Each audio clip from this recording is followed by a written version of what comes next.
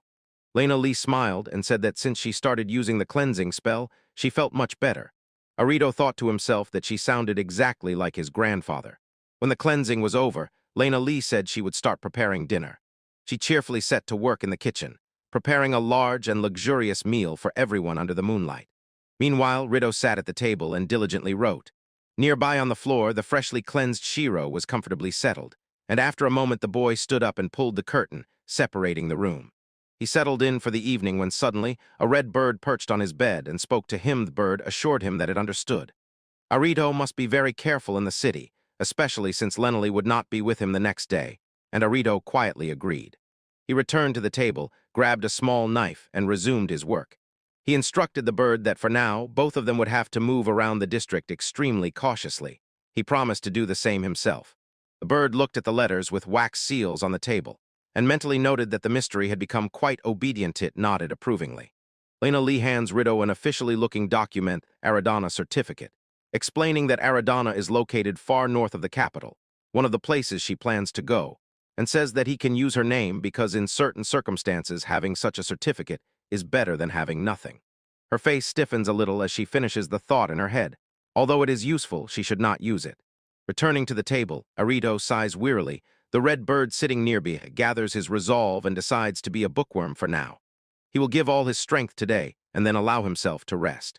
The bird, watching him, silently responded with the same feeling and mentally decided that it too would ignite for a while.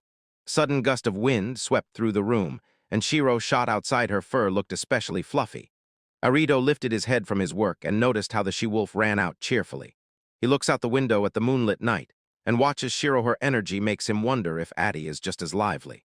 Somewhere in a simple courtyard, Ors stands with an axe on his shoulder, a fresh log still flying through the air, and nearby a large white wolf guardian stands steadfast. Ors smiles at his comrade and says that his strength makes itself known. He pauses, wipes sweat from his forehead, sighs contentedly, and says it's time for a break. The large white wolf, settled contentedly, told his smaller comrade that their lunch was tasty and well prepared, and the smaller wolf happily sighed in response. Hearing this, Ors smiled warmly and asked if they liked such food. The wolf enthusiastically confirmed and explained that he was saved by Ridu's spices. His thoughts turned to the boy himself. Although the letters confirmed that Arito had arrived in the capital, he probably had not yet met the person mentioned in the introduction letter. He strokes his chin and muses aloud about what the one whom Rito meets will be like. The large wolf nearby just tilts his head and listens. Suddenly a new voice sounded as if suggesting a variant. A woman framed by vines and leaves appears and says that if she had to guess, that person is a weirdo. She says that Rito might be the type she does not get along with. Ors considers this, and the white wolf has his own opinion for the elf. Ors is also a weirdo, just like Rito. On the grass nearby, a small white creature like a rabbit noted that the same applies to Orst, and the elf just quietly grumbled in response. On the 21st day of their stay, a winged creature soars in the sky above the sprawling capital. On a high branch, an owl-like familiar quietly hooted, its large eyes vigilantly surveying the surroundings. The creature settled on a spire, unusually lively for an owl in bright daylight. In the neighboring room, a small red familiar bird nestled against the window and looks at the city, not believing how a human city can be so dangerous. In the spacious room, Rito sits at a large table, working diligently and completely immersed in his work, while Lena Lee stands by the door silently watching him. He conscientiously keeps a diary. Scratching of the pen fills the quiet room as he records information and sketches creatures. After some time, he stretched at the door and hoarsely threw to Morris, "What a serious and dedicated guy, working like this again today." When he was about to leave, Lena Lee stopped him, thanked him for the hard work, and asked him to take care of himself, then quietly warned that around the corner after the gates there were 3 people, and behind the right corner more. She confirmed her observation, noting that the watchers had not contacted anyone. Agreeing to the plan, she sent her little red familiar Audi to accompany Arito when he set off. Now that Audi was nearby, Arito's face hardened, decided to shake off the pursuers, and caught by a sudden gust of wind, jumped from the roof straight into the crowded street below, catching 2 observers completely by surprise from afar. He landed silently on the stone stairs, his movements quick and confident without the slightest sound. Having reached another roof, Audi joined him, and the little bird chirped. Noting that he was better at wind magic hand, a slight pleasant smile appeared on Arito's face. From his height, he looked at the crowded street, and the noise of countless conversations rose to him as if eager to greet him. Below, the residents noticed the strange bird, and admiring exclamations rippled through the crowd how beautiful and cute it was. Some even asked aloud if it was someone's pet. Meanwhile, Lena Lee assured Rito through her familiar that with Audi nearby, he would be safer than alone. The first wave of anxiety pierced through the crowd. The capital was much more crowded than he remembered when he was with Snow. Lena Lee entrusted her familiar to watch over him, and nearby, a woman gently cuddled a little bird. As he made his way through the noisy market, his attention was drawn by the cry of a seller. The man behind the counter loudly offered a rare, unique new sauce and invited all passers-by to taste it. The smell from the small bowl was unlike anything he had ever experienced. It instantly captured his attention. And the seller, noticing the delighted expression on his face, directly asked if the boy wanted to try this product from a mysterious distant south. He eagerly accepted the offer. The seller, pleased, carefully poured a little dark, viscous liquid onto the tasting plate for him. Sitting on his shoulder, Audi looked suspiciously at the strange potion. He didn't even glance at the bird, raised the sample to his lips, and as soon as the taste touched his tongue, his eyes closed in sincere, stunned delight. He was enjoying the flavor when another buyer approached the stall and asked where it was from. The seller replied that the caravan only rarely brought it from a small country in the south, so supplies were very limited. The man seemed to recognize the taste and said it was unmistakable. Then he addressed the seller, asking if it was really a vegetable sauce called shioga.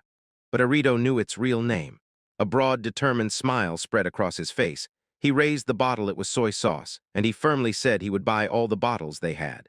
He immediately used the newly purchased sauce, preparing an impressive presentation, a shiny teriyaki dish and mixed stew. Lena Lee looks at the laid-out dishes, and anticipation sparkles in her eyes as the aroma reaches her. She takes a bite and her face instantly lights up with delight. She exclaims that this is yet another new flavor, simply incredibly delicious. The vegetables are light and easy to eat, perfectly complementing the juicy meat. Her joy was like a relief for Arito. He recalled his process. How he mixed various ingredients with Shioga from the trading district, let the meat rest to become soft and tender, and while Shiro watched nearby, he realized all the experiments were worth it. He watched her continue eating, glad that she was so satisfied, but while she happily chewed, another thought flashed through his mind. He did not take his eyes off her as she froze with a fork in her hand. Apparently, he thought that now was the right moment, and this thought escaped his lips in a quiet whisper. But the quiet words did not go unnoticed. Arito flinched, realizing he had spoken aloud, and Lena Lee turned to him with curiosity in her eyes and asked if what he had just said was related to his previous strange remark about the way to the library. Her direct question caught him off guard. He confirmed her suspicion with a simple yes, but immediately began to backtrack, insisting that everything was fine and there was nothing to worry about. Shiro looked him straight in the eye and asked if he was going to leave the capital. He quickly smiled and explained that such a step was still in the distant future. There were still things he wanted to explore first, but he fell silent, leaving the thought unfinished. His thoughts returned again to his research goals. He wanted to understand the general knowledge and culture of this world, but before getting to that, he needed to clarify something much more personal. Smiling at his own nature, he wondered if he was a fallen wannabe who never grows up. While he pondered, Lena Lee shared her thoughts on the situation. She was sure that he was being followed by the subordinates of the aristocratic heir, same ones from Emerald Sword. She explained that these agents took orders from the country, the royal family, and other well-known aristocratic families, resulting in a tangled network of surveillance and influence. Because of this, she felt she could empathize with his position and pain. She said that members of the Emerald Sword deliberately avoided his home, and her familiar Red Bird added that if he were an aristocrat, he would expect worsening relations, not their neutrality. Glancing at Rido with a gentle expression, she, leaning forward, apologized. She explained that before they finally received special ranks, a lot had happened, hinting at a difficult past. She continued, her voice taking on a new determination, and said that she wanted everyone's relatives to meet Arito. Her thoughts returned again to that first meeting with the team in Urin, she realized. If not for them, she would have left the capital immediately. Returning to the present, a slight smile appeared on her lips, and she decided to stay a little longer, especially since her usual outie was nearby. As she spoke, Shiro, who was listening silently, quietly uttered an indifferent. Arito remained serious. His eyes narrowed in concentration. He was absorbing the weight of her words. He tried to comprehend her confession, that one word hanging in the air that contained the entire shift in their relationship. Meanwhile, in another part of the capital, under the moonlight, the same report was given. Surveillance of one child and a magical beast had yielded no progress even after more than 10 days. In a grand building, a subordinate reported the failure to the stern Chief Cedric. He angrily asked how an operative who had brilliantly handled other missions could make such a mess, called it unforgivable, and the subordinate only apologized and explained that their targets turned out to be much more vigilant than expected. The subordinate grimly reported the failure. They cunningly reinforced themselves with other small decoy birds and exceeded all predictions, so the little owl Morin sitting on the table really turned out to be not who they thought. Cedric snorted and sharply cut off the report, saying enough. Their chief Julius erupted in anger. He slammed his palm and roared that he was fed up with their excuses, and 3 subordinates, including Cedric, dropped to their knees before him in submission. Julius's face twisted with rage, and he announced a change of plans. He would handle it himself and promised to personally convince the child. Somewhere in another wing, in a luxuriously decorated room, another gloomy aristocrat came to the same conclusion. With a look of unwavering determination, he told his stunned companion that he had made a decision. In the luxurious room, Julius Jabisbeck waved it off and called it an immense opportunity. They are subordinates. Cedric replied, explaining the seriousness of the situation. The child is kept like their own under the wings of the Emerald Sword, whose friendly relations with the royal family and other nobles stretched. Julius's expression hardened with ambition. They say that if they get to the child, they will finally show the other nobles the power of the Jubisbeck lineage. Nearby, the little white wolf Shiro quietly watches. After this statement, Cedric and another subordinate set off down a long, gloomy corridor. It was clear that the young master had become obsessed with the child's companions, the bird and the wolf. He is leaving. A partner approaches Cedric and asks if his master is just too hot-headed. The partner says that Julius is not in a state to listen to reason, and Cedric silently seems to agree. The two men continued down the corridor, and Seder waved off the anxiety, saying everything was fine, and assured his partner that he would still be able to pay their daily wages. The employee froze, puzzled, and began pressing Cedric, saying that if he is still being paid, then Cedric is preparing something for the young master. He demands to know if he is hiding something, and Cedric nervously ran his hand through his hair. He lowers his gaze, anxiety is visible on his face, then looks away outside. In a gloomy tone, he simply says to his comrade, "Look at her." Standing on a high balcony, he directs his partner's attention to the night city. They both stared and froze when suddenly a dazzling flash exploded in the distance, catching them off guard. He looks at the city with a gloomy expression and asks his comrade if he really understands how people move and act in the capital, from the noisy streets to the castle walls. His partner, nervously sweating, admits that he understands nothing. Cedric said that there are other nobles in Lesun. In the northern district, in the noble quarter, people with boundless status and power hide, acting as if no one notices them. Warns the man, in such a place you cannot simply trust your eyes. The warning even touched the child, whose origin is shrouded in mystery. He continues, if nothing is known about these powerful people, they themselves become dangerous.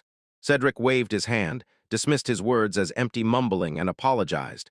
But his tone remained firm despite everything. They have a task that must be completed. He looks down from the balcony, his thoughts sinking inward. He thinks that with the farces they are currently involved in, he would really not want to fight anyone as well. He glanced at the city, his face gloomy, sighed. His thoughts revolved around the complete lack of self-control in other middle nobles. As if to prove his point, noise rose from the neighboring estate. Figures on the balcony shouted an alarm and begged their lord to wait, while he, apparently angry, stormed away.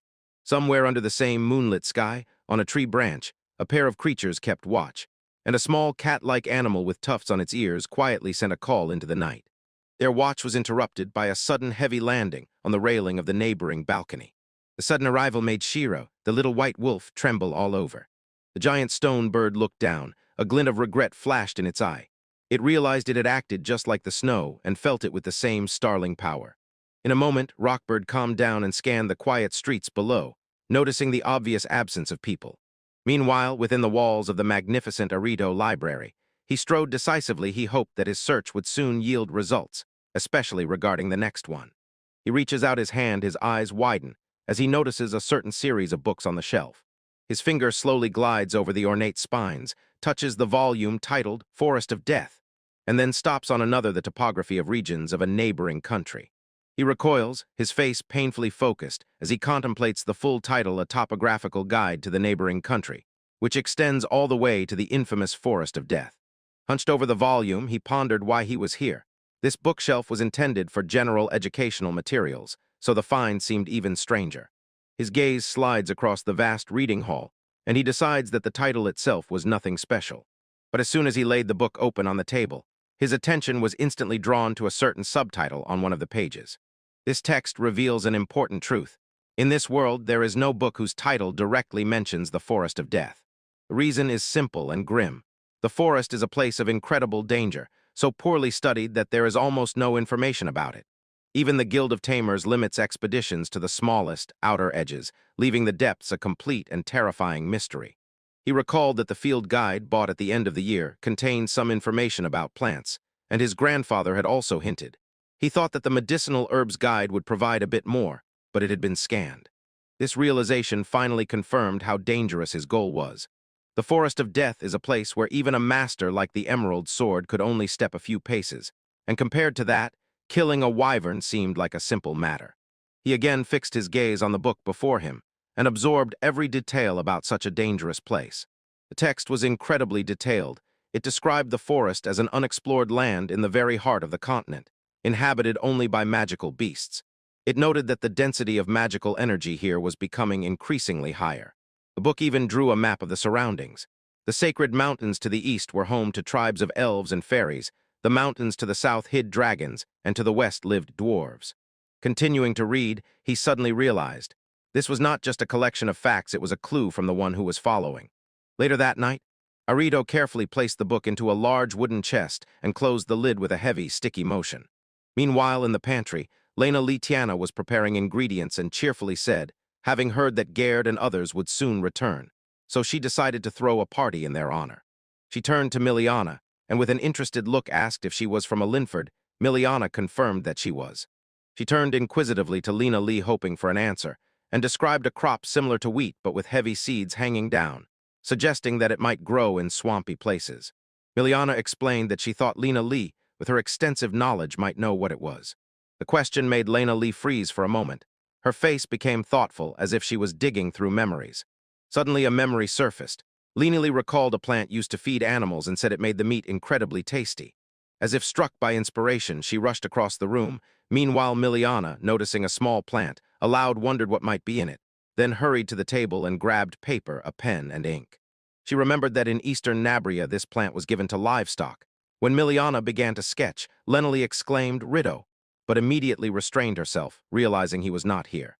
Holding up the finished drawing, Miliana confirmed that it was indeed that plant, noted how skillfully Arido had drawn the original, and with a determined look said that as soon as she finished her tasks, she would go look for this cropper cell. Lena Lee looked from the precise sketch to Miliana's sincere face, as if asking if this was the ingredient Arido was looking for.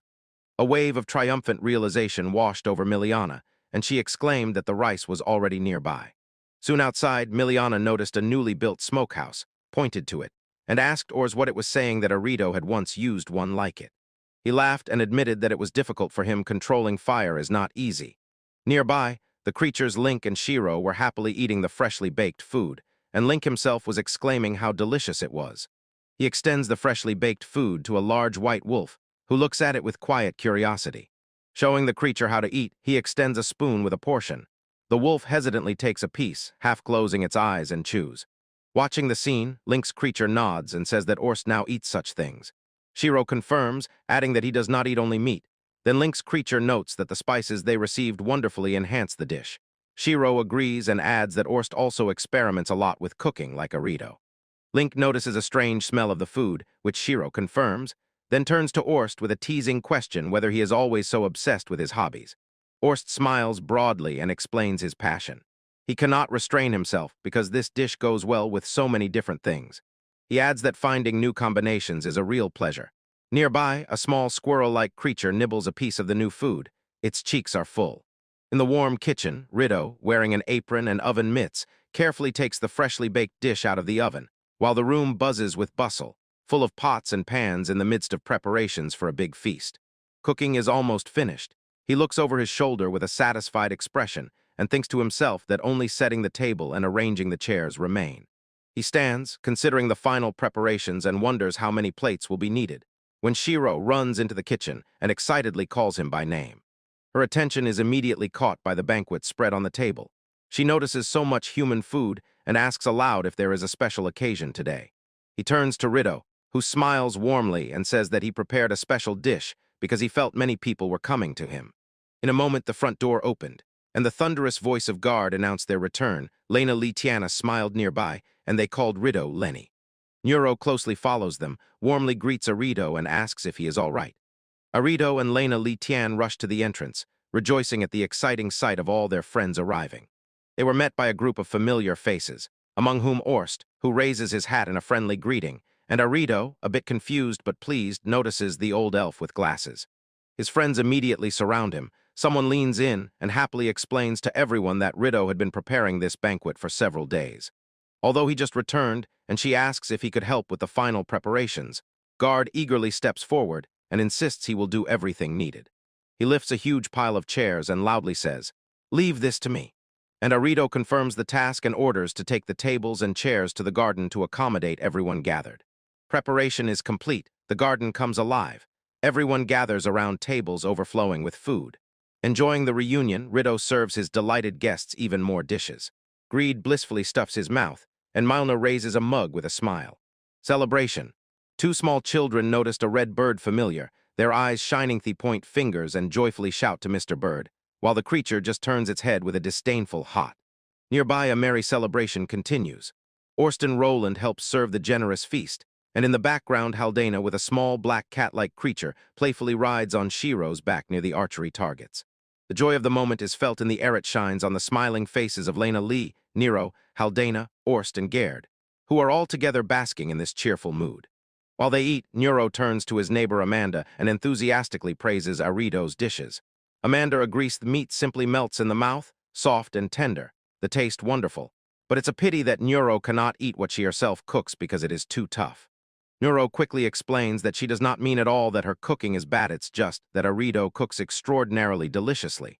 But his explanation is too late. Amanda's face darkens. She leans in close and demands what he meant, insisting that she always cooks at home and that although Arito's food is tasty, her dishes are too. The previous tension in her melts as she tastes the food. Amanda giggles and asks if this is not a miracle. Hibino agrees with a quiet laugh, and Worst also praises the dish. Hibino agrees with Orsa's opinion and calls him father. Meanwhile, Riddle stands next to a stack of plates with a warm smile on his face. While the friends ate, he mentally reviewed the preparation. The local spices had become familiar to him, and as soon as he found soy sauce, he immediately bought it. For this feast, he meticulously calculated the marinating time and even used pressure magic to enhance the flavor.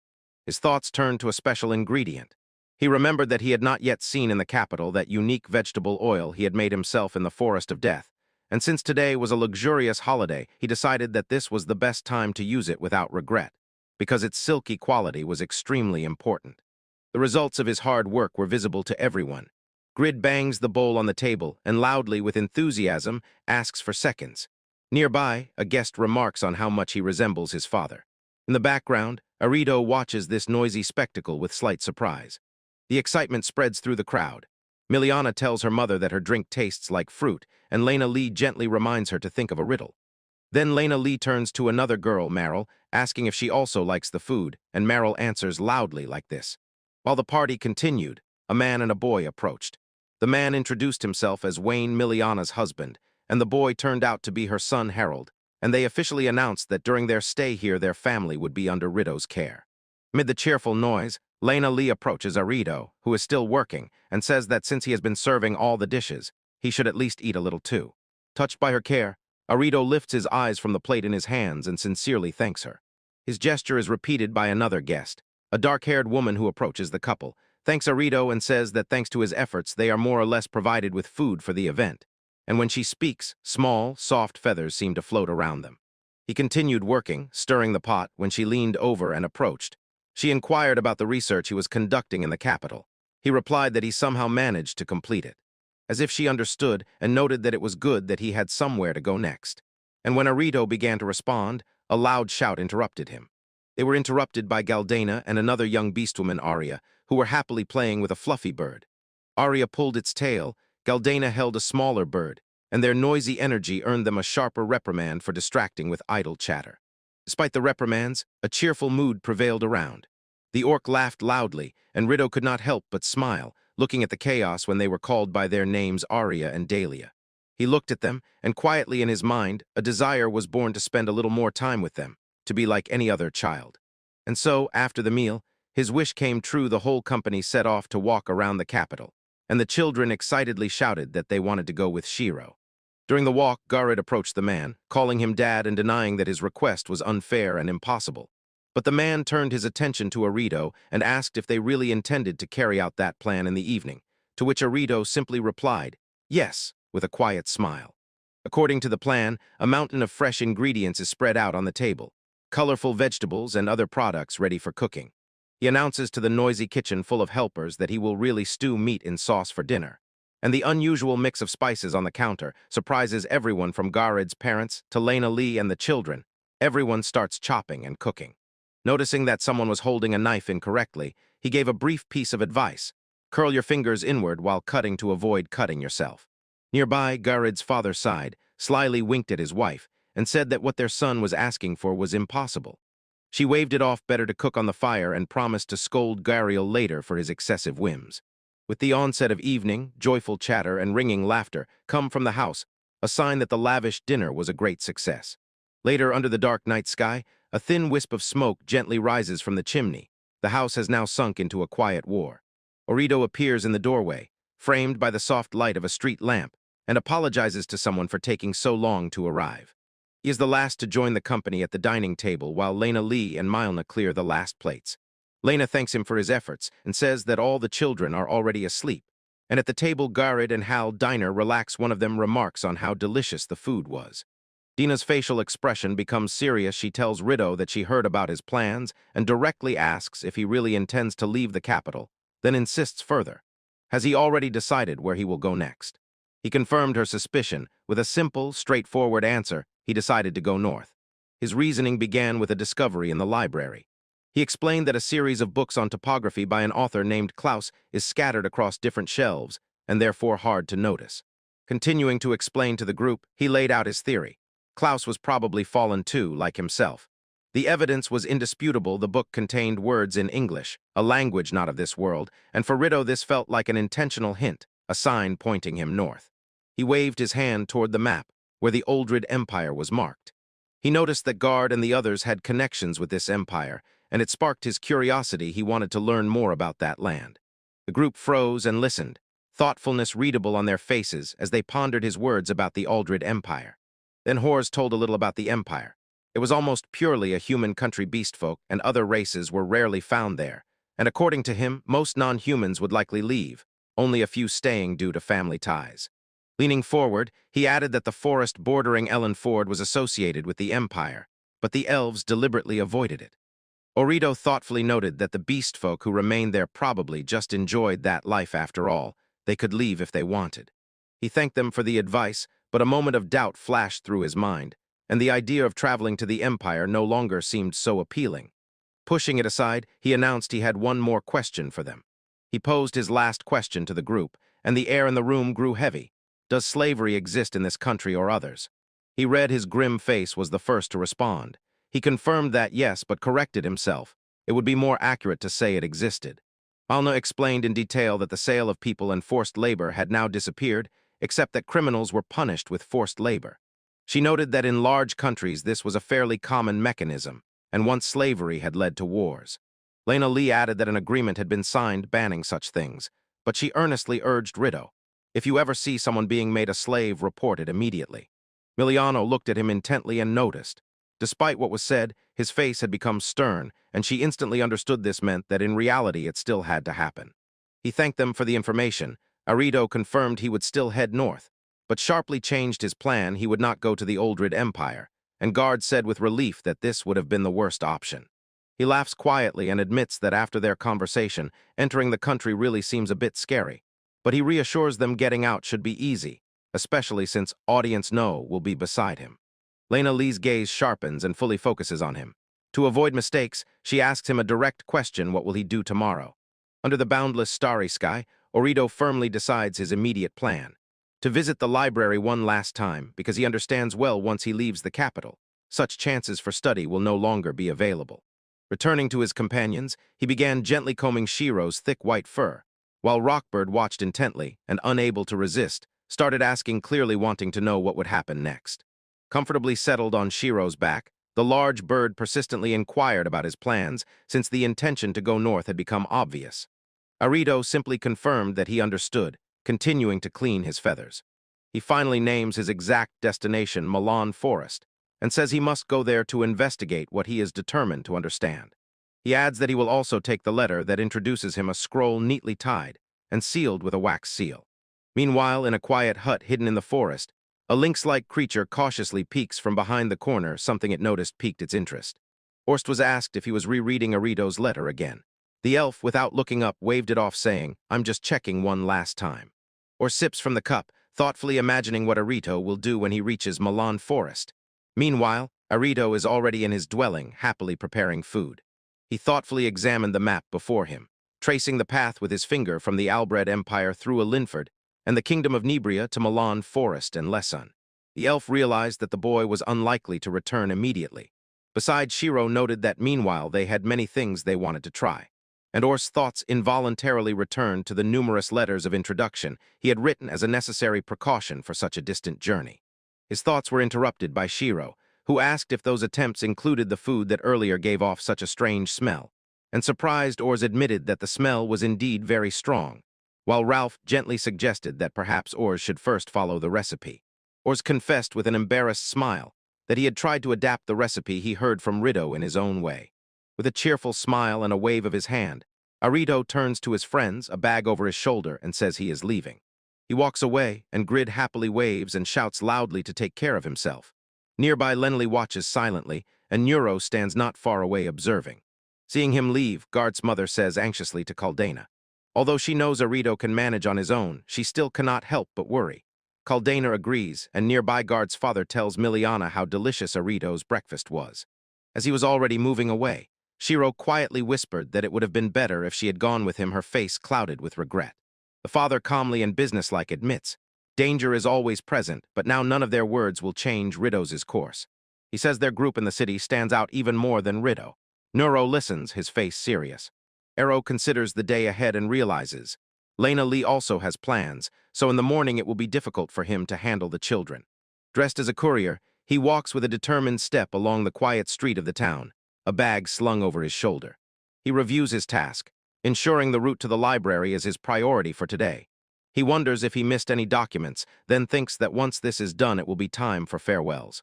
So we head home, already excited about planning the surprise. And from the neighboring roof, Rockbird Audi snorts as if to say they are not frivolous, so probably everything is fine. From the height of their vantage point, the messenger and his companion look like tiny figures on the street below. The bird notices that strange people seem to appear only when they are heading home. He continues thinking about it.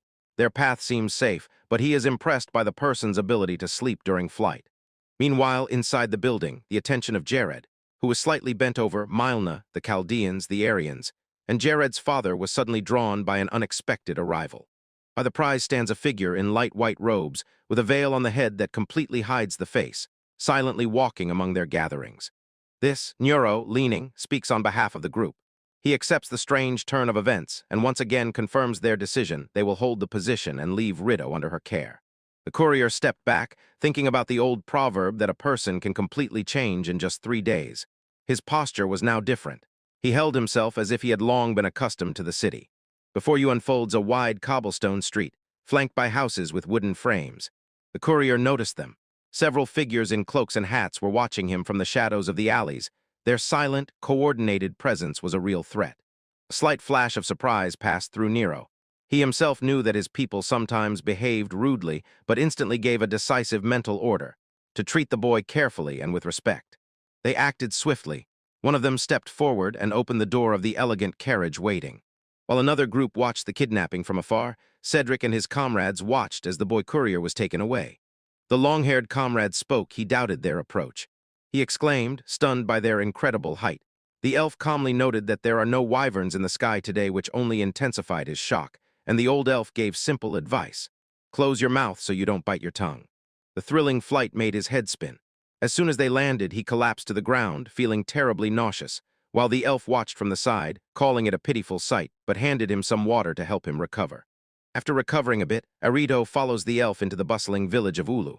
The elf tasks him with buying ingredients for a fried dish, while he goes to greet the leader, and Arito, left alone, looks around the shops trying to figure out where to start. Arito enters a shop and warmly greets the seller, a man with distinct animalistic features. Embarrassed but focused on the task, he explains he needs eggs and flour. The seller confirms and asks if 10 eggs and a pack of flour will suffice, and Arito barely restrains his admiration for the seller's fluffy tail. With the ingredients securely in his bag, he waits outside and wonders what is holding up the old elf. The time seems to drag as he stands alone in the village square. Later their efforts bore fruit. A plate of perfectly cooked, appetizing fried treats appeared on the table, ready. During the meal, the elf ate so quickly it was surprising, said with relish that he adored fried food and had already been to the village of Ulu. Then informed Arito that they would leave there tomorrow at noon and tasked him to gather some silane grass beforehand, as he would soon have to interact with other people. The thought of meeting people again overwhelms the boy with familiar anxiety.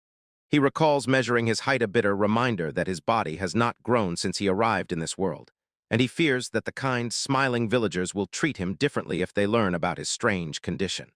He seeks comfort, hiding his hands in Shiro's thick fur, and assures her that he is fine. The great wolf simply looks at him with penetrating eyes, and Rido gasps, feeling a deep, unspoken understanding about his guardian. The next day, accompanied by Shiro and Ralph, he sets off into the forest to complete his task. Kneeling by a patch of greenery, he confirms needs to pull out the weeds like. While he works, a sudden rustle from the bushes cuts through the silence. Shiro sharply raises her head, her face tense, senses the threat approaching. Ralph shouts Arito's name in fear. A terrible boar with huge tusks bursts from the bushes, its eyes burning with rage, and it charges straight at the boy. The beast lunged forward, about to reach Rito, and at that moment Shiro rushed to meet a white patch of fur and bared teeth racing to intercept the attack. A terrible blow rang out across the clearing. In a moment the threat disappeared, and Arito, safe beside his protector, sighed with relief and looked admiringly at the incredible strength of his mother.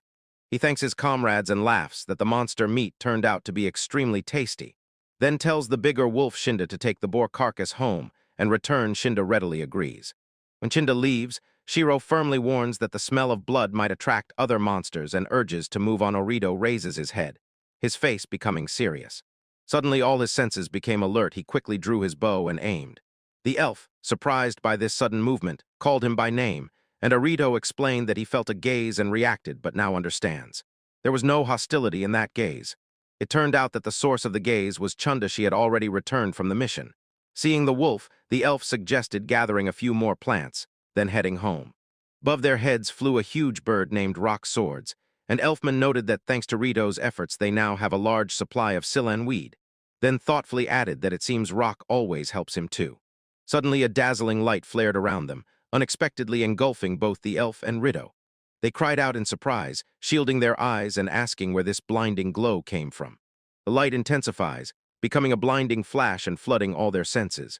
From above, the great bird Rock gazes down at what is happening below with its sharp, unwavering look. He joined his anxiety, gesturing nervously. He said that this time it would not be possible to act as before and warned that if the boy escaped again, they would lose him completely.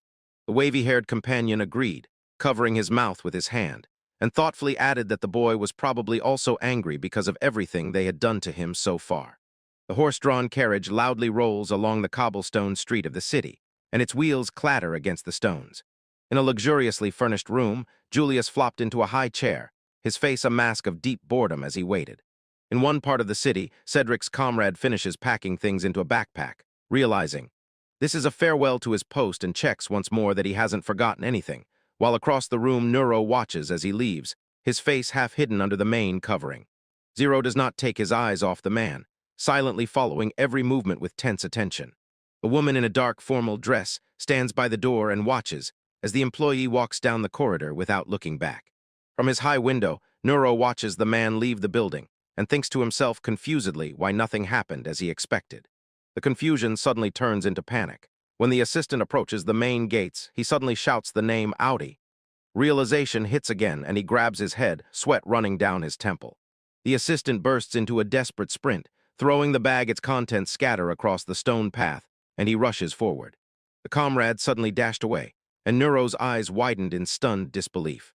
It only watched as the man took off running, as if instantly appearing in the distance and rushing toward the city gates.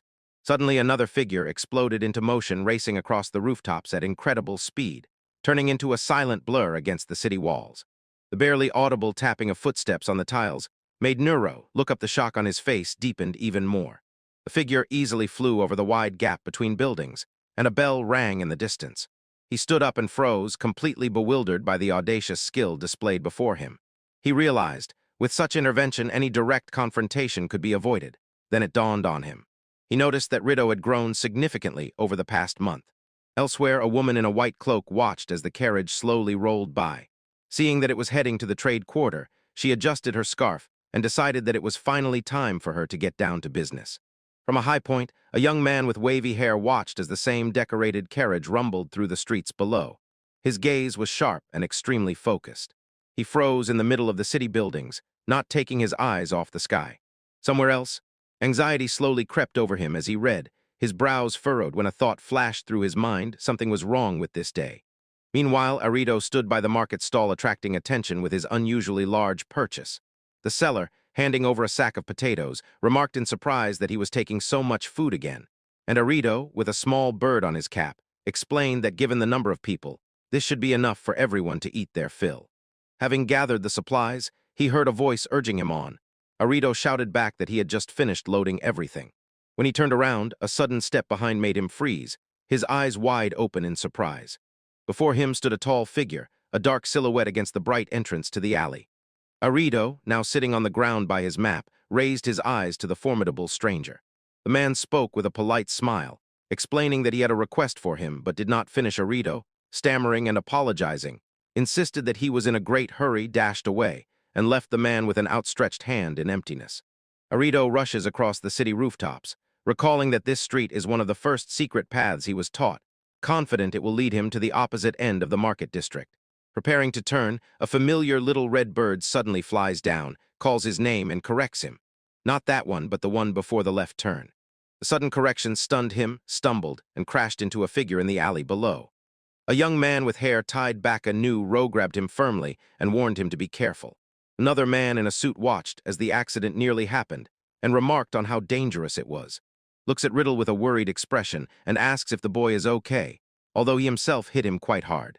Confirms that he is fine, nervously smiles with relief, and explains that if he had been hurt it would have been a problem, because he was specifically ordered to treat him carefully. And Arito looks up, trying to process this new information. The dark carriage interior, too, figures emerge in the frame at the end of the narrow passage. Finally, the carriage jerked forward. The horse pulling it let out a panicked neigh, rushing through the alley. A loud rumble, the horse stumbled. The carriage overturned and completely blocked the narrow path ahead. Stares is in shock, staring at the ruins with wide-open eyes. Nero turns to him, face grim, and asks, "What did I tell you? The secret passage exit is blocked." He stood in the alley, his escape route was blocked, and the young messenger in a cap who was chasing him finally stopped. Surprise was written on his face. The messenger smiled with relief on his face and said that he finally caught up with him. On a busy city street, a man in a traveler's hood looked around tensely. He was sure that even among this crowd he was about to lose sight of his target. He continued to scan the market stalls, repeating to himself that his target should be somewhere here, and so far this was confirmed. The search suddenly stopped. His gaze jumped upward, catching something unexpected above. One large feather twirled and slowly descended from the sky, gently floating over the city rooftops. The man covered his eyes with his hand, and at that very moment, recognizing the phenomenon, his face distorted with shock and incredible disbelief. These are gases. The source was a mystery. A feather softly settled on his shoulder, and a few more now gently descended around, as if appearing from nowhere. The dark-skinned man takes a decisive step forward, his boots quietly echoing in the alley. He stops, holding one of those mysterious white feathers that materialized around the mystery in his hand, and thoughtfully examines it. Meanwhile, the messenger continues the chase, shouting apologies to his steed Audi, and explaining that he relaxed a bit due to the previous day, so now he is hastily trying to catch up with the one directly ahead. As he approaches, his attention is suddenly distracted by a luxurious carriage arriving. The dark-skinned man opens the door, and the messenger, eyes wide open, watches as a foot in a neatly polished boot steps onto the street. When the carriage arrived, a young aristocrat with a stern haircut stepped out, holding an exquisite cane. A cold, superior smile played on his lips as he looked around. The dark-skinned man immediately bowed low before the newcomer. This deep sign of respect shocked the messenger, who clutched his chest in surprise and anxiety. The aristocrat's gaze falls directly on the messenger. He throws a contemptuous greeting and then calls the boy by a title, beast tamer. Now they stand face to face in the narrow alley. The long shadow of the aristocrat stretches toward the boy, creating a tense and threatening confrontation. The young nobleman, beside whom stood a subordinate, struck the cane loudly on the ground and solemnly introduced himself. Julius von Ubisbach, a nobleman who held the title of baron.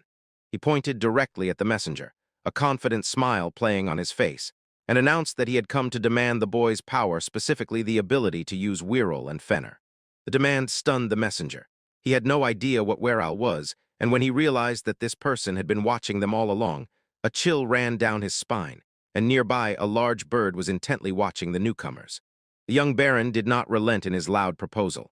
He called the messenger to go with him, promised to accept him into the Jubisbeck family and provide a life at the level of a nobleman. He added that this promise also extended to his companions, as well as. The proposal suddenly awakened a memory in the courier. He remembered how his boss Hibino spoke with him, acknowledging his feelings but preparing to tell a hard truth. The memory sharply intensified and threw him back into the office corridor. Hibino reminded him and another colleague that their lives and the lives of their junior employees were provided for by the company. He honestly said there was a lot of work, warned that acting with some strange sense of justice would lead to nothing good, and sternly urged them to pull themselves together and keep working. Returning to the present, while the messenger was frozen in memories, Arito stepped forward. With a calm but firm expression, the young boy looked agile and politely declined the offer. At the polite refusal, Julius's friendly smile instantly disappeared. His eyes narrowed. His face became cold, and calculating the warmth of his offer receded, leaving an icy tension. He persistently persuaded, wondering why the courier preferred to live in a dangerous guild of subjugation instead of a decent home. He even offered to build a separate house for the boy's familiars, but this proposal only awakened an unpleasant memory in him, reminding him of a difficult period in his past working life as. While the boy was pondering this, Julius's subordinates whispered among themselves. The long-haired one noted that the boy's people were not very united, so problems would not be long in coming. His companion Cedric suggested that the boy was probably just angry because of the chase, and the first agreed, but added that they were only following the orders of their young master. He continued, grumbling because his shopping was interrupted. He asked what they would do if they got involved in some boy's affairs, and reminded his colleague that they were neither the boy's subordinates nor his slaves. The courier finally answered Julius directly. He said that accepting that offer would mean that Julius would not hear his true request, and the courier himself would lose his usual way of life and would not be able to accomplish the task he had set for himself. As soon as the decisive refusal sounded, a powerful gust of wind suddenly rose from where the courier stood, and one of Julius's men screamed wildly at his young master to move away immediately.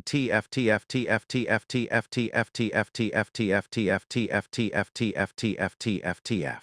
The force of the explosion was enormous. Two subordinates were thrown back and could not keep their feet. When the wind died down, a cloud of dust settled over the street, and in the middle of it stood an old man in a coat and hat. His sudden appearance made one think that the boy had simply disappeared. Away from the hustle and bustle, the courier boy was rushing across the city roofs. Enrido, settled on his shoulder, declared that the meeting was a waste of time, yet still took the moment to remind that the boy was only a student, to which he gladly agreed. He suggests to his companion to move a little further and find a place from which they can descend.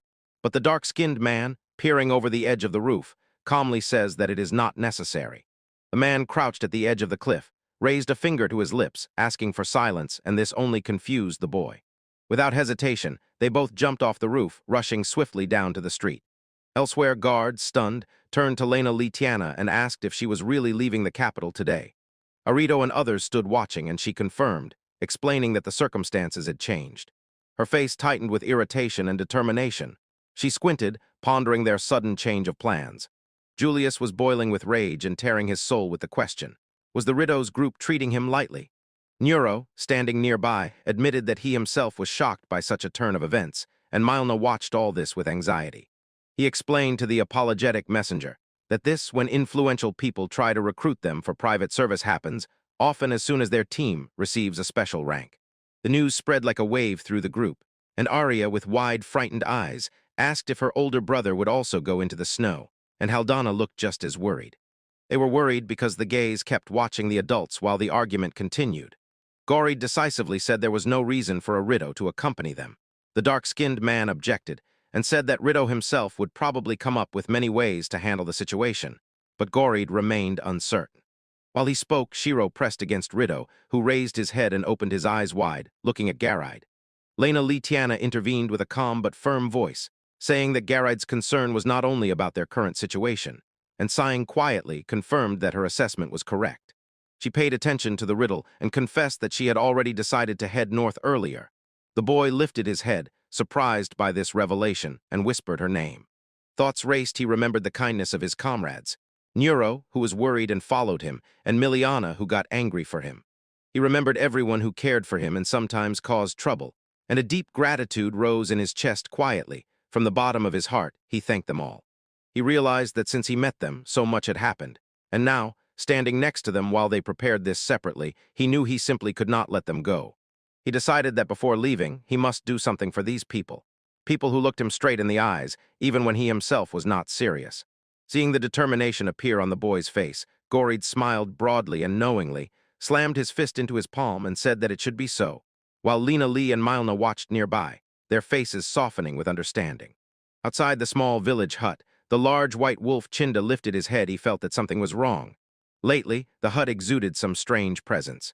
Inside, the source of the commotion turned out to be Horst. He was torn by a fierce sneezing fit, grabbed his face, and did not understand what could have caused it.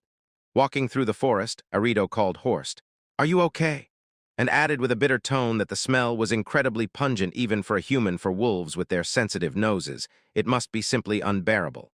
He continued the thought and noted that even Ralph keeps his distance and always lets Rido go first, while Chindle walks nearby, listening. In the hut, Horst finally addressed them and explained that because of the strong smell, he almost forgot the reason for the visit. He remembered that Peyron, the stone bird, had come and brought a letter. Under the bright moon, the hut is silent, a brief moment of calm after the commotion. Then they gathered together, and Orst told the news from the letter. He informed Irida and the creatures that he had completed the first stage of research in the library and made significant progress, so he decided to head straight north of the capital. His words lay on Shandu like a heavy burden, and the face of the great wolf became stern. He realized the truth. Orst would not return home anytime soon. The great white wolf and others looked puzzled. While Orst stared intently at the newly delivered letter, his eyes behind the glasses lit up. He exclaimed that finally a new recipe had arrived and enthusiastically explained that Cinder described it as a spice used in the hot country of their world. The bigger wolf aloud wondered why Orst always insisted so much on organizing recipes, and the smaller creature agreed and dreamed that he would at least once cook everything exactly as written. Orst was already lost in his thoughts, stroking his chin and smiling as he pondered that by combining this new recipe with the previous one, he might get something perfectly balanced, a taste somewhere between the hot and cold country. The majestic Gothic mansion looms against the pale sky, its sharp spires and dark windows hinting at wealth and secrets. Inside the room, a man in a formal suit hunched over the table. The only sound was the steady scratch of a pen on paper as he worked intently. The work was interrupted by a quiet knock on the door. A voice from behind the door announced that dinner for Julius Sama was ready. Julius, without looking up, simply replied, "Understood." At the very moment the maid was cleaning the room, she froze with wide-open eyes. She found a sketchbook and aloud asked in surprise if someone had been drawing in it. And unable to resist curiosity, she opened it. From the pages emerged rough, aggressive charcoal drawings of monstrous animals and distorted human figures with maniacally wide-open eyes. We move to a sunlit city street. A woman quietly whispers in surprise, watching Arito pass by with the white wolf Shiro. Nearby, a little girl, Mari, excitedly tells her mother what a beautiful dog it is, and other passers-by turn and look. Looking from afar, a boy in a cap tells his companion with a ribbon in her hair that Rido seems very attached to animals. Sitting next to the wolf, who looks at him happily with a breathless expression, Arito quietly smiles and whispers to his companion, "That's you." He walks alongside Lena Lee, who says that, while they stood out a bit next to him, they probably managed to avoid trouble with pickpockets. His face becomes thoughtful when he notices a red bird. Morin is not sleeping and is watching from a nearby roof. He turns to Lena Lee and asks if she has come up with anything. Returning inside with the company, he declares that he will go out into the city again. In that state, Lena Lee immediately asks if it is not dangerous even with Audie and snow nearby. And Grid, no less concerned, instantly offers his help. He agrees with their assessment and acknowledges their opinion. He explains that he wants to ask them for help, but there is one complication. The complication is that Shiro is overflowing with joy. The wolf is delighted at the very thought of going out again after so long with Orito. Orito, meanwhile, is confused by how sweetly Shiro behaves, clenches his fist, and the red bird sighs, noticing how long it has been. And Shiro impatiently asks if they will go shopping. In a moment, returning to the street, the red bird on his shoulder complained that people are quite a hassle, and then shouted his name. Nearby, someone with a smile remarked that they have returned again and how persistent they are. They continue walking through the market, picking up fresh bread, eggs, and groceries from the stalls. Night begins to fall. He kneels to set down his heavy load, and Shiro curiously sniffs along the base of the wall nearby. He cautiously makes his way through the alley, and suddenly the same man in the long coat from yesterday stops him, as if waiting just for him. The man, slightly startled, greets and apologizes for his behavior yesterday, and Arito with Shiro nearby simply nods as if to say, "We meet again." He admits that during their last meeting he was not very composed. He wanted to ask if Arito was free, but instead chased after him. Then he asked if Arito was free today. Arito quietly looked on. A barely noticeable smile played on his lips, and the man looked quite self-satisfied. Suddenly, loud laughter rolled down the street. A young nobleman in a carriage, flanked by Cedric and a man in a bowler hat, shouted loudly that they had met again, addressing Arito as Mage, and declared that the fact that Arito was here and did not run away this time meant he was ready to hear his story and become his subordinate. He points directly at Arito and demands confirmation whether his assumption is correct.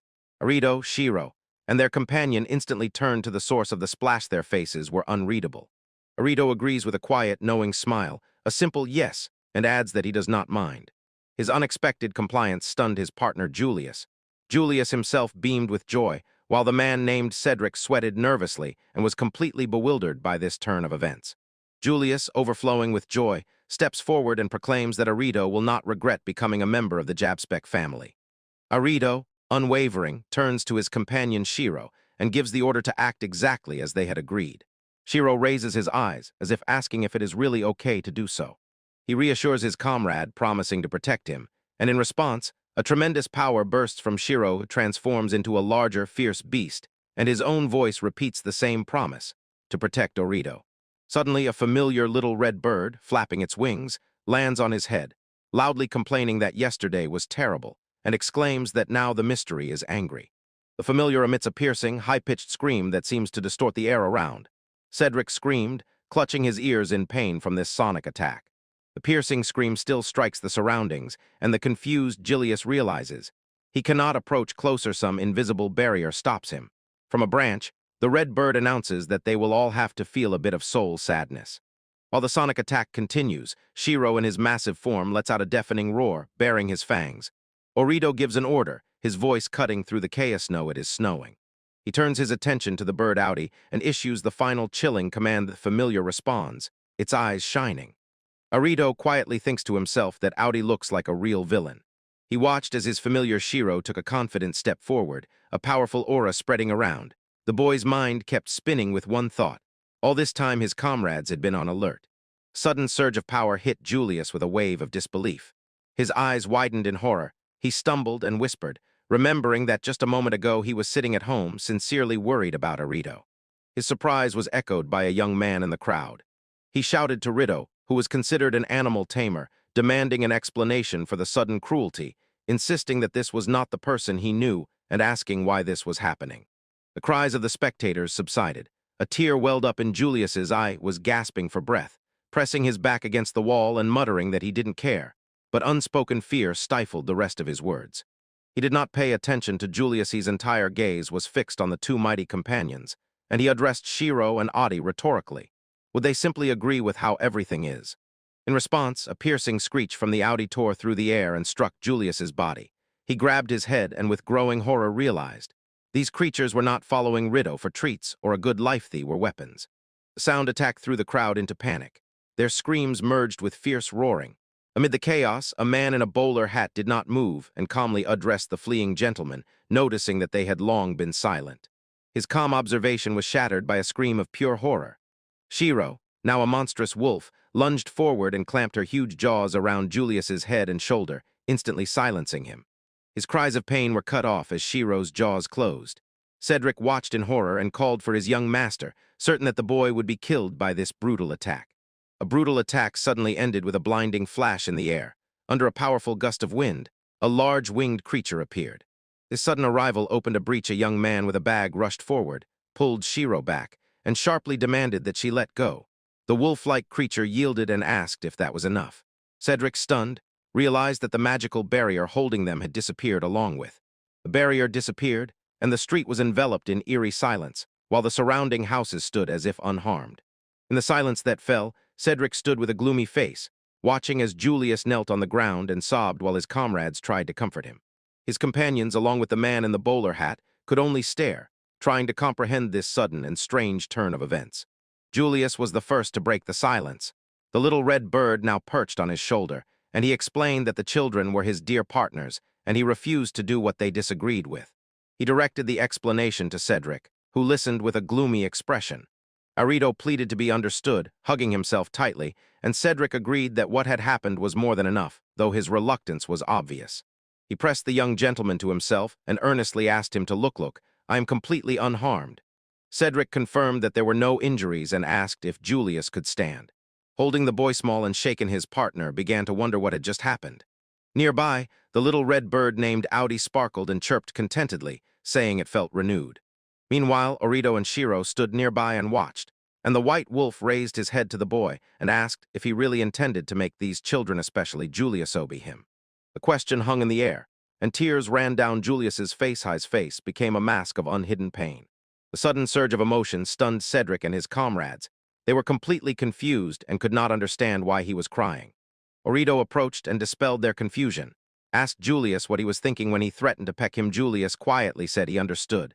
Then Orito explained to everyone around that Julius was crying because his partners were so beautiful in their performance. Julius, his voice trembling with emotion, confirmed Orito's words, added that they were not only beautiful but powerful, and admitted that he envied them. The confession finally reached Cedric. He lowered his gaze, a spark of understanding flashed in his eyes, and he quietly confirmed Julius's words, acknowledging that he was right. He listened as his comrade thoughtfully pondered the state of affairs. The Jabspek family, only a barony, now fully rested on the shoulders of the young lord. The comrade admitted that he was worried whether Julius would withstand the pressure from other noble families.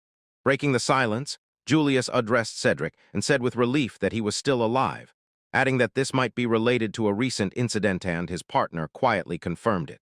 The assistant, whose face showed relief, confessed how terrible that adventure was simply glad that young Lord Julius was unharmed, and Julius looked at him with barely noticeable surprise in his eyes. He then noted Julius's method show. He used air to muffle the sound and tame the threat with intimidation. Although he thought it would have been better to avoid such a spectacle, he had to admit that Orito's abilities had noticeably grown. Cedric intervened in the conversation, turned to his companion with a sharp look, reminded him of the previous conversation, and asked whether the promises would be kept. Their conversation fell silent as they reached the magnificent estate sprawled on the hill, with numerous pointed roofs stretching up to the very sky. In the lush gardens of the estate, life flowed peacefully. A maid poured a drink for the lady sitting near the gazebo, and nearby Rito stood and gazed enchantedly at an incredibly large plate for feeding small birds. Julius, holding the plate, looked at the calm scene with quiet reflection. Nearby Shiro was dozing in the grass, his tail disdainfully wagging back and forth. He sipped tea, admiring the quiet garden. Orito at the neighboring table noticed his gaze and suggested, would he like to pet Shiro? The question caught him by surprise. Seeing his hesitation, Orito assured him that this time it would not be scary, and Julius looked around, his face mixed with anxiety and curiosity. He approached cautiously. His hand hovered for a moment over the thick white fur of the wolf, then, hesitating slightly, plunged into it. Orito turned to Shiro and asked if he minded, but the creature remained completely calm. The sensation was incredible. His eyes widened in surprise at such softness, and a wave of unexpected tranquility washed over him. Nearby, Cedric and his companions stood, watching this interaction, and no emotion was visible on their faces. While they watched, the man with wavy hair casually mentioned that Julius's father had died. Cedric confirmed this with a simple yes, and added that the companion should not overeat. Ignoring their conversation, Julius pressed his cheek to Shiro's fur, a quiet, calm pleasure on his face. He thought that although this thing suited the surroundings, he himself might also be able to do something. This moment of calm took place against a playful background. Orito called the huge, fluffy stone bird Audi, asking it to come closer, and Shiro, settled on its back, seemed to refuse to move. Julius approached Orito, made sure that he really intended to leave the capital and set out on a journey, and said that he had a gift for the young traveler before departure. Orito sincerely thanked him, but politely added that he felt awkward accepting something too shiny or expensive. Julius froze, considering the boy's modest refusal. He smiled quietly, acknowledging to himself that this thing was indeed quite valuable. When the gift was handed to him, Orito froze, looking at it, and his voice broke with amazement. Before him unfolded a large, carefully drawn map of the world. Julius explained that this was the newest published map, much more accurate than the one Orito received from Horstand, pointed out how useful such a thing could be for a traveler. Returning, he said that he could no longer neglect his duties and would not hold Orito back. He only asked that, when he finally returned to the capital, he would tell about his adventures. With the new map in hand, Orito set out on the road, glancing once more at the capital before stepping into the unknown.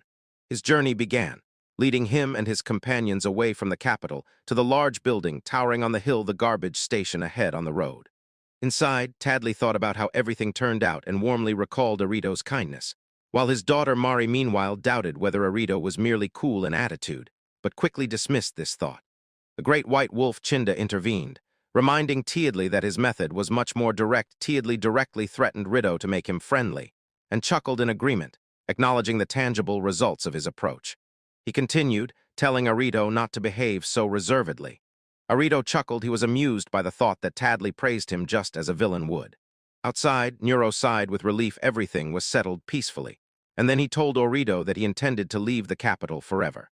He assured Chinda, explaining that he had done everything he could in the capital, and now before him were other matters he would have to face.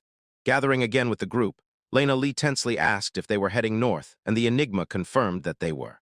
Her face froze with determination. Looking straight at Orido, she firmly declared, "I will go to Orido." Orido froze, completely stunned by Lena Lee's sudden statement.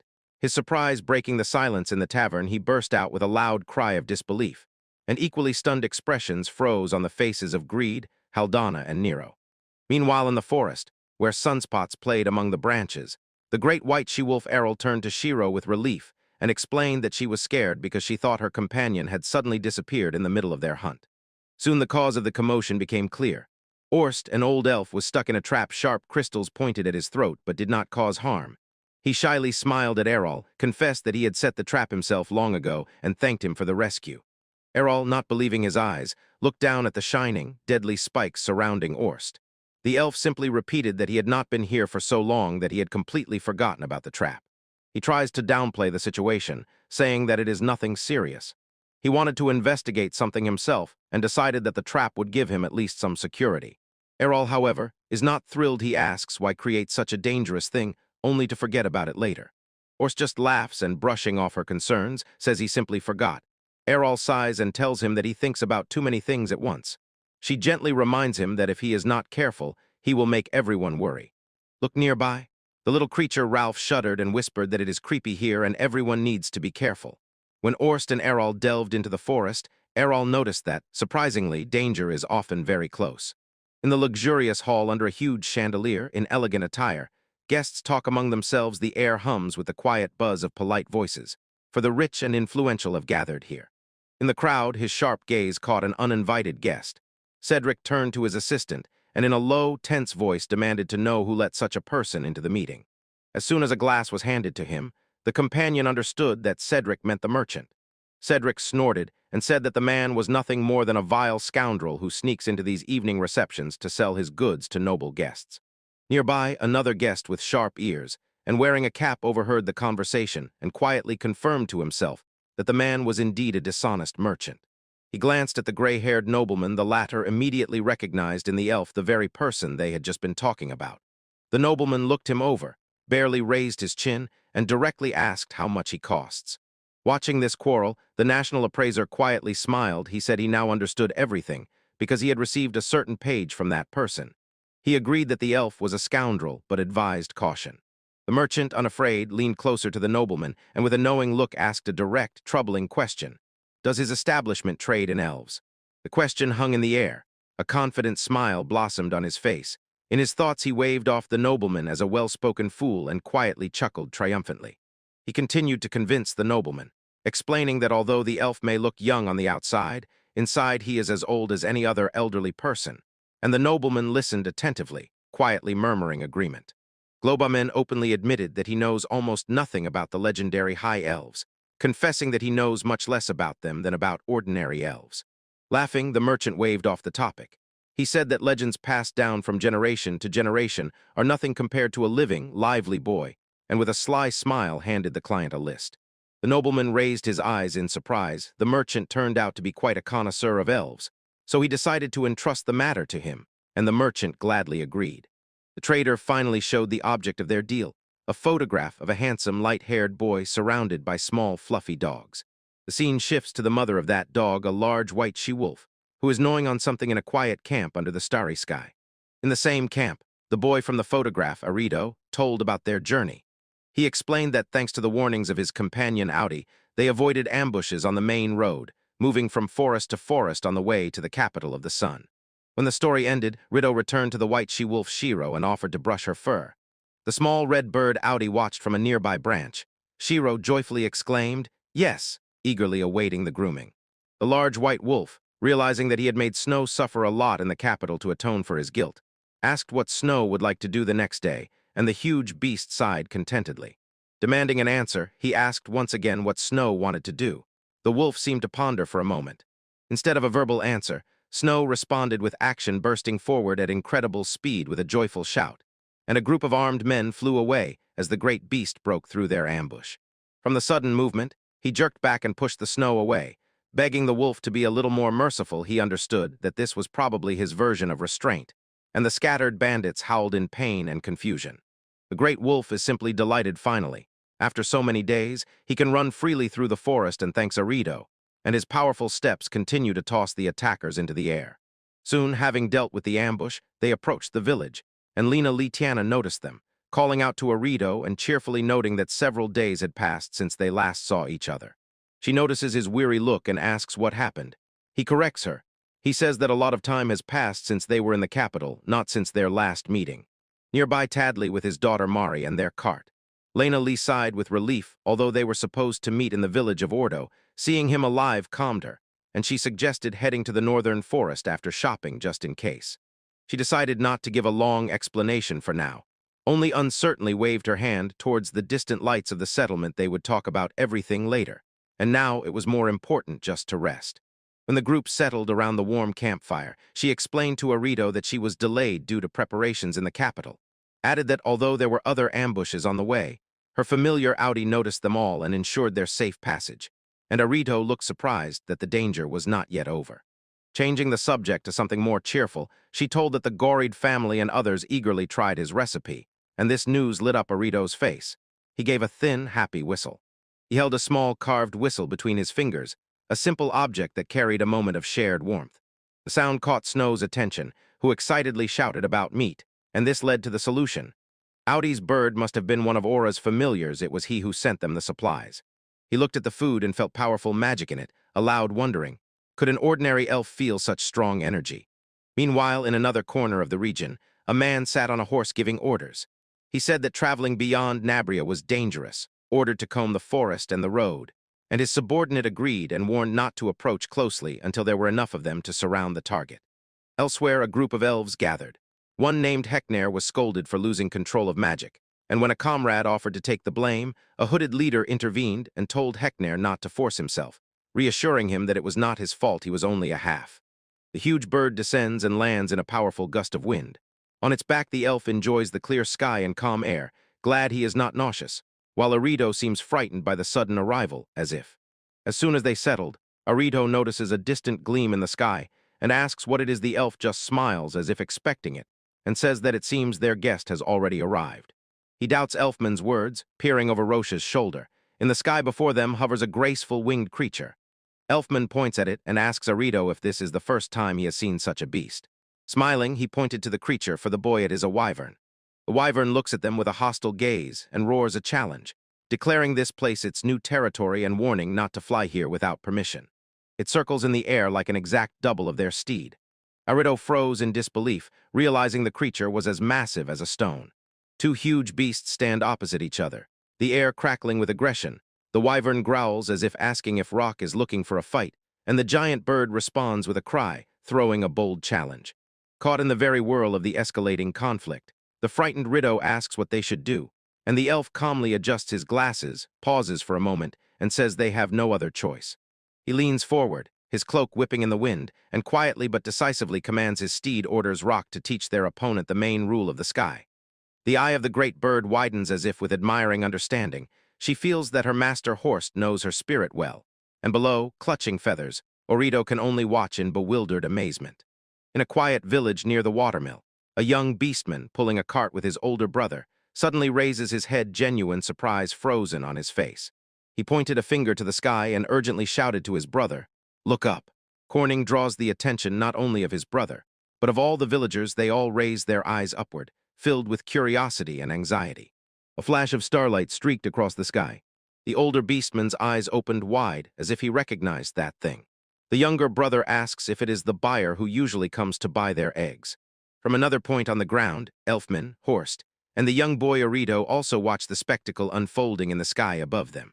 Unexpectedly, Lint turns out to be two giant creatures colliding in the air, the huge stone bird Rock and the fierce wyvern. The wyvern looks on with irritation, not understanding how such a worthless little bird can be so audacious and even faster than him, carrying human passengers. On board the stone bird, a horse smiles with delight, teasing the beast to make it rush at him, and the question sticks in his mind. Why die? The rockbird stared intently at the roaring wyvern. Her sharp eyes narrowed in defiance as the dragon-like monster bared its fangs. The wyvern lunges, but the rockbird sharply dodges with a contemptuous click of its tongue, forcing the beast to bite the air. The remark about the wyvern's unexpected agility is lost on Rido, who groans that he can no longer endure this wild flight, when suddenly the wyvern abruptly stops its attack, sharply turns and flies straight at them, and Horst chuckles, mocking the monster caught in his trap. The beast rushed past them, unable to change course, and headed straight for the distant ominous forest. It screams back, declaring that even with its speed it is still much weaker than him and has no other choice but to flee to the power of death. He placed a calming hand on Hekner's head and encouraged him. The chief recalled a legend passed down through generations about the High Elves, explained that their powerful blood flows in the tribe's veins, and pointing to an illustration in an open book where an ancient elf rides a huge beast, urged Hekner to be confident. Somewhere further, the bandit spurs his horse, gripping the reins tighter. He snorts disdainfully to himself at the thought that half-bloods are incapable and vows to prove everyone wrong. Meanwhile, under the quiet night sky, Arito, Lena Lee, and Goreed rest by a crackling campfire. Their camp is set up in a clearing surrounded by old, weathered stone ruins. In the distance, someone savors mayonnaise with genuine delight. He exclaims that it is incredibly tasty and eagerly demands more. Returning to the camp, Arito reached into a large leather bag beside him and pulled something out. He pulls out a jar and, leaning over, looks over his shoulder with wide-open eyes. Arito asks if she gave him that magic bag just for convenience and adds that he is glad apparently. It really helps her, and he confirms to himself the suspicion. The old man is definitely hooked on it. Lena admits that she was very surprised when he gave it to her. She looks at the bag and talks about the incredible amount of magical power contained within it. He raises the jar of mayonnaise and smiles gently. Good, he thinks to himself, she can use the bag exactly like that. He confirmed to Lena Lee that he gave her the magic bag for convenience, and sincerely rejoiced that it really helps. She honestly admitted that she was truly surprised when he gave it to her, and noted the incredible amount of magical power it contained. Pleased with her assessment, he lifted his bag to show one of its features. He explained that if she constantly directs her magical power into the bag, its capacity will gradually increase, just like his, and encouraged her to try. Moved by his generosity, Lena Lee thanked him, feeling that she was receiving too much. She again enthusiastically praised the bag and added that the meat they had eaten earlier was incredibly tasty. Aloud, she wondered if all this was thanks to his grandfather's skill, because even the wise elders of her tribe had never heard anything like it. Arito agreed to tell more, but just as he began to speak, Audi flew in with an urgent warning. A little bird said that about 20 people surrounded them, but could not understand for what purpose. His face instantly filled with anxiety as he shouted her name. He quickly guessed that the smoke from their campfire probably revealed their location, because he and Lena Lee stood surrounded. The enemy leader was looking at their camp through binoculars and quietly ordered to tighten the encirclement, and in the forest one of his subordinates gave a signal. This is an order. Armed men quietly crept through the thickets, surrounding the camp from all sides. From his branch, Audi watched intently as figures approached. The bird turned to Rido and directly asked whether to kill their opponents, although they were people. Hearing the bird's question, Arito reacted instantly and shouted that they absolutely could not. Lena Lee called his name, her voice sharp with anxiety. Lena Lee, with a serious expression on her face, then asked if the same rule applied to Snow. He grabbed his cloak and admitted his carelessness. He sighed plaintively. If they were moving on the highway, they could retreat, but fighting people at night in the forest was much more dangerous. He looked aside, leaning over, his voice trembling with anxiety. She at that moment remained completely calm and confirmed that they were indeed surrounded. She calmly ordered Audi to temporarily put away the weapons. She turned to Rido, her voice calm and confident, assuring him that she understood both the distance and the situation, and he did not even need to say anything. Hidden in the dense underbrush, she watched as armed men moved among the trees. Their formation was not a random sweep but a targeted pursuit, and with icy certainty she realized that the attackers were not chasing the whole group, but judging by their movements, specifically Arito and his companion who were fleeing in the distance. Deep in the forest, Rido feels that he is being watched and understands. The pursuers are already here. Running away is pointless. They will catch him in a moment. Above him on a branch sits Rockbird Audi, alert. He turned sharply and shouted into the oppressive darkness, his voice ringing like a challenge. If they have any business with him, come out and show yourselves. From the dense forest came a rustle, and Lena Lee's head turned sharply toward the sound. Her elven ears caught that barely noticeable alarm. A figure emerges from the shadows, an elf man. He walks forward calmly, addresses the boy directly, calling him a mystery coin. Says that his intuition, as it should be, is quite sharp. raises his hand in a calming gesture and assures that he has no ill intentions. Now he stands fully revealed, his face unreadable, and he watches the pair attentively. Finally, he meets a gaze in return, eyebrows drawn together in a mixture of surprise and suspicion. To her silent question, the newcomer sharply responded with an accusation. Called her an elf, a woman, and directly asked if she intended to run away from Rido, whom he insultingly called just a child. This hint hung in the air and shocked her. Arito exploded with rage, shouting at the elf to shut up, and accused him of being one of those elves who recklessly approach humans and, without thinking of the consequences, bring misfortune. His gaze stopped on Lena Lee. Finally, he noticed her ears and that barely noticeable pointed feature that reveals her origin. With a sad expression, Lena Lee confirmed his unspoken guess and admitted that she is a half-elf. The strange elf's gaze narrowed as if he was facing a riddle. He snorted, asked if the boy was looking down on him, and sharply said that his business was not with him. He again turns his attention to her, leans forward, and extends a hand in invitation. Assures that he has good intentions, explains that someone who truly values her is waiting to meet, and asks her to go with him. In response, Arito firmly plants his foot and blocks the elf woman's path. The words ring in Rito's head as he processes this revelation, her ear like half of the letter. The contemptuous tone of the elf rings again in his thoughts, accusations, and a brief, sharp rejection. It seemed to suggest repeating linearly a promise from one who understands the plea to follow, and at the same time his own instant defensive reaction. A brief moment of reflection hardens his resolve. He raises his hand, clearly signaling the elf to stop while standing guard before Lena Lee. Arito broke the silence with a calm voice, noting that the elf knows his name and demanded in response to identify himself. And the elf calmly introduced himself as Hekner, a man who trades widely in the capital. He calmly challenged the elf, asking if these business negotiations could be conducted through the Merchant Guild. His question hung in the air, and the tension between his group and the elf Hekner was palpable. He sighs submissively and says, "I surrender," barely smiling, acknowledging that Rido seems to be a very capable child. But his concession turns out to be just fainting. Hekner says that Arito's intuition is too sharp, and Lena Lee urgently shouts for everyone to grab Arito and that the rest can be ignored. In a shock impulse, she tears the bowstring, releasing a non-lethal blast that throws Garide and Arito backward, knocking them off balance. A huge winged shadow descends from above. The creature, a giant bird-like beast, looks down with intelligent eyes. It says that even if no one pays attention to them, it has its own circumstances and it will take them with it. Hekner looks up distrustfully, his calm shattered. He stammers, recognizing the creature, and says in shock, "Was that M?" The huge beast lands with a formidable thud, raising a cloud of dust and debris. It once again resolutely declares it will force them to accompany it despite their wishes. When the dust and debris settled after the creature's destructive landing, the elf froze, unable to believe his eyes. His mind could not comprehend what he saw, and he only whispered the name, not believing it was happening. Meanwhile, in a peaceful cottage far from the conflict, another delight was taking place. A hand carefully spread a thick, creamy sauce on a piece of food, a simple gesture that celebrated how delicious mayonnaise was. He savored it, and satisfaction was evident on his face. He openly declared that he wanted more and aloud wondered if only Arito could do such a thing. Somewhat disappointed, he added that this pleasure does not last forever. Fleeting delight is nearby. Nearby, Shiro watched Nero eat, slightly grimacing, and noted that the smell was very unpleasant to her, wondering how he could eat so much. Then her thoughts jumped. She asked Orst about some old incident with nobles and quietly expressed her concern for Arito. Attention returned to the preparation. The knife smoothly glided, generously spreading even more thick mayonnaise. The horse continued eating, and his thoughts still circled around that unique taste and the one who created it. Shiro's question about nobility hung in the air. Her concern for Rido was palpable while Nero continued, "Like me." Finally, he spoke, as if touched by Shiro's unspoken anxiety.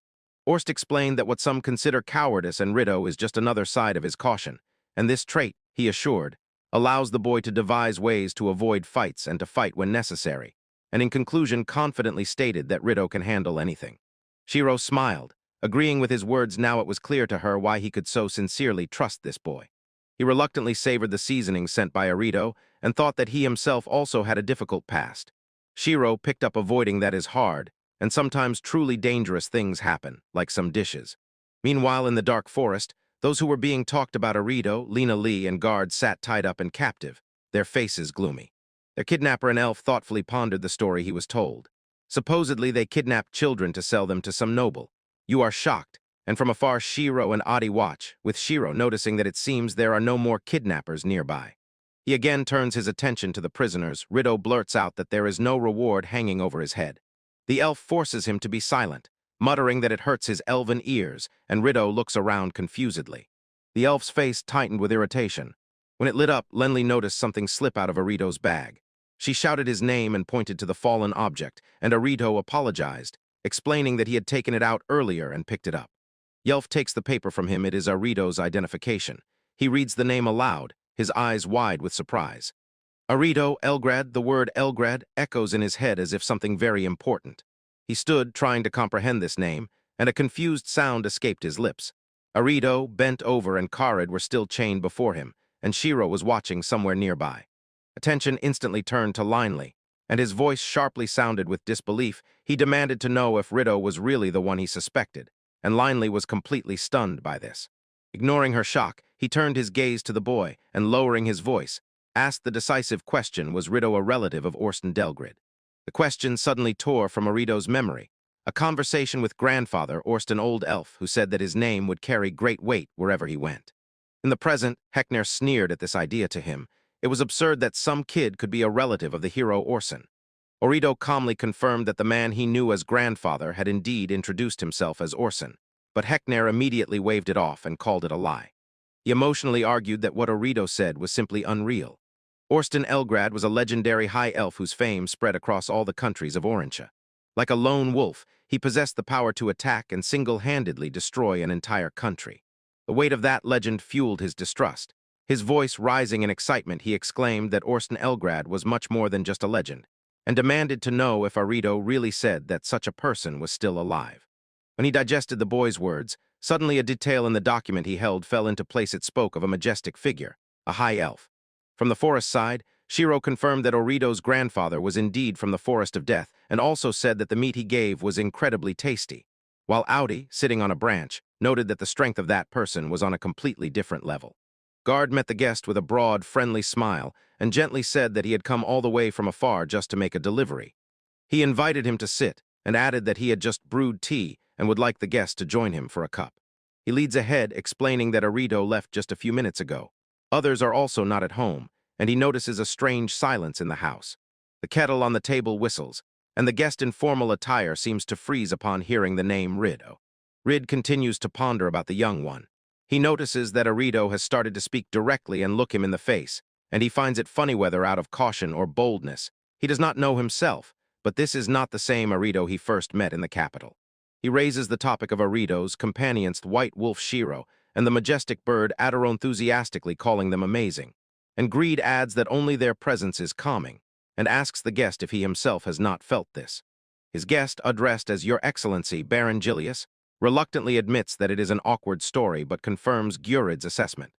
Pausing to enjoy the drink, Gilius inhales the subtle aroma of tea leaves and adds that this is a message from an old friend.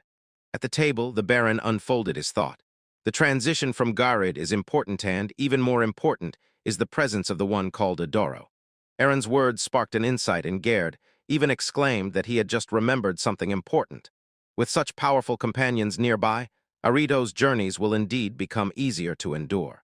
He listened as Baron Gilius sighed with relief and was glad that Arito was pleased with the map. Gilius considered it a successful gift, hoped it would help the boy on the road, and wondered if he had used it immediately.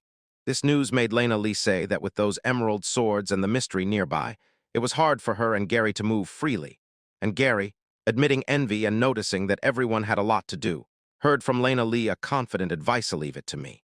Someone picked up and remarked that Arito's grandfather also seemed like an amazing person, advising Julius to get along with him as he sees fit. And when the group sat together, one of them asked aloud what Arito and his companions were doing at that very moment. Meanwhile, far away, Rido was making his way through a dense forest dotted with sun patches, and a small red bird Audi comfortably perched on his head. Lena Lee, who now turned out to be with them, knelt down and carefully examined the local plants. She recognized the flowers of morality and Larissa's grass, and noticed that the place was simply teeming with them due to the high concentration of magical power. Although these species were unfamiliar to her in detail, she sincerely offered to help with their collection. From his branch, Audi loudly warned the owl Morin, reminded another familiar not to forget how they were attacked during the last meal, emphasized that this time he was especially cautious, noticed that the forest was not yet completely a forest of death, but already showed signs of a borderland, confirmed that they had found the needed hut, and insisted no one should relax. He turned to Lena Lee smiling and confirmed that their goal was the Milan forest, then kindly offered to escort her home once the task was completed. She explained that in fact they found themselves in a place from which she could not return alone, and since their path led to where people avoid going, she was told that he would have to accompany her anyway, and Arito gladly agreed. As soon as he said this, Shiro suddenly dashed forward, looked back hopefully, and Arito called the wolf's name. He suddenly dashed forward, and Lena Lee shouted his name, asking what happened to Snow. The white wolf growled a sound that Lena Lee mistakenly took as a plea for help, but Arito felt this was not about them, it was a warning about something else. The wolf's gaze froze on the path, ahead he sensed a presence that could not be ignored. He raises his eyes to the tree crowns, his face tense, wondering what it could be. From the height, Audi confirms the premonition, reporting a turbulent sensation, coming exactly from the route they are heading to. Hearing this, Lenali warns Arito not to overexert himself, and he instantly accepts her concern and gathers strength for what lies ahead. Even before anyone else could move, a small black cat-like creature tore off from Rito's shoulder and like a shadow rushed through the undergrowth. It lands silently immediately before it emerged two monstrous, ape-like bees with fierce growls, and the cat without hesitation rushes forward to meet the threat. When the predator lunged at the small creature, Snow swiftly intercepted the attack, crashing into both monsters and knocking them back with a powerful blow. She and her little companion swiftly dealt with the ambushers, their screams echoed through the forest as they fell. When the roar of battle subsided, Arito turned and saw Shiro standing calmly on the path. With relief, he called her by name. He caught his breath and asked what had happened. Shiro explained that those creatures were not particularly strong, and seeing her, scattered, and Arito thanked her, and exhaled with relief the danger had passed so quickly. The tension eased a little, and suddenly their gazes fixed on a small movement nearby. He and Lena Lee turned, and surprise appeared on their faces. It was a small black cat, now lying on the ground in the forest and quietly meowing. Arito recognized the creature a kitten. Linley, looking at its tiny size, guessed that it was the one those ape-like monsters had been chasing.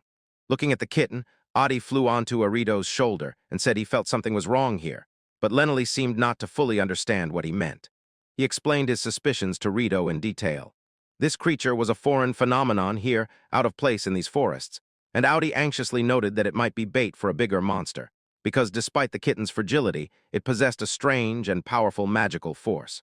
The revelation about the true nature of the little creature shook the group, and Lena Lee Tiana whispered the shared feeling all of this seemed strange. She continued, confessing that she had never ventured so deep into this forest before. Judging by the appearance, she pondered perhaps this creature was one of Shanda's cubs. Her words ignited a mysterious memory in him. He recalled a long-tailed cat that once belonged to his grandmother, and this finally convinced him that the creature was a cat. He wondered if, during its escape, it had strayed from its territory and was now simply lost. From his place, Audi challenged this soft theory, and reminded them that only last night monsters attacked them. The attack stopped only because of their arrival. The piercing gaze of the bird fell on the little black creature, and he wondered how such a tiny animal could fight and survive alone in this dangerous forest until now. Under the watchful gaze, the black cat simply raised its head and looked with an innocent expression. This made Audi doubt whether he had accidentally mistaken it for bait. Suddenly, Gerito thought of other culprits. He knew that goblins and orcs were cunning enough to attack human villages, and for a moment imagined that they might have set such a trap. Looking around the dense, wild forest, he dismissed this thought. Such a deep wilderness was not a place for them. He looked at the creature with a drop of sweat on his cheek, his gaze lazy and seemingly thoughtless. Nearby, a horned owl and a red bird, Audi, watched with sharp, suspicious eyes. The little black cat, as if indifferent to their watchful eyes, gently began to rub against his leg. He looked down and recognized this familiar gesture with surprise. When Chinden snuggled up to him, Lena Lee reluctantly admitted that the cat seemed to have no evil intentions, but still insisted that Rito be careful. Audi waved off her warning and pointed to Rito's strangely satisfied expression. She quietly laughed and noted that Arito seemed to know a lot about cats. Then she remembered that her grandfather also had a cat-like magical beast, and this memory obviously touched Arito. She continued to explain that although both creatures were similar, something about this cat unsettled her. Finishing her thought, she raised her gaze to the dense forest canopy. Its presence in such a dangerous place seemed truly strange. Somewhere in a clearing near a small wooden hut, a white rabbit-like creature jumped from a high perch, softly landed on the ground and decisively turned around. It approached a squirrel-like creature that was burying leftover food. The rabbit asked if it had seen Shinda, and the squirrel-like creature replied that Shinda was here during lunch, but it did not know where he was now. The little white rabbit finally found his companion, a fox-like creature, sweetly sleeping on wooden planks, and quietly smiled upon seeing him in such an unexpected place. His big eyes blinked, and an image of a lit lantern flickering flashed through his mind. Meanwhile, Ors turned to Chindi, the white wolf, with a confused look and asked where he had gone. He was just here a moment ago. The big wolf simply reminded him that Ors had just eaten. Unaware of the conversation, the fox-like creature was deeply sleeping on a sun-warmed log. The group gathered, quieting down to watch the sleeping animal. The white rabbit thought, whatever the season, the fox always settled first in the coziest corners. Orst, looking down, aloud asked what that fox was doing, resting next to the rabbit in such a place. He quietly chuckled and told Chindi that the fox really behaved like a huge cat. The white wolf softly uttered, "Foo-foo," as if agreeing and thinking to himself that the fox was just doing things his own way. Arito quickly transforms his cloak into an improvised sling, tightly fitting a small black creature resembling a cat into it, and explains to the redbird Audi that this way she won't fall and he will have free hands. Audi doubts whether it is wise to take a potentially dangerous creature with them, but Arito considers it a good idea. Moreover, they will handle any problems as they arise. Slightly blushing but with a determined expression, he changes the subject, hinting that their destination should appear any moment now. As if on command, Audi calls from above, confirming that they are close. The group rounds a bend, and Rito, raising his eyes in surprise, announces that there is an ascent ahead.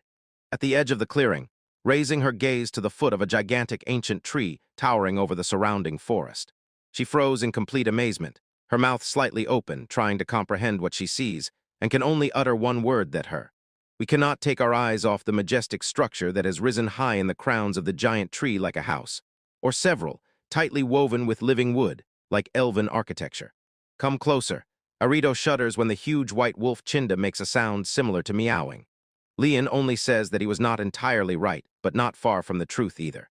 Suddenly, a woman with long hair and plant-like features appears beside them. She gently strokes the creature in Arito's sling, and says he seems to be fine because she was worried. Arito is stunned, not understanding when she got so close, and Audi realizes with surprise and horror that she completely slipped past their defense. She snaps her fingers. A sharp sound cuts through the quiet forest air, and with a knowing smile asks if it was the very one who saved him. In response to her gesture, a tangled mass of vines rose up and then rolled back. The druid calmly greets the gathered company, addressing Morse's child, Errol, Ralph's child, the young elf, and the familiars. Ileana's rustle and completely retrieve their voice gently echoes, greeting them in the very depths of the forest. She froze in disbelief, eyes wide open, and in her head it instantly connected. Control the dried over the vines and the creature that was just here. She hesitates, asking if these plants are her responsibility, to which the dried simply confirms. She turns away, her long hair flowing behind her, and naming herself Leona Drew, explains that she knows Orst and is the guardian of a child named Burrito. Turning into her small cat form, the black creature quietly meowed from Rito's shoulder. Diana stands at the foot of the stairs built into the giant tree, raising her open hand upwards and solemnly inviting them to her home. She walks in, the group follows her to the entrance of the giant house in the tree, while the last rays of the day cut through the sky. She leads the group into a spacious room where the walls, floor, and furniture seem to have seamlessly grown from the living wood of the great tree. And Burrito, Horst, and the large white wolf follow her, mesmerized by this wonder. Running her hand over the chair and marveling in awe, everything is made from living plants.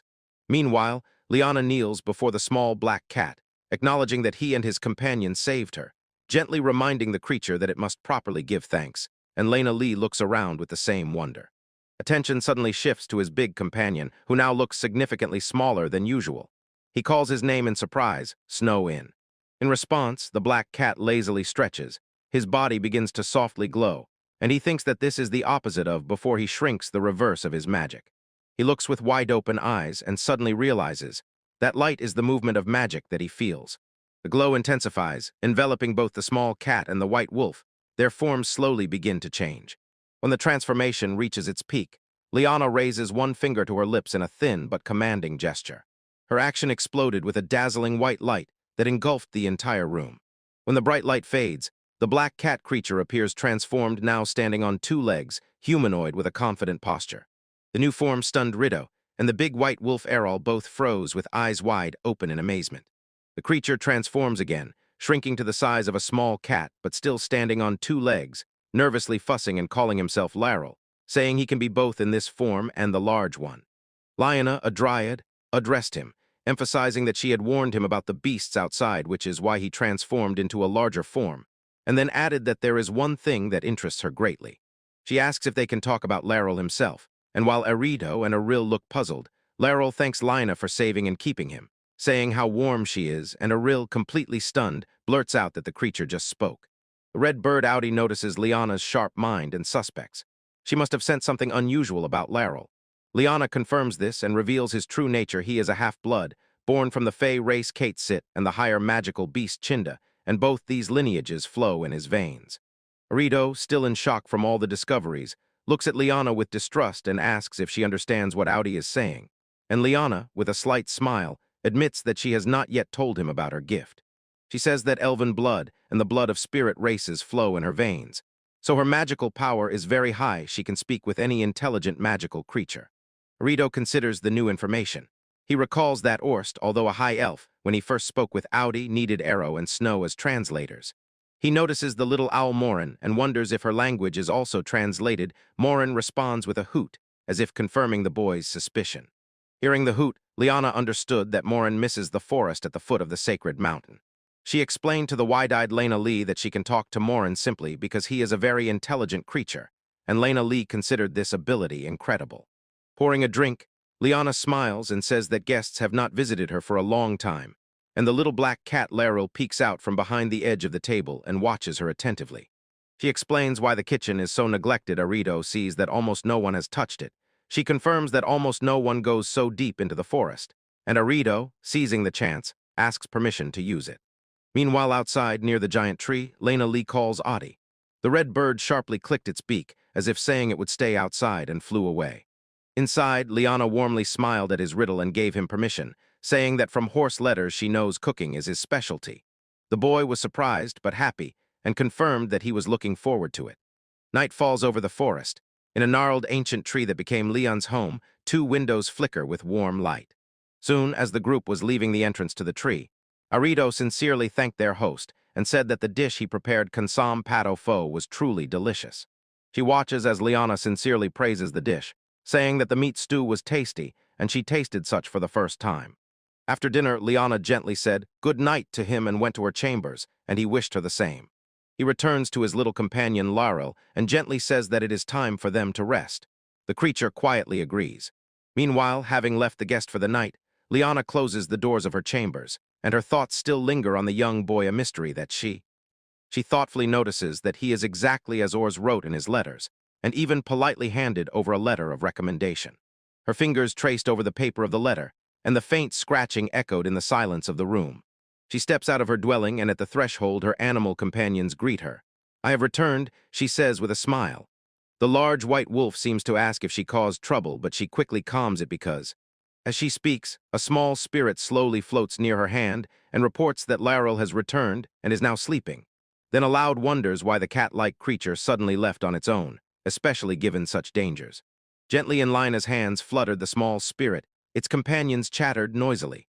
One of them asked if the boy Erido was truly a good person, recalling how he saved Laryl, while the rest chirped joyfully. The spirits continued the discussion, piecing together that Laryl probably went out because he was interested in Rido, who had not yet appeared then, and Lyanna quietly listened, her palms cupping the floating being tenderly. The conversation shifted to Erido. Everyone only guessed if he was comfortable, especially after he had to be carried back, and agreed that he should be thanked. They admired the nice guest room prepared, noted that Laryl was skilled at finding cozy corners, and Lyanna felt better from this too. Noticing her silence, one of the spirits finally whispered, "Lyanna, do you feel pain?" Her face paled from their words. She quietly whispered, "You are right." Her gaze became distant, and then she decided to try to talk to him, but only when they would be alone. In a quiet glade, Rido stands near a carefully tended field and waves to a bird flying past a large tree. In the background, a small wooden hut hides among lush greenery, and a stream quietly babbles nearby. The words of Leona drew still echo in memory. She looked at him with sincerity in her eyes and said, "I rely on you," and her little rabbi companion settled on her shoulder. Here is Rido on his knees among the crops, carefully examining the leaves and thinking whether to remove the beetles. Nearby are his animal companions, the great white wolf, Shiro, the fox, and the cat Laryl. Watch how he works when the great wolf begins to speak. The creature looks seriously at the group and says, "If even that eccentric horse calls the person Rido meets a weirdo, then logically that person must be even stranger than the horse himself." The great white wolf listens attentively to these considerations, strokes his chin, and thinks deeply while the fox-like creature prepares to explain everything in more detail. Before it could do anything, Shiro, with a worried expression on her face, voiced her conclusion. She has thought it over and believes that Rido is in danger, and this thought stunned the great wolf. He immediately counters her fear with another look. After all, Ors himself is a known weirdo, so if he calls someone a weirdo, that person, on the contrary, might turn out to be quite ordinary. The little cat Laryl pricks up his ears and eagerly agrees such logic could indeed be true. While Olivia dives into a tangled dispute about his safety, Arito finishes work in the field and, throwing a simple, "all right," turns and walks along the path between the crops. Having finished the work, the old elf oars stretched widely, and nearby one of the fox-like creatures picked up the group's previous conversation and said that she still has doubts. The white wolf aloud wonders if what Or said could be true. Another companion recalls that Or claimed supposedly that person lived forever in the deep forest, and it is hard for him to comprehend. But Or, unconcerned, cheerfully interrupts them and says it is almost time to eat. They announced, "Time to eat." The smaller wolf agrees that eating is indeed the right decision. The dispute quiets down, and when everything is settled, Ost leads the animals away from the fields. Meanwhile, Arito finally reaches the place. A large, noisy man in a bandana meets him, calling him the great tamer of beasts, and saying that Arito's travels are over and now he will live here. Nearby, a woman and two small beast people smile, as the man invites everyone to a welcoming tea party in the garden. At the party, his beastly friends greedily eat sweets. The red bird chirps about how tasty they are. The wolf agrees that they are not so bad, and the little black cat notices that some Rido seems to be enjoying himself more than expected. But the host looks puzzled, and Arito insists that his journeys are not over, yet he says he still needs to explore something. But the host seems to pay no attention to him at all. The man squeezed his shoulder harder, and the friendly atmosphere suddenly dissipated. Arito's face filled with anxiety, he froze at the table as the man loomed over him. As he approaches closer, the man's friendly mask disappears completely. He utters the boy's name, Arito, and then another, at which the boy's eyes widen and he freezes in shock. Barrow is. His consciousness drifts into a strange dream, where an aging nobleman with a familiar face looks at him and says that Arito still looks exactly the same as before, then sharply asks why that is. The question hits him like a blow. His eyes widen in confusion, and he strains to compose an answer. The scene changes. A vast, desolate landscape opens up. He stands alone and calls out into the void to a distant silhouetted figure. He gasped sharply and woke up in a safe bed. Around him gathered Shiro, Laryl in a black hat, and a small floating spirit. As his eyes focus, Shiro explains that everyone wishes him good morning. He got up, a drop of sweat ran down his cheek, muttering that it was a very scary dream. In response, he wished Snow good morning and noted how early it was, while the wolf tail gently wagged. While he hurriedly dressed, Snow said that Liana was already waiting just outside the door. Although early, she seemed to have something important to talk about. He opened the door and saw Lena Li Tian with a warm smile. She greeted him good morning and asked if he slept well, and Arito confirmed that Snow told him she wanted to talk. She said that the small floating spirits are like children watching over the house instead of her, and that Rido was attentive to come. The white wolf guardian lies nearby. She abruptly gets to the point, and with a knowing look says that he came to her not just as a guest, but to investigate this fall. He jumps to his feet, surprised by her straightforwardness. His eyes widen, and he urgently asks if she knows anything about it. She calmly continues and reveals that she knows about his research on the fallen from the letters Orsted Center. He seems stunned by this revelation, mumbling to himself, sits down again, and Lena notices that it seems he came to her after previously inspecting another place. He apologizes anxiously for losing his composure, confirms that he really wants to know about the fallen, and explains that before coming he went to the city library every day to learn more about them. He finishes the explanation and admits that he never thought Lena knew anything about the fallen. She listens attentively, and understanding is visible on her face. After biting off a piece, he was about to ask Lena another question, but the white wolf guardian slightly shook his head. Arito noticed this gesture and decided inwardly that Lena probably does not yet know the whole story, while she looked at him with a gentle, knowing smile. He says that for now it is good they talked alone, and suggests discussing the details after breakfast. Just then there was a knock, and Laryl, staggering, burst into the room, greeted them good morning, and said he was hungry. The little creature says good morning again, and it seems to awaken Lirito. His heart trembles with surprise. Linley also warmly greets Laryl. Lena Lee initially offers to prepare food as a thank you for allowing him to stay, but instantly changes her mind and says it is better to leave breakfast to Aratupan, which she and Laryl exclaim joyfully. Soon a luxurious feast appeared on the table. Laryl enthusiastically points to the meat dish prepared especially for him, and it, leaning over, gasps with delight at what it sees. Everyone gathered at the table Arito, Lena Lee, Chinda, and Laraland. Arito solemnly declares, "Time to eat." While they eat, Lena Lee tears off a piece of bread, sees dried fruits inside, and excitedly says how tasty it is and how wonderfully it goes with the soup, still amazed that such wonderful baking can be made in an ordinary pan. Meanwhile, Shanda calmly eats a piece of meat, and the red bird Audi looks on with disgust. He notices that this meat is from the forest of death and finds it strange, but Shanda simply says stop staring. The little bird continues to ponder. Although she is deep in the great forest, no magical beasts approach the house, as if something actively drives them away. When she looks up, Chinder again tells her not to look around, but to focus on the food. Dry Liana stands up and says that although they have just finished eating, it is time to move on. After her words, Lena Lee spoke and explained that today she has something for her Rido that she wants to show. She turns to Audi and asks him to hold the defense here, quickly adding that with Chunda and Leonis nearby, there is nothing to worry about. Dorito, pale with nausea, asks if they should chase after it. Orst explains that the creature just appeared, started a fight, made noise, and ran away, and apparently this detail even amuses him. He refuses, says the wyvern has already learned its lesson, and they better leave it alone. Rockbird seems to agree, acknowledging the truth in his words. The gaze shifts from the sky and stops on a quiet cluster of ripe dark berries hanging from a leafy branch.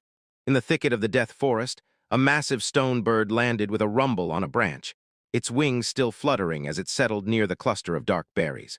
It lands and lets out a fierce scream, demanding that everything make way. The reason for the commotion became clear. The wyvern, fleeing from the open sky, crashed with a roar into the forest canopy, breaking trees in its uncontrolled fall. Even when the great beast falls, the stone bird continues to hurl insults, teasing the wyvern and calling it a dwarf. The wyvern stops in a clearing, completely broken and motionless in the middle of the shattered forests. Above, Irido watches this display of power in shock and wonders. Why does he feel so drained after the flight? Is every bird in this forest some kind of monster? His thoughts are interrupted by Orst, who calmly reports that they have finally landed. Orito turns to him, pure surprise on his face. Orito stumbles in a small town, pale and unsteady on his feet. Two beastmen notice him, anxiously offer water, but Orito reassures them, says everything is fine and that he will visit their shop later, after which he moves on and Orst follows him from a distance. He and Orst walked through the quiet town and approached an old man with a long white beard who was sorting fruits. He raised his eyes and shuddered at their appearance. In a rural wooden hut, the man confirmed that he had received a letter for Osama and assured them that the letter was safe. Before getting to the letter, Horst pulls out a huge bundle of herbs. It is the very Silan that the man had requested. His eyes lit up with joy. He exclaimed that now he could prepare a bunch of medicines for fever, while Horst meanwhile turned his gaze back to Arito. The chief sincerely thanks him, noting how difficult it must have been to gather so much. Horst waved it off. It was just a small thanks for taking care of his letters and packages, and if needed, he could gather more himself. The gaze lingered, and it shifted to Rito. The chief remarked that the skill of such a young person to gather saline weed reminded him of what Orst was like in his youth, and he smiled warmly, saying he looked forward to the future of this boy. The horse gently interrupts him, joking that chatting about the past only makes the chief older. He hands over the letter he was holding, and the chief apologizes for the empty talk, while the woman behind urges him to return. The conversation awakens a memory. A younger orc in glasses looks at what seems to be photographs and thinks to himself that his body of the fallen cannot grow. He does not know how to return to his world, and even if he could, there is no one left from his family there. Memories fade, and the chief, offering them fresh mate from his farm, hangs in gloomy thoughts or looks at the fruits and does not know what to do next. He gestures towards their home and says to Rito that they have gathered a pile of meat and fruits. Then turning back to the boy, he hands him a folded paper here and says simply. Arito grabs the letter, deciding it is for Orst, and nudging the grandfather to open it, asks, "Isn't this for you, Grandpa?" Unfolding the paper, he froze in surprise, his eyes opened wide. It had the name written on it, Rido. Elgard and confused, he asked himself if he now had two identity documents. Horst began to explain. The document was from his native Ellenford, a city where he has so many connections that obtaining it was not difficult. He clarified that although Ellenford was founded by elves, it is now a diverse state where humans, beast folk, and fairies live. He admits that Rido might not fully understand this because around him now there are mostly humans. In Ellenford, however, different peoples coexist peacefully, and children from unions between different species are often seen. Harith's revelation leaves Rido speechless. Looking directly at the boy, he firmly states that he believes the name Elgard will one day be very useful to him. Then he showed Arido another document and explained that just in case he made two copies. Holding the papers, Arido suddenly realized the real reason for Orst's actions. Did everything out of fear that Arido would not be able to grow because he was fallen. He watched as Azur finished signing the document. The pen moved confidently, and then the old elf handed him the second copy if he wanted to take it. The document, Orst explained, was for his adoption. Arido quietly confirmed that he understood, clutching those papers in his hand. His mentor continued, voice gentle. He already considered Arido his son. No, his grandson. The boy's eyes widened, a wave of emotion overwhelmed him, and he quietly whispered, "Grandpa." Soon, in their home, writing materials lay on the table where the documents were prepared. Vorst looked over the completed papers with satisfaction and told Arido that he had done well, then turned his head and called someone named Purin to come with. When the matters were finished, he ordered the boy to quickly go shopping and return. Arido gladly agreed, promised Orsu that he could rely on him, and rushed into the yard with Ralph running alongside. He paused for a moment, returning with a bright, sincere smile to thank the old elf once more. Vorst watched him leave, a quiet satisfaction on his face. A small wooden house stood peacefully under the wide, open sky, a warm refuge for the newly formed family. When Arido returned, he was greeted by the wild Shiro, who howled with joy, informed her that he was back, and she seemed to indicate that she also wanted to go to the village of Ula. Arido gently explained that she could not go, quietly sighed, wishing she were a little smaller. He arrives with companions, and Orst, standing in anticipation, warmly welcomes them. Above them, a large rocky bird circles, then descends. The orc's gaze turned to the feathered creature, and he asked Arido if he had also made a contract with that bird. As if in response, the stone bird swooped down and softly landed on the orc's outstretched hand. When the bird quieted, Shiro stepped forward and delivered the message. She explained that the bird's master had seen Arido using wind magic during forest exploration and considered it a weak performance, and at the end added a proposal: if Arido bows and asks for training, the master might consider whether to teach him. Of course, this proposal interested him, and it seemed Arido understood that they were thanking Iral. He agreed to pass on the message when the time came, then, noticing the little bird, remarked how curious it was and it loudly cawed on his hand. The large rocky bird sitting nearby broke the silence with a critical tone and addressed the lynx. She reluctantly noted how arrogantly others behaved, then looked at Rido and stated that the boy looked relaxed, questioning whether Or's student had been taught at all, and snorted mockingly. In response to the bird's condescending tone, Lynx creature's face twisted with rage, fangs bared. It growled as if asking whether Rockbird despised Or's teaching methods. Nearby, Arido and Shiro watched the scene tensely, while Or stood a little aside and watched. It stated that it could use wind magic itself, as if hinting at its own skill. The stone bird simply looked down. Its expression was unreadable, but it seemed unimpressed. The great bird continued. It could not tolerate Arido's talent remaining without proper training. Under its care, it would teach the boy until he was on par with other creatures, and the decision, the bird emphasized, was now up to Arido. Hearing the proposal, Rido froze his eyes wide open as he processed what the mighty creature had just said. The thoughts were brief. He bowed deeply and, filled with excitement, declared that he would of course accept, then eagerly asked if Rockbird would stay close to him and Minori. Rockbird felt his enthusiasm but set a strict condition. It would allow Rido to make a contract with it only if the boy agreed from now on to follow its instructions. The terms were set: either take a step forward. He reminded Arido that this would be his second time forming such a bond and encouraged him. "You can handle it yourself." Arido raised his eyes, and reflections of new achievements appeared on his face. He stretched out his hand and placed it on the majestic bird. Under the gazes of Orst and Shiro, he made the contract and named his new mentor Adoro. The newly named Adoro snorted sharply, as if agreeing with the name for now. Rockbird sternly warned, promising to train the boy harshly, and told him to be ready. When the contract was sealed, Orst clapped his hands and announced it was time to eat, and Arido's serious expression disappeared. Replaced by excitement, he declared he would immediately prepare tonkatsu. Seeing how he burned with impatience, Shiro immediately offered to help with the preparations. When the two set off, Shiro either insisted on carrying the plates or simply looked at them with a gentle expression. He noted that while they were busy, he could now speak freely. These words were thrown towards Adaro, who sat nearby, silent and vigilant. Later, when dusk fell, the enigma stood next to Shiro and that lynx-like creature by the wooden fence, gazing into the quiet landscape. Night fully descended, covering the small homestead with darkness and silence, while its inhabitants lay down to rest. Under the pale glow of the full moon, the small horned owlite settled on a branch, and Adaro, the majestic stone bird, glides through the night sky. Inside the house, Rido bursts in, warmly greeted by Orst, and the boy proudly says that he, along with others, defeated the monster with 8 legs and now can handle weaker monsters on his own, while Orst smiles, examining a piece of thread, probably a trophy from the battle.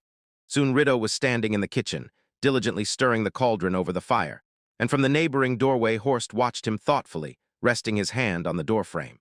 The boy had just begun tasting the dish he prepared when Orst approached the table to talk to him. He sits next to Rido and Shiro and notes that 2 years have already passed since the day the boy arrived. Orst reassures him. Compared to an ordinary person, he is already quite strong and can stand up to monsters with dignity. Rido still doubts himself. He honestly admits that he is unsure of his own strength and praises Snow and Adaro for their help. But Shiro immediately objects, reminding that he himself greatly helped Orst with his research on magical instruments and new medicines. Ora's expression softened into a knowing smile. He silently agreed, as if to say, nothing can be done, and Arido suddenly raised his gaze with a flash of anxiety, felt that the old elf's intentions had changed. His anxiety was justified. Horst stood up and led him to the door. Rido protested, saying he had just started eating, but Horst cheerfully replied that after a little movement, the dish would taste even better. Outside, the massive silhouette of Adaro patiently waited. He flew through the sky on the back of the majestic stone bird Adaro, and behind him calmly sat the horses. When they were flying, Ors casually noticed that Arido was probably disappointed when their duel that day was interrupted, and added that for such a young boy he was too timid. In panic, Arido barely managed to whisper a denial. His denial was blown away by the wind. Suddenly, he found himself in a rapid fall through the air. During the fall, fragments of his past life flickered in his mind, people and places he barely recognized. The fall ended not with a terrible crash, but with a soft landing in a field of flowers. For days he looked up at the sky and aloud wondered what kind of beautiful garden this was, asking himself if he had crossed the river Styx into the afterlife. Nearby, Shira looked at him with curiosity. Before he could think further, the massive head of Adaro lowered to the level of his eyes. The great bird asked if he really remembered nothing. The bird's question sharply pulled him out of his daydream. He sat up, grabbed his head, and admitted that he was still completely confused. He barely managed to piece together the course of events. Memory was slowly returning. He remembered it was lunchtime, and grandfather Orst took him for a ride on a stone. And then the last piece of memory slammed into place high above the ground, whether it was roughly thrown off the back of the great bird. He clenched his fist. The memory of the fall suddenly became clear. With renewed determination, he lowered his gaze to the device in his hand and accepted the situation. The signal reached Orsham, where the elf was casually sprawled out, and Adaro, settled nearby, looked at the magical screen showing Arido and wondered what kind of instrument the boy was holding. A flash of memory brought back that mystery how before the journey they shook the sleeping elf and shouted for him to wake up. His brief irritation subsided when finally the voice of Or sounded from their communication device, which they had created together, and the elf noted that this mystery had taken longer than he expected. Making sure Ors was still within the device's range, Arido instantly asked him where he was and if by any chance he was near the village of Ulu. In response, the orc showed a map and indicated that the village Ulu is to the northwest, beyond the Forest of Death, and calmly explained that since Arido had no intention of setting out on the road, he decided to push him. The words reach him, and Arido finally understands the true meaning of being pushed, while Orst continues, assuring that he will not be left without help after all. He has already passed supplies to Adoro and Snow. As if on command, Shiro approaches with a pouch in his mouth. Orst says that inside is a map, a letter of introduction for an acquaintance, and a list of herbs to gather, and Arido suddenly realizes this is his first assignment. He watched as the huge stone bird Adaro soared into the sky. Or's voice ordered the bird to search the surroundings and commanded Shiro, the white wolf, to follow Arido. The wolf barked in agreement. He sent him on his way. Worst explained that he also prepared some gold, and also if any Rido found themselves in trouble, he had a letter of introduction that could be used. Arido was touched by the elf's thoroughness. He realized that despite a secluded life in a dangerous forest, his grandfather had prepared so much just for him. With new determination, he accepted his path. His first question was, where to go? Ors smiled and explained that there was a road nearby, advising the Rido to first get accustomed to this new world. According to the map, if he headed northwest, he would eventually reach a place called Urin City in the country of Abulia. He pointed to the capital, Ruslin, which lay far to the north of Uron, or suggested that the capital's library could become a valuable source of information for him. Arito caught all the details, his mind racing with thoughts about the possibilities the capital held. Having received the instructions, he turned to Orst, sincerely thanked his guardian, promised to carry out the order, and said that he was leaving. He watches as the little black cat Laryl persistently scratches the door, impatiently hoping to join them. Lena Lee firmly tells the creature that it cannot come. Adi then asks Laryl if he was told to stay home, and the cat confirms this with a dejected look. The decision is made. The chosen group sets off, leaving the quiet home behind and heading into the forest, where the sun paints patches on the ground. They walk along a well-trodden path, deeper and deeper into the forest. On the way, Schindel shines with happiness. He is infinitely glad to be outside with the Rido, and the boy meanwhile thinks about the morning routine. He completed the usual training in magical power control, a necessary ritual to calm down. He was walking beside them, and after a moment of quiet reflection suddenly quickened his pace. He anxiously told Lena Lee that the forest is teeming with magical beasts, and asked if the three of us would be safe alone. She confidently assured him that everything is fine as long as he is nearby, explaining that this forest is as if she herself created it. As they walked, Arito noticed with surprise that the trees parted before them, forming a path. He gawked in amazement, comparing this phenomenon to automatic doors, slightly leaned forward and smiled. Confirming that this is a special trait of dryads, they walk through the forest so that trees and grass do not hinder them. Suddenly, a small white bird sharply descended from the tree crown, silently gliding through the air. When the bird chirped, Lena Lee's face became serious. She stopped and announced that other people had entered the forest. In a secluded hut, a dry nymph with plant twigs in her hair immerses herself in memories and whispers that it was a long time ago. Then she turns her gaze to Rido, and recognizing him as a descendant of the Fae, says she can entrust him with a great responsibility. She freezes with a thoughtful expression, feeling the weight of her decision in her simple rural hut. She explains to Arito that she has nothing against keeping that thing, but her home is surrounded by magical beasts. She rarely goes out and is sure that no person will get so deep into the forest, so the secret remained safe. He insists that everything is fine, admitting that his own knowledge of the past is also vague, and while he speaks, the dried one turns and leaves as if her part of the conversation is over. Attention is now drawn to a book about the topography of Nabria. He recalls that the author is Klaus, and even remembers one line, "I will go north." And in the text, the Milan forest is marked as the northern border of Nabria, and further north, to the east, lies the Albrecht Empire in Ellenfort. He sharply raises his head. Suddenly he understood. He shouts to the white wolf guardian nearby that they are standing right here, and aloud wonders if the same author wrote about these borders. This place is a huge, strange settlement, lost deep in the forest. Its buildings have strange block-like shapes and look ancient. Riding to the place, Arito notices the strange coloring of the trees. The white wolf guardian confirms that they are here and prepares to act, and suddenly the dried one appears, engulfed in magical energy, who declares her intention. Ilina Drew will remove the seal. She raises her hands and whispers one word, Olorosa. A powerful tremor shakes the forest ground.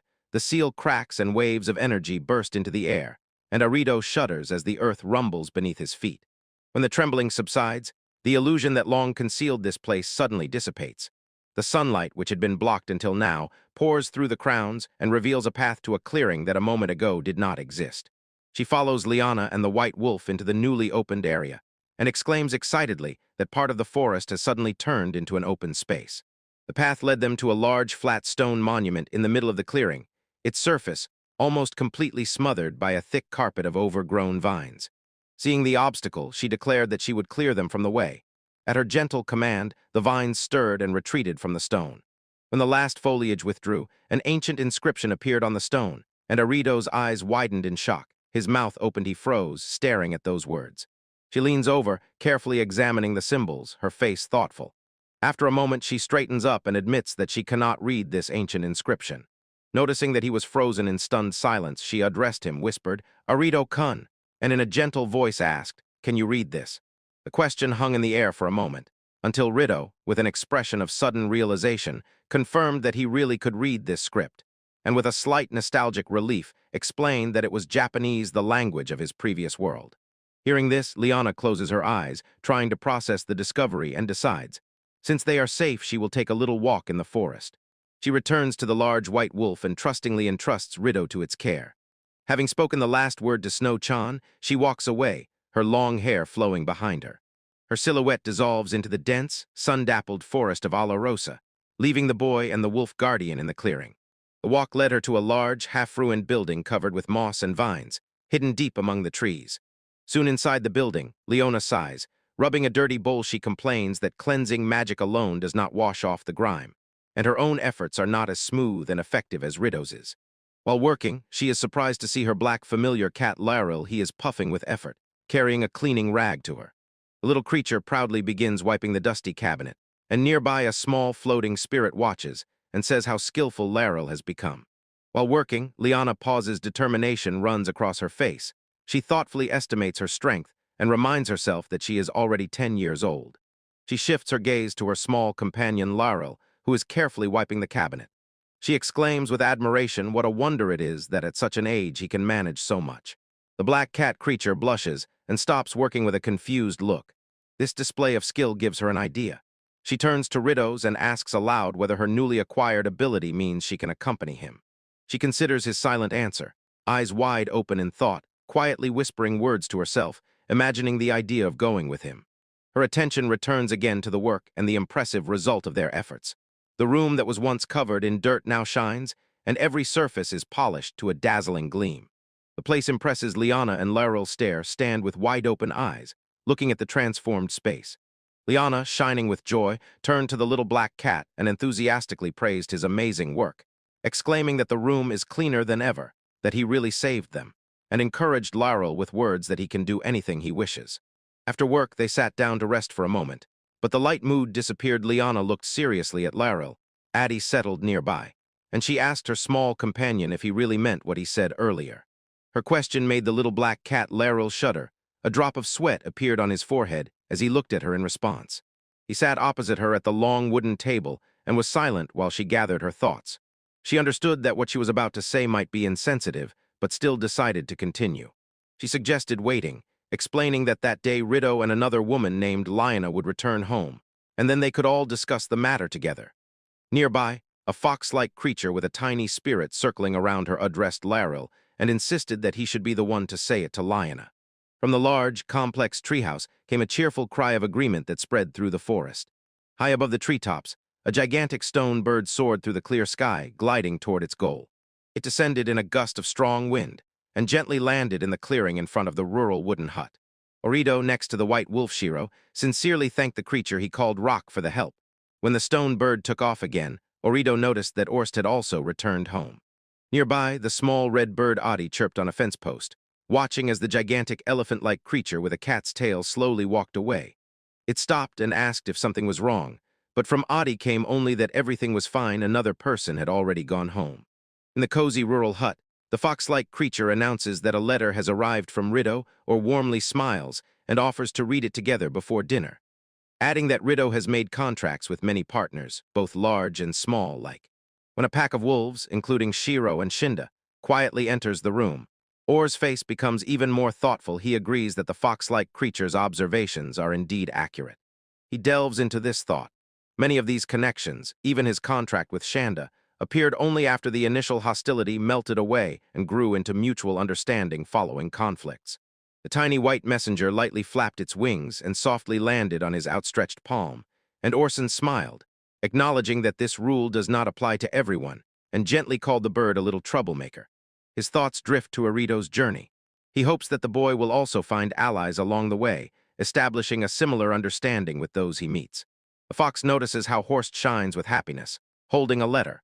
Horst confirms that he is delighted and eagerly awaits reading the news of the day and receiving a new clue about spices. Around him, creatures react. Shanda quietly wishes a safe, rare road, and Linka's creature looks skeptically, as if doubting whether Ost is really a fighter since elves are usually considered quite different. In a wide, open space, the forest dryadelf Liana warmly greeted the approaching Orst. saying that he had come to visit her again, and he responded with a gentle smile. They walk side by side, and she tells him that his visits are always worth the effort. Claws near the root of a large tree, Orst sees her natural connection with plants. He assumes that, being half dryad and half elf, she can command plants to her will and quietly confirms this thought. He reveals his motive. With her unique abilities, his research could advance in any terrain, and Liana quietly reflects on the very idea of research while he enthusiastically confirms his belief. He passionately calls her an incredible person and invites her to travel with him to see the world. Her face darkens, and she quietly but firmly refuses. The excitement fades, replaced by understanding. He looks at her and realizes she also has a dream.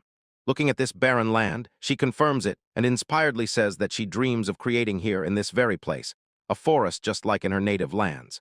She explains, holding a glowing orb in her hands, inside which a tiny, lush forest blooms. She wants to create a small, gentle, and quiet place, and therefore cannot go with him. I watched as Ors, with disbelief, could not understand how she could have such an amazing gift.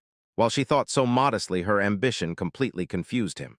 When irritation broke out, he sharply declared that her dream was simply a waste of talent.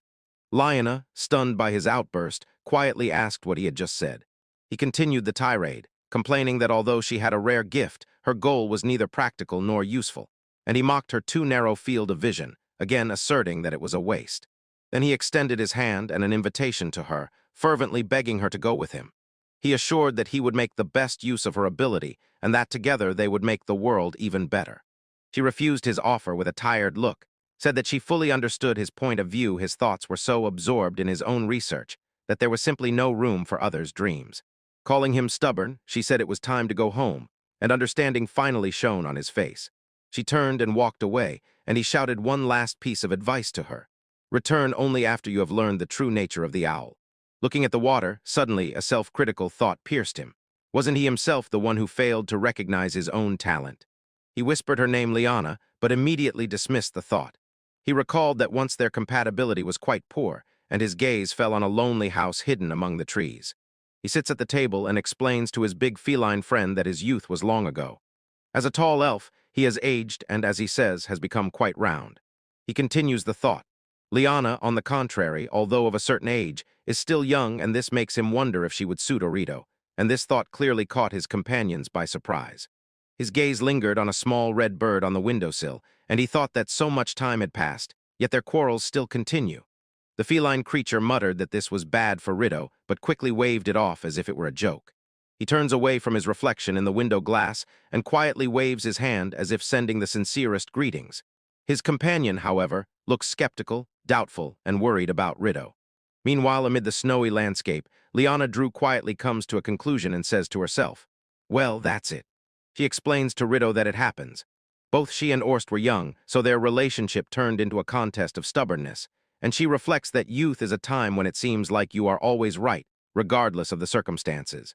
The boy standing next to the big white wolf is processing this information and says that the grandfather really lived an interesting life, and that Lena told him a lot about. While he speaks, the white wolf gently pressed his nose to his side, making him shudder from the unexpected tenderness.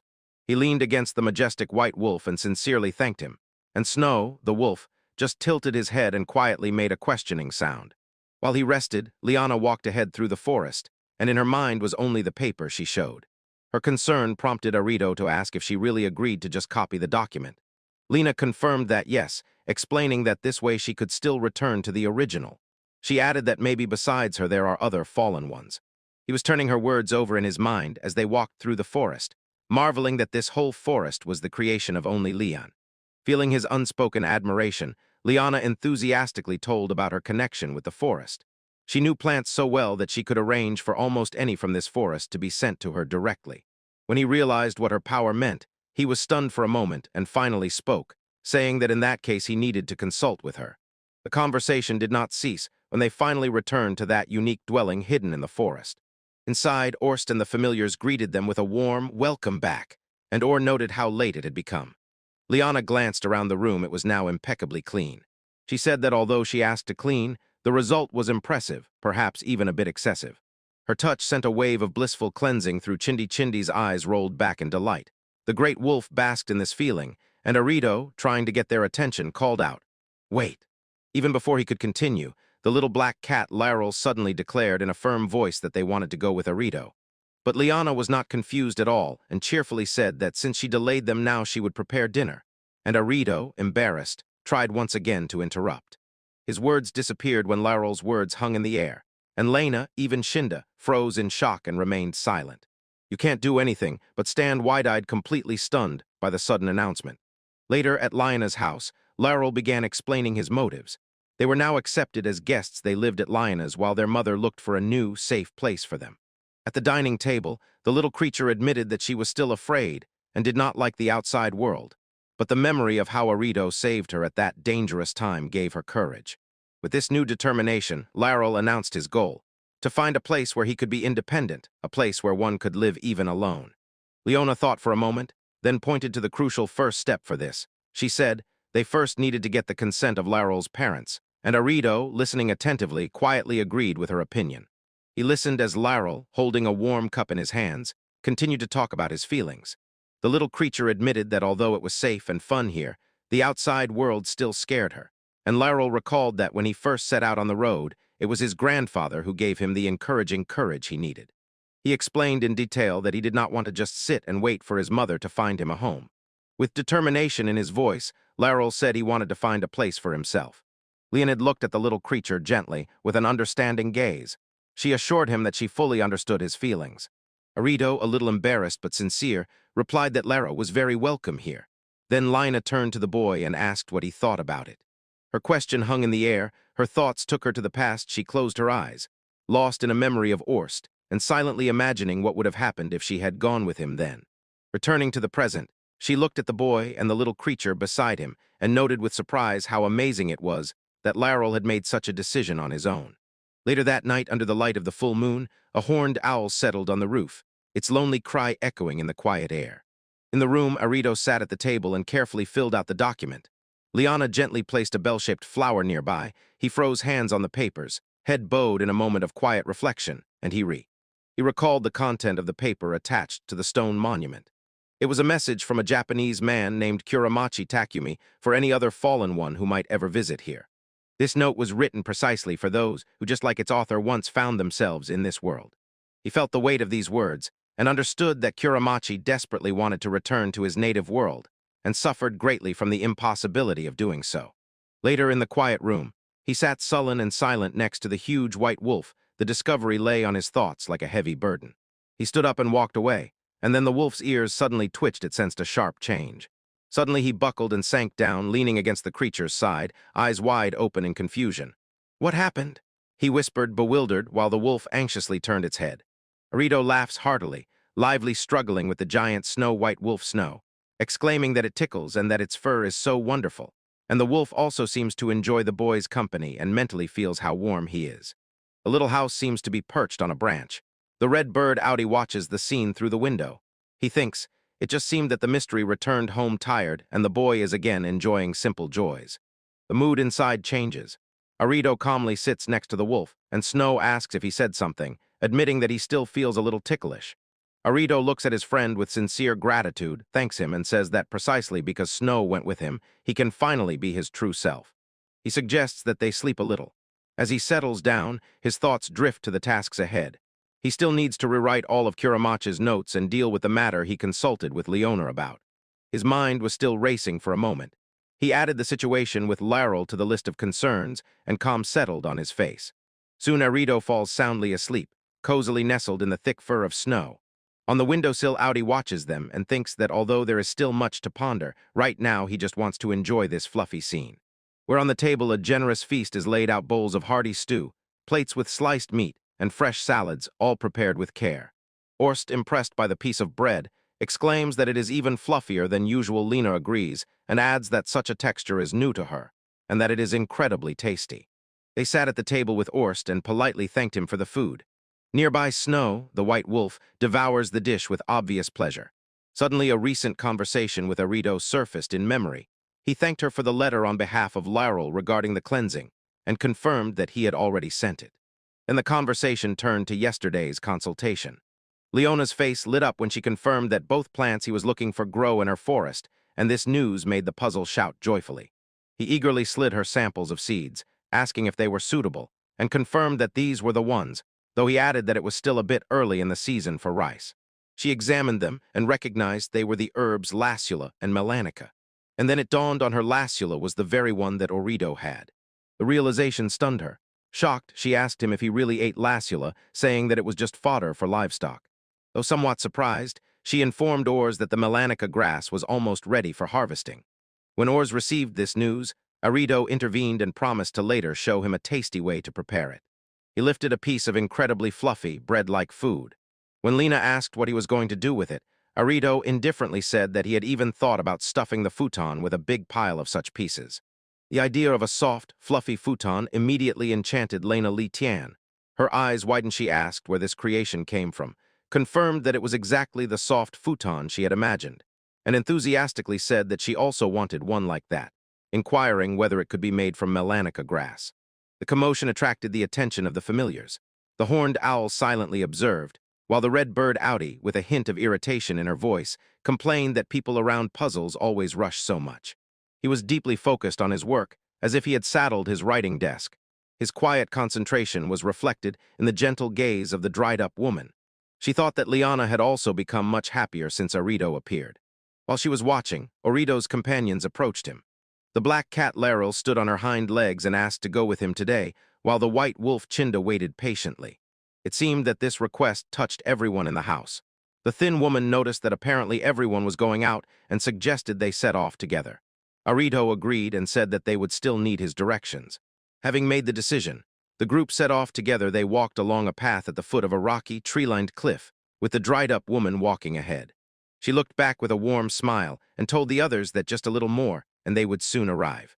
She leads them to the destination as soon as they arrived. Rito gasped in amazement, and next to him Snow Pence was wildly excited, tongue hanging out. Before them stretched a wide, sunlit glade, a sight that left Liana breathless and filled her with tender admiration. She instantly recognized the field and, not believing her eyes, exclaimed it was entirely covered with melanica grass. The dried-up woman confirmed this and explained that since she could control the forest, they could take as much as they wanted. Hearing this generous offer, Orito's face tightened with determination. "All right," he said, ready to begin. He immediately makes his way into the tall grass hanging over him. Laryl, perched on his shoulder, looks around with wide-open, curious eyes until Snow gently picks up the little cat-like creature by the scruff and lifts it above the dense thickets. From his new vantage point high above the plants, Laryl looks at the sea of grass and marvels at how tall it is. The little creature turns to the one who lifted it, thanks Snow for each one, then asks her if the sight is not incredible, and Snow looks tenderly and with an understanding expression. The withered woman watches Orito as he diligently works, gathering the fluffy tops of melanica grass, and quietly calls him by name. She looks at Rito, who is still standing in the middle of the melanica grass, and asks if he has decided where to go next. He shudders, looks up, and admits he has not decided yet. He continues to say that he has long thought about a trip to the northern border, and at some point, his thoughts drifted to the image of Ors. Hearing this, Lena Li Tiana interrupts and suggests going together to Ellen Ford, reminding him of their previous conversation about visiting the capital of Eli Dana, but of course, only if he himself wants to. He pauses for a moment considering her proposal. A gentle smile appears on his face. He agrees that it might be a good idea. Somewhere far away, a blinding flash of light cuts through the twilight sky, emerging against the dark canopy of the forest. From that point of light, a dark figure cuts through the sky, rushing at incredible speed. The silhouette turns out to be a bird, diving swiftly through the trees, toward a massive ancient tree with huge doors carved into its trunk. Inside the room within the tree, the Ascension Bellflower creature notices that Alia has returned, and nearby a floating spirit notes the quick return with surprise and aloud asks if it is not a letter from Laryl's mother. Inside the huge tree, Lena Li Tiana approaches Liana Drew and announces that a letter has arrived. The withered woman lifts her eyes from the table where the messenger bird has already settled, and Lena Li notices how quickly it flew. Reading the contents, she becomes thoughtful, and nearby a small floating spirit notices this and asks what happened. Did the sender refuse the request? She waved off the worry and said that everything was fine, but the spirit seemed to doubt her sincerity. Her gaze wanders into the distance, and she quietly asks herself what Orst would do in this situation. Meanwhile, in another part of the forest dwelling, a lynx-like creature softly steps on the wooden floor. It finds him sprawled on the sofa as if asleep, and the creature looks at his relaxed pose, noting how quite bold he is. He opens his eyes. It turns out he is already awake. Orst confirms that the fluffy pillow he is lying on was invented by Rido, explaining that the boy found some interesting herbs shortly after arriving. He remembers being surprised at what that enigma was going to do with the herb, and the boy immediately made a pillow. Orst smiles. At such moments, this enigma constantly teaches him. He was accompanied by a large gray feline-like creature when Shinda, a white wolf, approached and joyfully greeted Gorst. The feline creature looked puzzled by the wolf's familiar tone. The large feline seemed to understand, and Orst buried his face in the thick wolf fur. Chindara noticed that he takes good care of Arito's futon, and Orst, voice muffled, quietly confirmed that, of course. He settled nearby and pressed his head to her side. He said that with this it is easy for him to fall asleep, and added that a short sleep is also important. Shinda seemed to accept the compliment and quietly responded to his words. In a moment he was already sound asleep, and the large feline creature looked at him, aloud asking if he was lonely without Arito. To give him some peace, she suggested Shandao also leave, and the wolf quietly agreed. Worst watched him go, a gentle smile playing on his face. He wished the boy a safe journey and added that he should return from time to time with souvenirs, while Shiro silently stood guard nearby. Hearing the last instructions, Arito agreed and knelt in the grass, unfolded the map that Orst had given him, while Shiro patiently stood nearby. He turned to his companion, apologized for the delay, and explained that they would set out for the city as soon as they were fully ready. Shiro, full of energy, asked what they would start with. He could not wait to act. Deciding to check the supplies, Arito opened the sack given by Orst and was stunned it contained much more than its size suggested. Bread, meat, a magic crystal, various medicines, ingredients, and even a soft futon. He admired the universal magic sack, a prototype filled with Orst's magic, and Shiro also noticed the incredible amount of items and was equally impressed. His gaze fell on special medicine made from herbs gathered in the forest of death, and a serious expression appeared on his face. He realized that the sack itself was also a secret that needed to be guarded, and the thought that someone might learn about its properties scared him even more than the forbidden potions inside. Carefully fastening the sack, his fingers lightly touched a letter sealed with wax. Orsted had also entrusted him with this letter. Having prepared, he stood ready. Shiro offered to give him a ride, insisting that she could still run at full speed with him on her back, but Arito politely declined, thanked her, and explained that they needed to avoid unnecessary attention, instead saying he had another task for her. At his request, Shiro's form began to shrink until she became the size of a much smaller wolf. She looked back in delight, noticing how large Orito and the grass around now seemed. Orito simply beamed with joy. He scooped her up in an embrace and praised her for the successful transformation. He pressed her to himself. A blush crept up his cheeks as he searched for an excuse for his action. He told himself he did it to avoid attracting attention, although he had to admit there was no one nearby who could see them. Shiro simply looked at him, tilting her head slightly. He called out to his feathered friend Adi, who was soaring high in the sky. The large bird responded. It found the way and noticed a group of 3 people to the northwest. Considering this new information, he walked alongside Shiro and realized that Adi probably knew their destination after all. Yiren was also moving in that direction, so he decided they would go there first. The thought made him stop. He touched his chin and realized that, apart from the inhabitants of the Forest of Death and the village of Ulu, this would be his first meeting with other people. A ray of curiosity passed over his face, and he wondered what they would be like. He expressed hope that they might be travelers, a family who knew something about the surrounding lands. Nearby, Shiro asked if he thought people looked very different externally. Arito only admitted that he knew nothing about it. Suddenly, Adi's voice pierced the conversation and painted a picture. A man, a woman, and a child.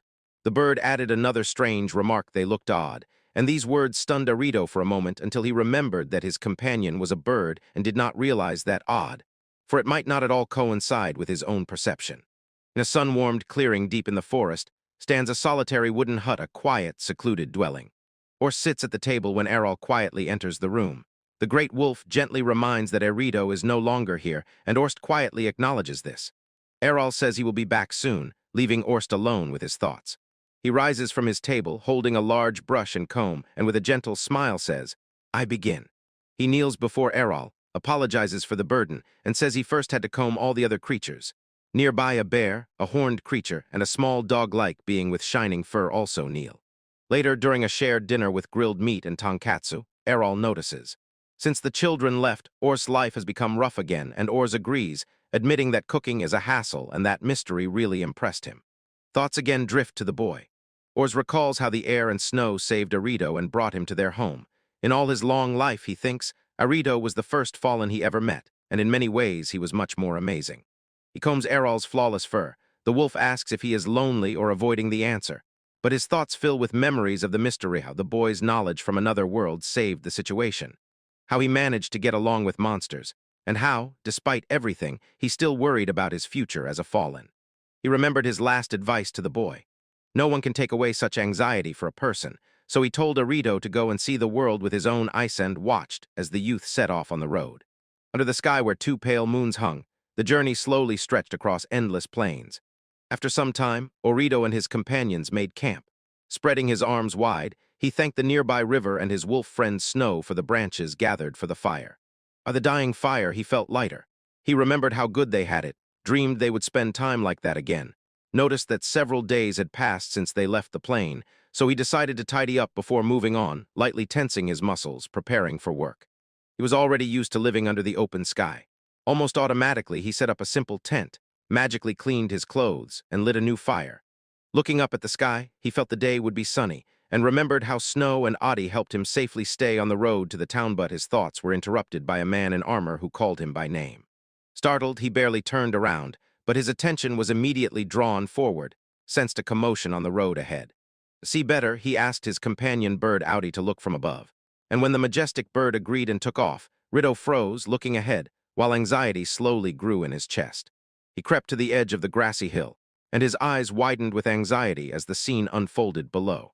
No, feeling danger, someone suggested finding another way, but Arito's face tightened with determination. No, he said, squeezing his comrade's fur. We will go there. He approaches the source of the noise ears, catch the rustle of movement and voices filled with irritation. Someone is swearing because they did not find what they were looking for among the scattered things.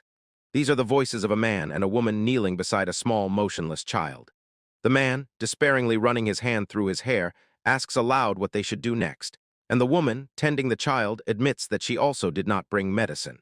Their desperate conversation suddenly breaks off. A mystery appears in the snow, and the man and woman cry out in fear, while the boy, holding a staff, calmly asks if something is wrong. He looks anxiously while the woman painfully explains their trouble.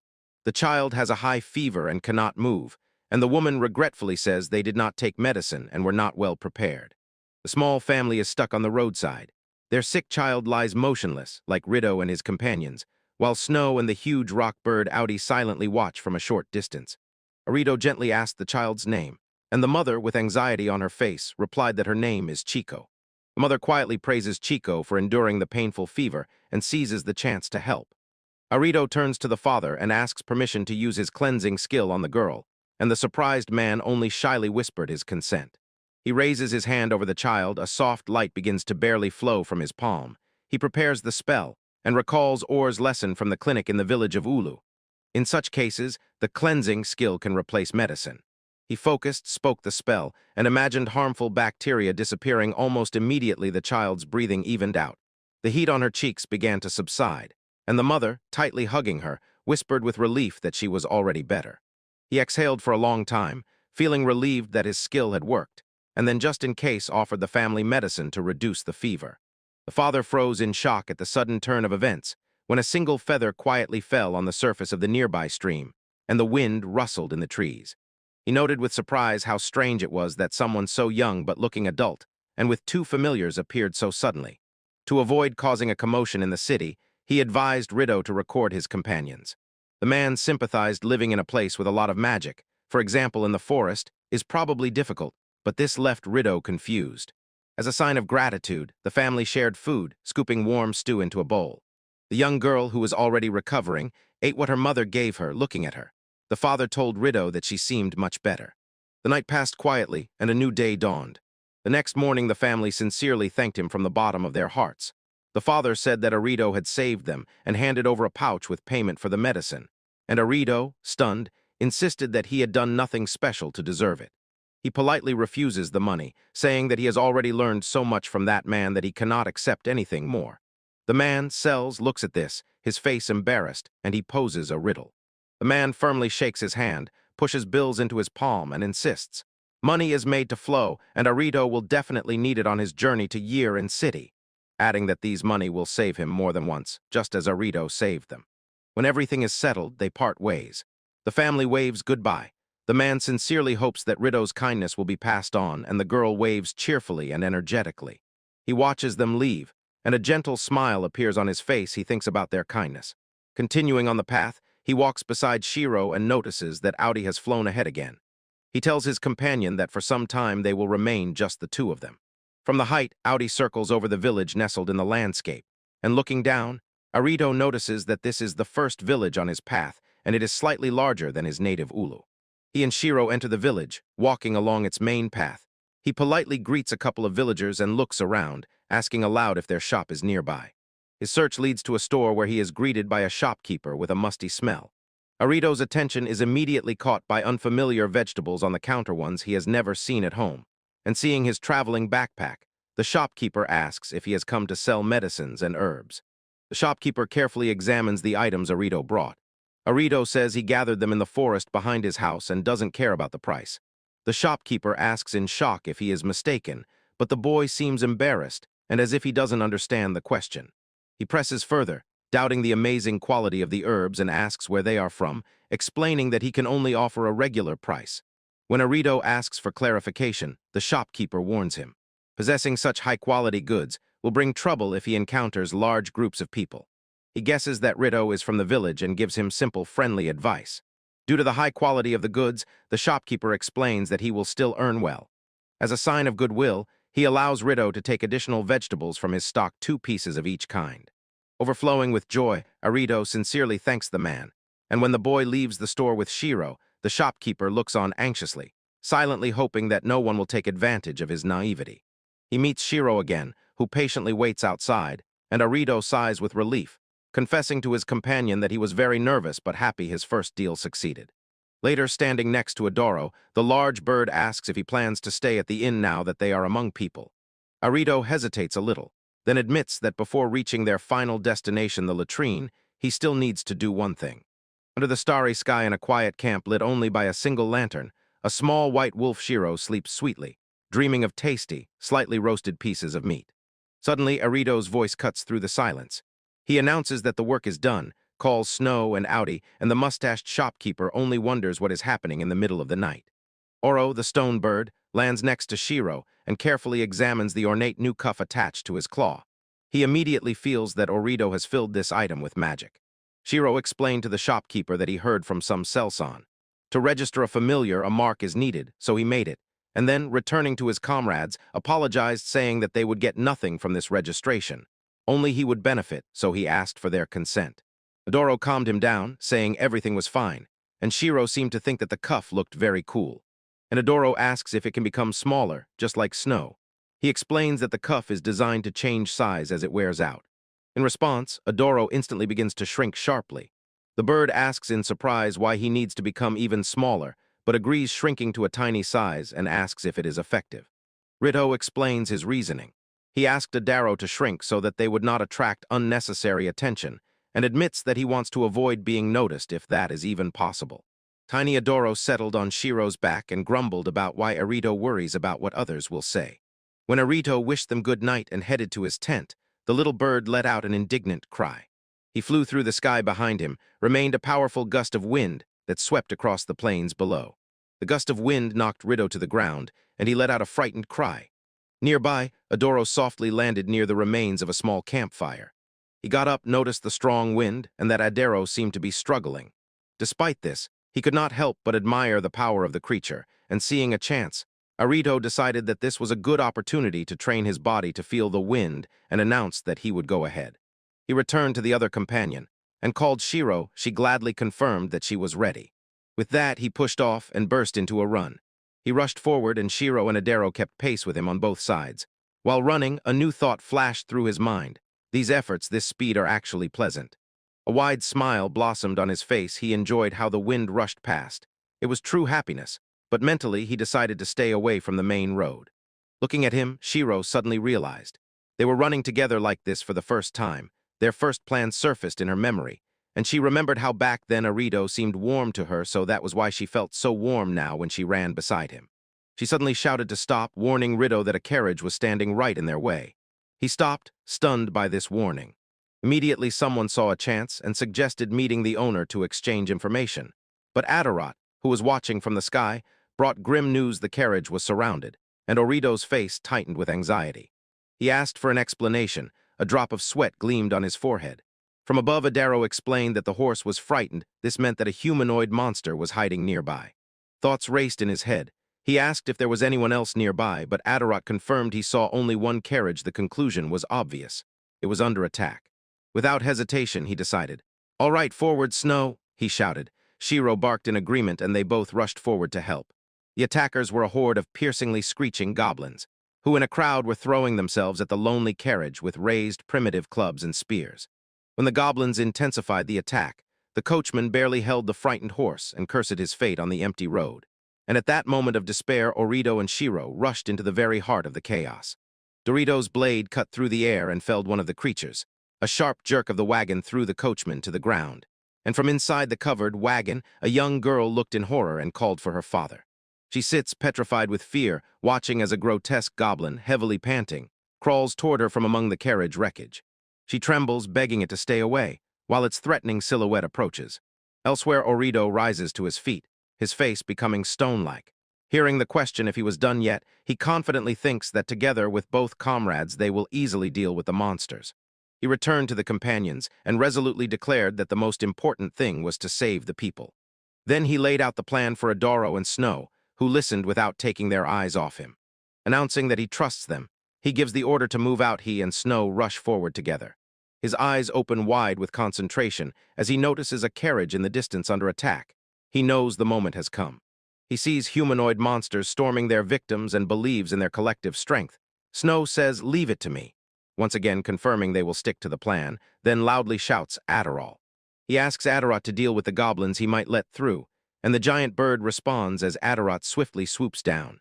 Snow bursts into the fight with a fierce roar and completely catches the goblins by surprise. When the coordinated attack began, the goblin with the spear fearfully raised his head. He was struck by the sound of powerful wings overhead. The carriage he was attacking suddenly jolted and trapped a young girl inside. The source of the sound, Adaro, cried out in despair, sharply turned aside, and barely dodged a crossbow bolt fired by another goblin. Before the goblin could reload, the arrow whistled through the air and hit, knocking him down. From afar, Orido lowered his bow, wiped the sweat from his forehead, and watched with a relieved sigh as the last of the attackers fell. He finally surveyed the quiet battlefield. Shiro stood among the fallen goblins. The White Wolf declared that the fight was over. The threat passed, and the bailiff with his daughter approached. Their faces showed both relief and admiration. The man sincerely thanked him, impressed by the power of Rido's two familiars and that he had spent such expensive herbs to save them, then cautiously asked who he was. Rido turned to his companion and inquired if everything was all right with Shiro. Wolf nodded. "All as well. We can move on." Seeing that nothing threatened them, the man politely introduced himself as Teadley, named his daughter Marie, thanked Arido once again, and explained that thanks to him they could now safely reach Urin. And since Arido was also heading there, Teadley offered to give him a ride in their carriage. Arido accepted the offer. Their carriage rolled along the road. Adaro gracefully flew nearby, and Mari, with evident surprise, noted that although he could have traveled much faster alone, he chose to go with them. Then she asked him if this was his first journey and if he was traveling alone. He nodded that it was so, and the interested Mari asked how he earned a living. Arido smiled and explained. He gathers herbs and makes medicine from them. That is why he set out on a journey to Secha. He sits in a noisy cart while Mari explains why they are on the road. She hopes to sell some of her medicines in the town to replenish their travel funds. Her words momentarily confuse him. Mari thoughtfully adds a warning. If he has the same intentions, without a plan, everything could end very badly. She offers a way out, says that she and her father could help him a little. She glances forward toward the front of the carriage, seeking her father's agreement. The unexpected offer of help completely bewildered him. He could only utter a sound of embarrassment.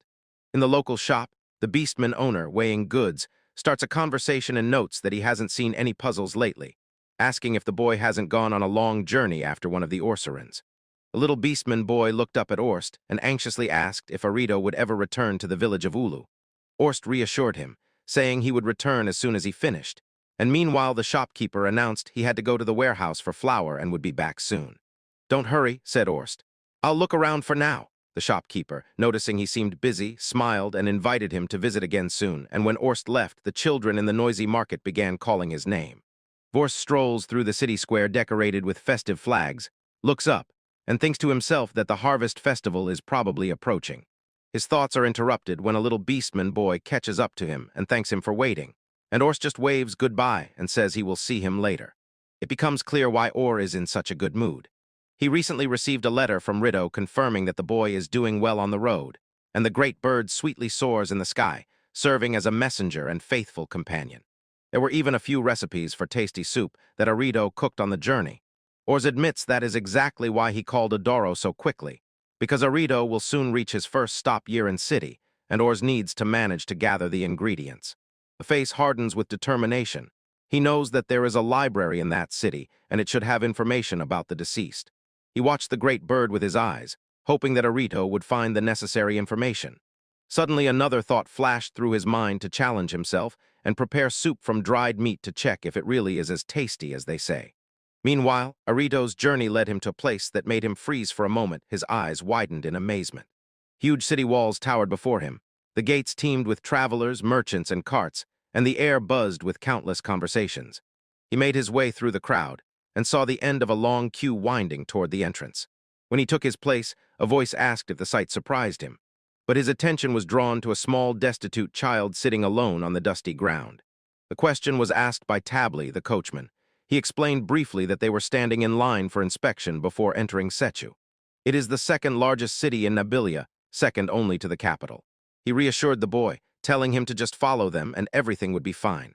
He emotionally explained why this city was so important, noting the presence of Lord's personal troops, and added that so many soldiers were also needed because of the dangerous lands to the south, the Forest of Death and the Dragon Mountains. The conversation was interrupted when the city guards suddenly began regulating the flow at the gates. He waved his hand for their carriage to move forward and called someone for inspection.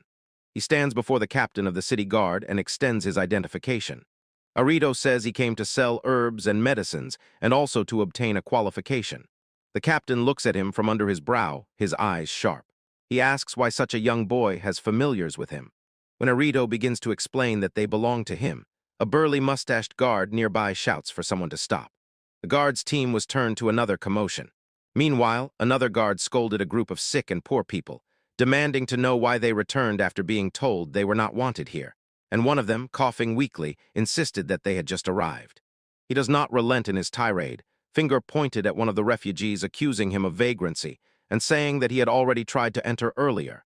The guard insists that he has records of that incident and claims.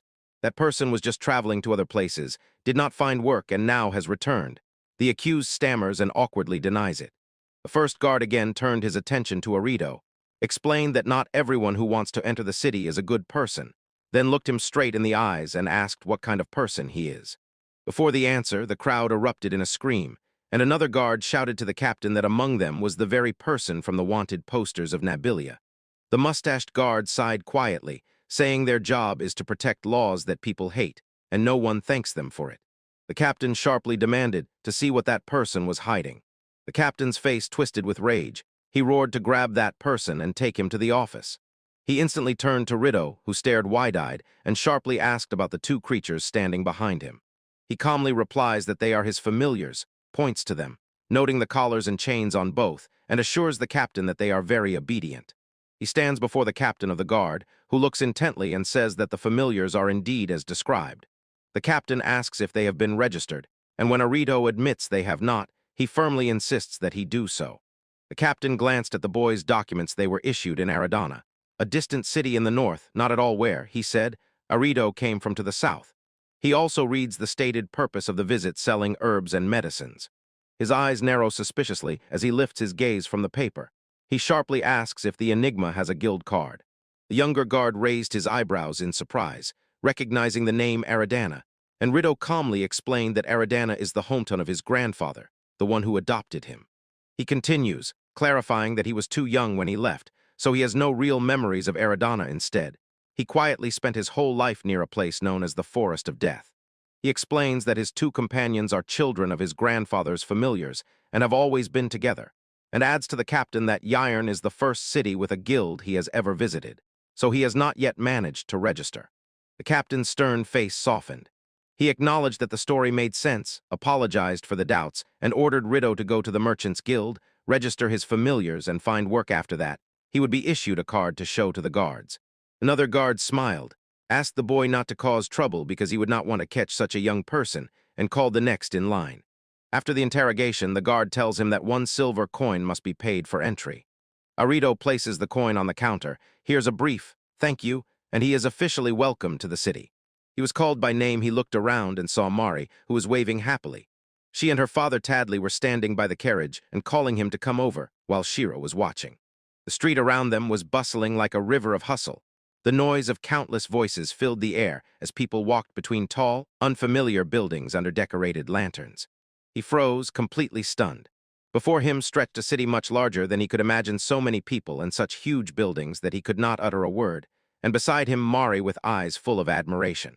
Her father Tadley explained that since it was lunchtime, the streets were literally teeming with people buying things or returning from work, and said that this should impress those who are here for the first time. He waved his hand toward the magnificent structures and explained that such large buildings mostly stand in this part, while the residential areas are much simpler and more familiar. Mari smiled, feeling relieved. The mystery had safely passed through the gates. She said it was thanks to her and her father they even let snow into the carriage, although he was not registered. Hadley, however, returned with a serious expression, insisting that they were the ones who should thank him after all. He saved them. He led them to a large, very official building. Tadley explained that he was a guild member and had to check in at the desk, then officially declared his intention. They want Arito to go with them to the trade guild.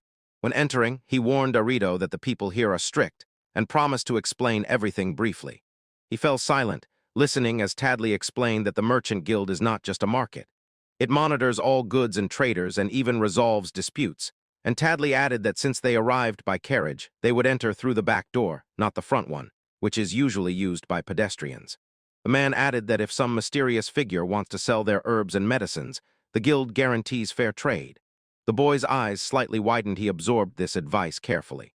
Then he announced their arrival, extended his hand, and pointed forward. "All right, we are here," he said, advising Arito not to ask any more questions until he finishes registration. And with that, he pushed the heavy doors. Their dull rumble echoed down the corridor as they opened inward. The doors opened before him, spread a huge, noisy hall packed with people, and Arito froze. He was momentarily stunned by the sheer number of people and the constant hum of conversations. They stepped into the crowded space, a place where everything was bustling. Merchants of all kinds gathered to trade, negotiate, and exchange information. He gestured widely toward the crowd, explaining that these were all merchants too. In this noisy hall they exchanged information, and everyone tried to gain an advantage for themselves by revealing as little as possible. He looked seriously at the riddle and threw out one important thought. Lying would lead to a complete loss of trust, and in the end he concluded that, for a merchant, information is one of the most valuable treasures. He felt overwhelmed by the incredible noise and smells in the gilded hall. This cacophonous noise irritated him and painfully reminded him of his past life as a clerk, making his head spin. Shiro and Adoro twitched nervously and scratched themselves, equally confused, while Tadley, on the contrary, remained focused. He knew that gaining trust was vital, so he pointed to the reception desk and asked them to endure this chaos a little longer. Tadley led them forward, and they approached the counter where a young woman with light hair tied in a ponytail greeted them with a warm smile and politely asked what they had come for today. The receptionist asked Tadley if he had brought his guild card. Tadley nodded, introduced himself as the one who traveled to the southeast, and said he had come to report. He placed the card on the counter before her, and Arito watched, understanding that the guild would verify it against their records to confirm its authenticity before entering the data, and the receptionist took the card to begin the check. Behind the guild counter, the registrar listened attentively to the courier, and hearing about the terrible incident, asked for details. A man named Tadley unfolded a map, and said that on the way back he and his daughter were attacked by 5 goblins, pointing to a spot in the forest east of the village of Olden. She confirmed that he was traveling with his daughter, and Tadley said it was only the 2 of them and fell silent for a moment. He gestured toward the boy nearby, and with a spark in his voice, explained that the riddle came and saved them. The man's finger slides over the map, indicating the exact location of the ambush, and the enigma listens attentively. The receptionist, full of surprise, asks how he could do such a thing, then asks for his name, and he simply replies, "It is an enigma." He explains that although he is not yet of age, he has familiars with him, so he went to help, and behind him the white wolf familiar Shiro shakily makes his way through the crowded hall. They move away from the counter, Tadley looks closely at Arito and Shiro and whispers to his daughter how small and weak they are. Just then Shiro falls with a soft thud, and Arito looks down and notices a collar on this creature. The coachman continues explaining and admits. The Enigma lived near the forest with his grandfather, and this is his first visit to the city. I continued speaking on behalf of the boy, explaining to the people behind the guild counter that Rito wants to join the trade guild and register his familiars, and nearby his daughter Mari quietly confirmed his words. While they were asking, the receptionist's gaze changed and thoughtfully stopped on the Enigma. He was addressed directly, asked if he really wanted to join the merchant guild. Arito said yes, without hesitation, and added that his grandfather is a pharmacist. The receptionist turned to Teadley and, smiling, said that they lived near the Death Forest, a place even the tamer guilds avoid, and added that the guild would gladly buy anything they want to sell from that region.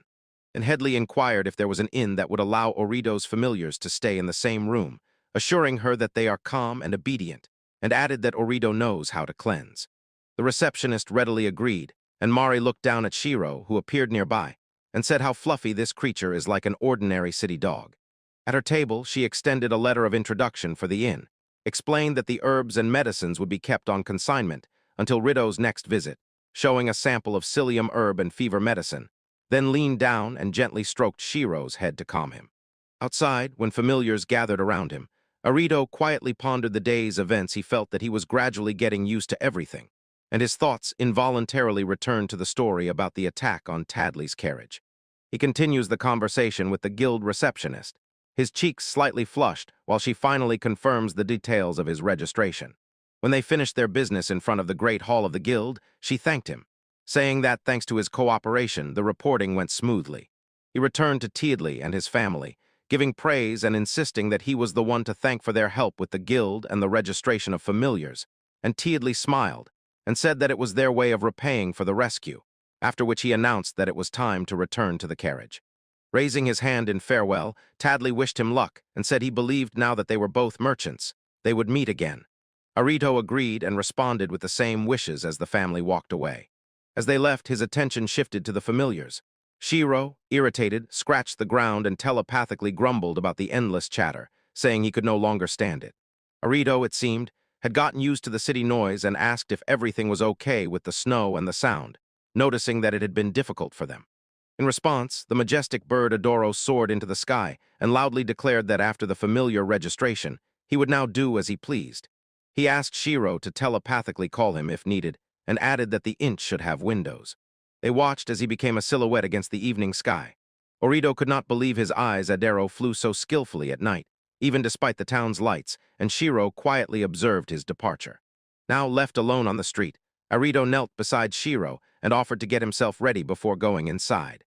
He raised his hands over the wolf and awakened in him the ability to cleanse. Shiro's fur shone brightly. When everything was ready, he looked at the letter of introduction in his hand and felt that the end was very near. He reached out and rang the small bell on the counter, its clear chime spreading through the quiet establishment. The sound summoned an elderly woman from behind. She lifted her head with a friendly smile and asked if he was a new client. He showed the letter of introduction from the Merchant Guild. The innkeeper scrutinized him and his companion, noticing the boy's calm and the creature's clean fur. She asked how long he intended to stay. He answered, 5 days. The lodging cost 2 silver and 5 copper coins per night, and food cost an additional 8 iron coins. Arito agreed to the terms and confirmed that he would take dinner that evening. When everything was settled, the innkeeper handed him the key, pointed to the room in the corner on the second floor, showed where the dining room was, and reminded him to return the key before leaving. He listened to her and opened the door to his room, and surprisingly, it turned out to be quite spacious. Inside, he placed his things on the floor, holding a small, fluffy sheep, and Shiro recognized it immediately. Then Arito set down a bowl of food for his wolf. The wolf, seeing the meat, happily barked, and Arito told the sheep that he would comb it when he returned and ordered Shiro to wait patiently. Leaving his companions in the room, he headed to the dining room. The closer he got, the louder the noise became, and he realized it was already late, so his thoughts rushed to the promised meat stew and bread. He entered the noisy hall and was immediately greeted by a young employee. Arito explained that he was a guest and had already ordered food, and she kindly invited him to sit at any free seat. You stumble upon a sea of people in the noisy dining room, the air thick with strangers' conversations and the clatter of cutlery, and he settles in. Soon, an elderly cook brings him a dish, a steaming bowl of stew and several side dishes, and thanks him for his patience. He raises the first spoonful of stew, and immediately feels that the taste is too bland. The ingredients here are clearly poorer in magic than those from the Forest of Death. Salt, though simple, warms and soothes his thoughts. The meat with vegetables is so well stewed that the dish feels truly homemade, and he sincerely loves its deep flavor even without pepper. While he enjoys the food, suddenly a loud bang comes from another table, and a large man with a mohawk pounds his fist on the table and angrily demands where his sake is. His companion agrees, grumbling that he also has not yet received the ordered food. The man with the mohawk directs his aggression at the employee, demanding if she heard their order, and Arito glances at the commotion. He returns to his food and tries hard not to pay attention to the fuss, while other visitors whisper that the troublemakers are at it again, probably angry after failing a mission in the Conquest Guild, and someone even suggests calling the soldiers. When two soldiers finished their lunch and went out, a young worker approached the noisy table and quietly, with a tremor in her voice, explained that she did not remember them ordering anything in response. One of the men with long dark hair and a mustache leaned threateningly. The chair creaked. He looked piercingly and demanded to know if she was implying that they, the customers, were at fault. He roughly grabs the young worker, ignoring her protests, while he and his friends try to make her drink with them. Other visitors in the cramped establishment either pretend not to notice or look on with anxiety. Tension in the dining room was rising. A young traveler, entering, stumbled heavy luggage threw him off balance, and his foot accidentally caught the chair of one of the hooligans, pushing him back. A loud crash echoed throughout the establishment, and two guards who were just about to enter jumped up. The fallen hooligan, lying on his back like an overturned bull, angrily looks up and fiercely demands to know what the traveler is doing, mockingly asking if the country bumpkin intends to join the Tamers Guild in such thin leather armor. The traveler quickly raises his hands, trying to defuse the situation, explains that he does not intend to join the Subjugation Guild, clarifies that he is only an intern of the Trade Guild, and apologizes he simply lost his balance because of the too heavy luggage. His explanation was interrupted by a chime when the tavern doors suddenly swung wide open. Two guards entered. Behind them appeared an old man in a cloak, their attention drawn to the commotion. The appearance of the guards instantly silenced the hooligans. They exchanged tense glances, fearing that the newcomers had seen them earlier attacking the staff. One of the guards, as if not noticing the tension, addresses the workers and says that two from their group will be enough, that they will not stay overnight, but would like to order food. He scratched his head, a tired expression visible on his face. He and his companion walked past the irritated thugs, who could only click their tongues in dissatisfaction, while the young traveler watched them go with wide eyes full of anxiety. But the guard stopped, turned around, and touched the traveler on the shoulder. The boy flinched from surprise, and the other two went to look for a table, while the old man declared that he was hungry. Even before the guard could say a word, the young worker rushed to the traveler, and on her face simultaneously shone anxiety and relief. She sincerely thanked him for saving her, and the cook at the kitchen door responded with the same grateful look. The traveler, a little embarrassed, replied that the food was delicious and that he was just glad he hadn't caused any trouble. Watching him, the worker thought about her desire to remain unnoticed, and suddenly she was struck by how unnatural it was that the boy was here alone and so late.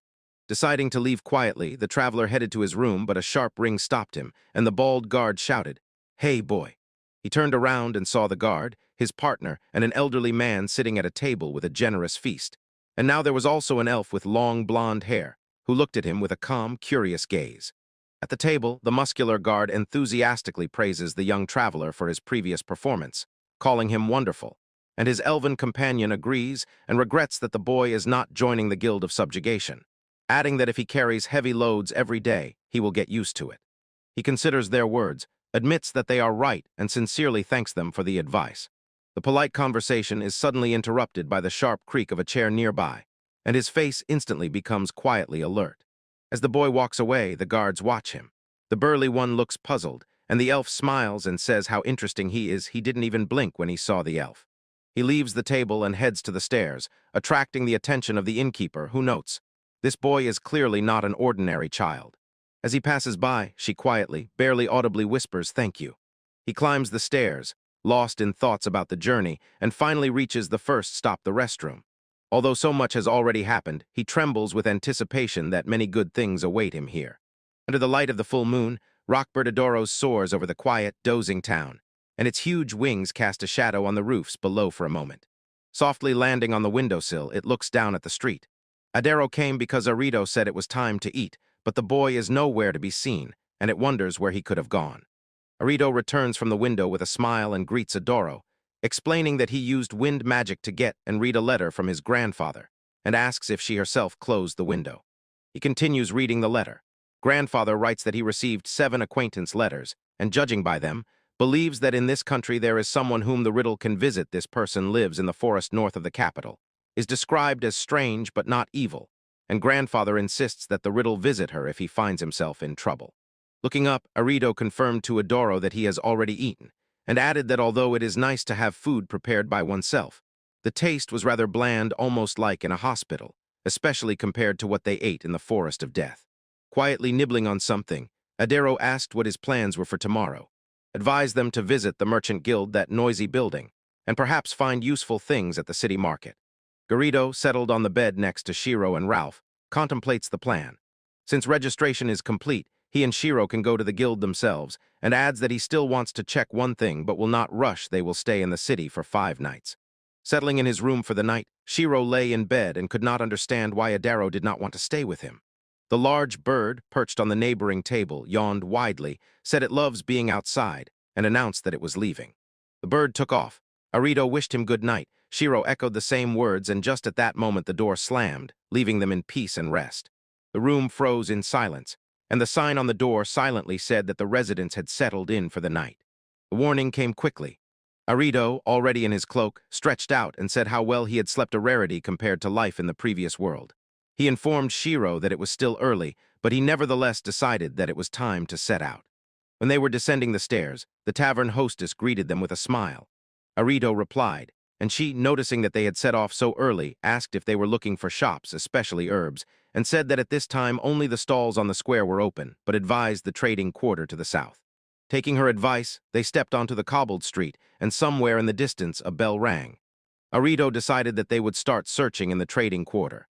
The square was already coming to life. Townspeople bustled around various stalls, and the sound of a horse-drawn cart echoed across the square. The sellers were bustling, preparing their stalls for the morning rush. One man was pouring drinks for the first customers, and nearby a young beastman was carefully preparing food at a family stall. He steps onto the crowded market square, and his eyes widen with genuine amazement. Before him unfolds a huge, noisy crowd. His gaze swept over the diverse crowd. He noticed a woman with feline features and a burly bearded man with pointed ears, and suddenly realized that far more people of different races coexisted here than he had imagined. Looking up at the tall buildings standing along the square, a slight smile appeared on his face, and he confirmed to himself, this really is one of the largest cities in this world, as he had been told. Suddenly Yaw was interrupted by a loud rumbling in his stomach. Shiro looked up at him and tilted his head as if asking if he was hungry. Shiro nodded in agreement. And so they found a stall offering a hearty breakfast plate with bread, eggs, and a warm drink. When he took his dish, his gaze fell on several sizzling kebabs at the same stall. They looked too appetizing to pass by, so he took another one for Shiro's delight. He wasted no time and bit into a large, tasty piece of juicy grilled meat.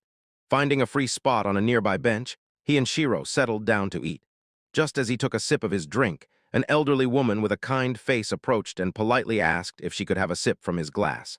He listens attentively to the elderly woman. She says that the trading district in the south is becoming more crowded, and the shops there will probably open soon.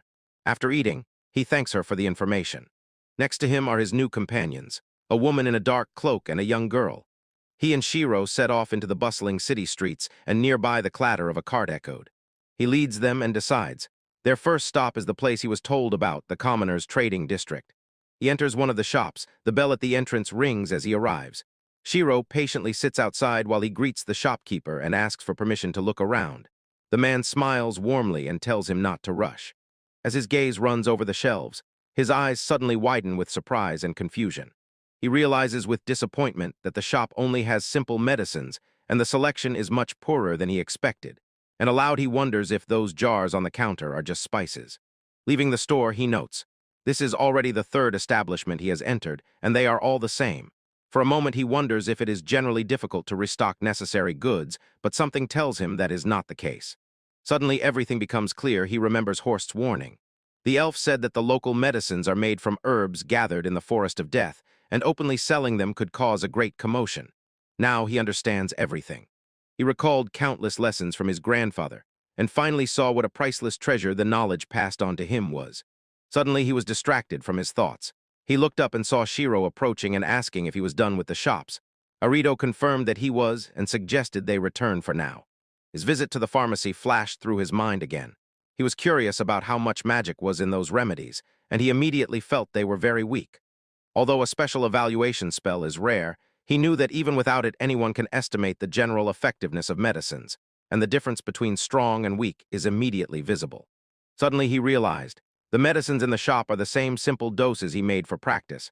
As soon as this thought settled, Shiro persistently nudged him.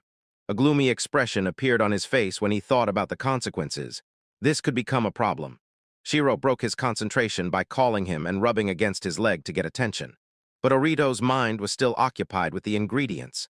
The usual herb psyllium might be obtainable, but a new worry appeared here. Yesterday, he had given the guild a sample of one of his powerful fever medicines. He dropped to his knees and tightly hugged the wolf-like creature, smiling gratefully, thanked Shiro, and admitted that her tenderness made him feel much lighter at heart. Shiro responded with a happy. Walking further down the busy street, his thoughts turned to finances. He thought he had to somehow prepare the travel expenses himself, but the current situation added a new, unforeseen problem. He is walking the city streets when his companion Snow suddenly stops, ears perked up. A low growl bursts from her chest. He turns to the white she-wolf and asks what happened. The wolf says nothing specific, only looks around uncertainly, and Arito feels that he sensed it too, a strange feeling as if someone is watching him. He thinks it might just be attention to Snow as a familiar, but the feeling of some strange, intense Sterlingers does not let go. Shaking off the unpleasant feeling, he went on and soon found himself in front of the facade of the city's Merchants Guild Grand, or Nate. He froze on the threshold and, raising his eyes, looked for a long time at that huge building. He did not know what could be sold here at all, and for a moment he wished his grandfather was nearby to tell him what to do. Entering, he approaches the counter where a young woman with her hair tied in a ponytail warmly and businesslike greets him. She recognizes him from yesterday, greets, and thanks him for registering, and Arito looks around the noisy hall, notices how crowded it is, and with relief sees that Snow seems to be fine amid this bustle. The receptionist asks if he came to sell goods. He confirms this, but adds that he also has a question for her. He started with a simple question: what herbs and medicines are currently in demand? The receptionist answered instantly and enthusiastically, "We will buy everything," noting that the psyllium herb and the potion he gave yesterday were remarkably high quality, a rarity for things from the outskirts of the Death Forest. After which she impatiently asked if he would sell the guild all the medicines and psyllium he could find, and Rito was left standing, stunned and speechless. He explained to the lively receptionist that on the way in the village he sold part of the goods and almost nothing was left. But he offered other herbs he had collected, not only those from the vicinity of the Forest of Death. The receptionist immediately agreed to buy them, and he understood. This guild really buys anything he manages to get. She then asks if it is his first time in the city of Secha. He confirms, and a slight surprise is still visible on his face. She asks if he was impressed by the tall buildings and so many people, and looking around the noisy guild hall with Shiro at his feet, he sincerely admits yes, he was. The receptionist sadly explained that there are so many people in the city that the demand for medicine far exceeds the available supplies, and in her words came to life the image of countless hands reaching for a single vial of medicine. Her gaze becomes serious, and she insists, this is what will save them if he sells as much as he can. She sincerely clasps her hands and begs, saying that they need any medicine he is willing to give. When Shiro looks at him, Arito feels the full weight of what the city lacks, and after thinking a little, quietly says that he understands. Having made a decision, he agreed to the sale. The receptionist, as if a stone fell from her soul, asked him to lay out his goods in a private room and wait, saying she would call the person responsible for medicinal herbs to meet him. He sighed with relief, glad to finally be in a quiet room away from the noisy hall, and next to him sat his companion Shiro calmly, seemingly quite satisfied with the silence. Deciding to get to work, he knelt down and began unpacking the bag, making his way through its contents, while Shiro watched attentively. He carefully laid out several packets of herbs on the table, thinking that those he collected on the way were the same as at the market, and added a few more from the vicinity of the Forest of Death, confident that they would also be suitable. He arranged a row of vials in front of him, prepared medicine for fever, antibiotic ointment, painkillers, and even an antidote, which he had not seen in any of the local shops. When he finished displaying the last items, the door opened. A well-dressed man with a monocle entered, thanked the boy for his patience, and introduced himself as the manager. and Arito confirmed that the impressive collection on the table was all he could offer, which made the man's eye twitch in surprise. His gaze flew over the multitude of bags of herbs and dozens of bottles of medicine. Disbelief was plainly visible in his eyes, and he looked at the young boy as if asking whether he really wanted to sell all this. He decisively answered yes, striving to be thorough, then offered to explain what each herb and potion was for, and the expert, still impressed by the quantity, gladly agreed and asked him to continue. In the guild, Arito stands before the appraiser, Shiro beside him, with the materials he collected spread out on the table between them, and he explains that he wants to sell these items to get funds for purchases. The appraiser, adjusting his monocle, informs that the inspection will take some time, and advises that some Rito should inspect the shop and visit the merchant guild, because he has many goods and guild members get a discount. Advice, Arito and Shiro walk through the lobby, and the boy quietly turns over in his mind the surprised look of the person in charge natural sand, and asks himself if he overdid it again. He pushes the door with a creak and decides not to dwell on it, but to switch focus. Before them opens a huge store, packed to the brim with the most diverse goods. Arito is stunned by their quantity and notices that customers approach sellers to consult on what to take. His eyes widen in amazement as he surveys the inventory. Weapons, armor, tools, herbs, stones, ores, wood, and even materials from monsters, all of this is there. This guy ran through another department of the store and was surprised to find that among the offerings there was even ready food, fresh greens, and fish. The seller's bags, his purchases, and Arito quietly realized. Here he had never seen rice. There was no miso either, nor soy sauce. These familiar products could not be found anywhere. He left the merchant's shop, already calculating the next steps in his head. The seller politely said goodbye, and he, realizing that he now better knew the local prices, decided to buy tools and materials during the next visit. Having completed the task, he returned to the appraiser's office, and Shiro faithfully walked beside him. He announced his arrival to the man who was sitting and thoughtfully examining the herbs and potions spread out on the table. The expert greeted him with a smile and noted that he had arrived just in time. Picking up one of the small vials for inspection, he said that inside were herbal medicines gathered in the infamous Death Forest, and even suggested that magic might have been used to preserve them. He hesitantly confirmed the man's words, explaining that he made some of the products himself, and others were his grandfather's work. The confirmation hit the appraiser with incredible force. He lunged forward and grabbed the boy by the shoulders. His face showed pure astonishment. He enthusiastically praised their incredible skill, marveling that such talented craftsmen, a pharmacist of a caliber rarely encounter, lived in quiet obscurity. The appraiser leaned closer, tension rising within him, and he suggested it would be wonderful if Rito, the apprentice, stayed in the city of Sech, while Shiro, sensing the man's looming movement, growled low. Everyone fell silent at the sudden proposal. Arito shouted the appraiser's name, Nashilla, and realizing his insistence, Nashil quickly apologized and asked the boy to wait, promising to help with anything. But Shiro remained wary and did not believe that man was safe. An assertive attempt to recruit him suddenly triggered a memory from a past life. Colleagues from another company praised his work and tried to lure him with promises of a better salary. Comparing that case with the present one, he decided that although Nashil was too enthusiastic, he probably had no ill intentions. Politely declined the appraiser's offer, explaining that although he was pleased to hear it, he is still learning. Added that he is in the city only to carry out his master's instructions and sincerely hopes that Nastia will understand. The appraiser, noticeably disappointed, reviewed the inspection details and noted, "What a wonderful variety and high quality of medicines here, and the herbs from the vicinity of the Forest of Death are simply saturated with magic sighing," he stated. It's a pity, but it seems he agrees with the boy's decision. His expression changes, and he insists that the boy come again. Adds that he included a bonus with the payment and emphasizes there are many things here that any pharmacist would desire.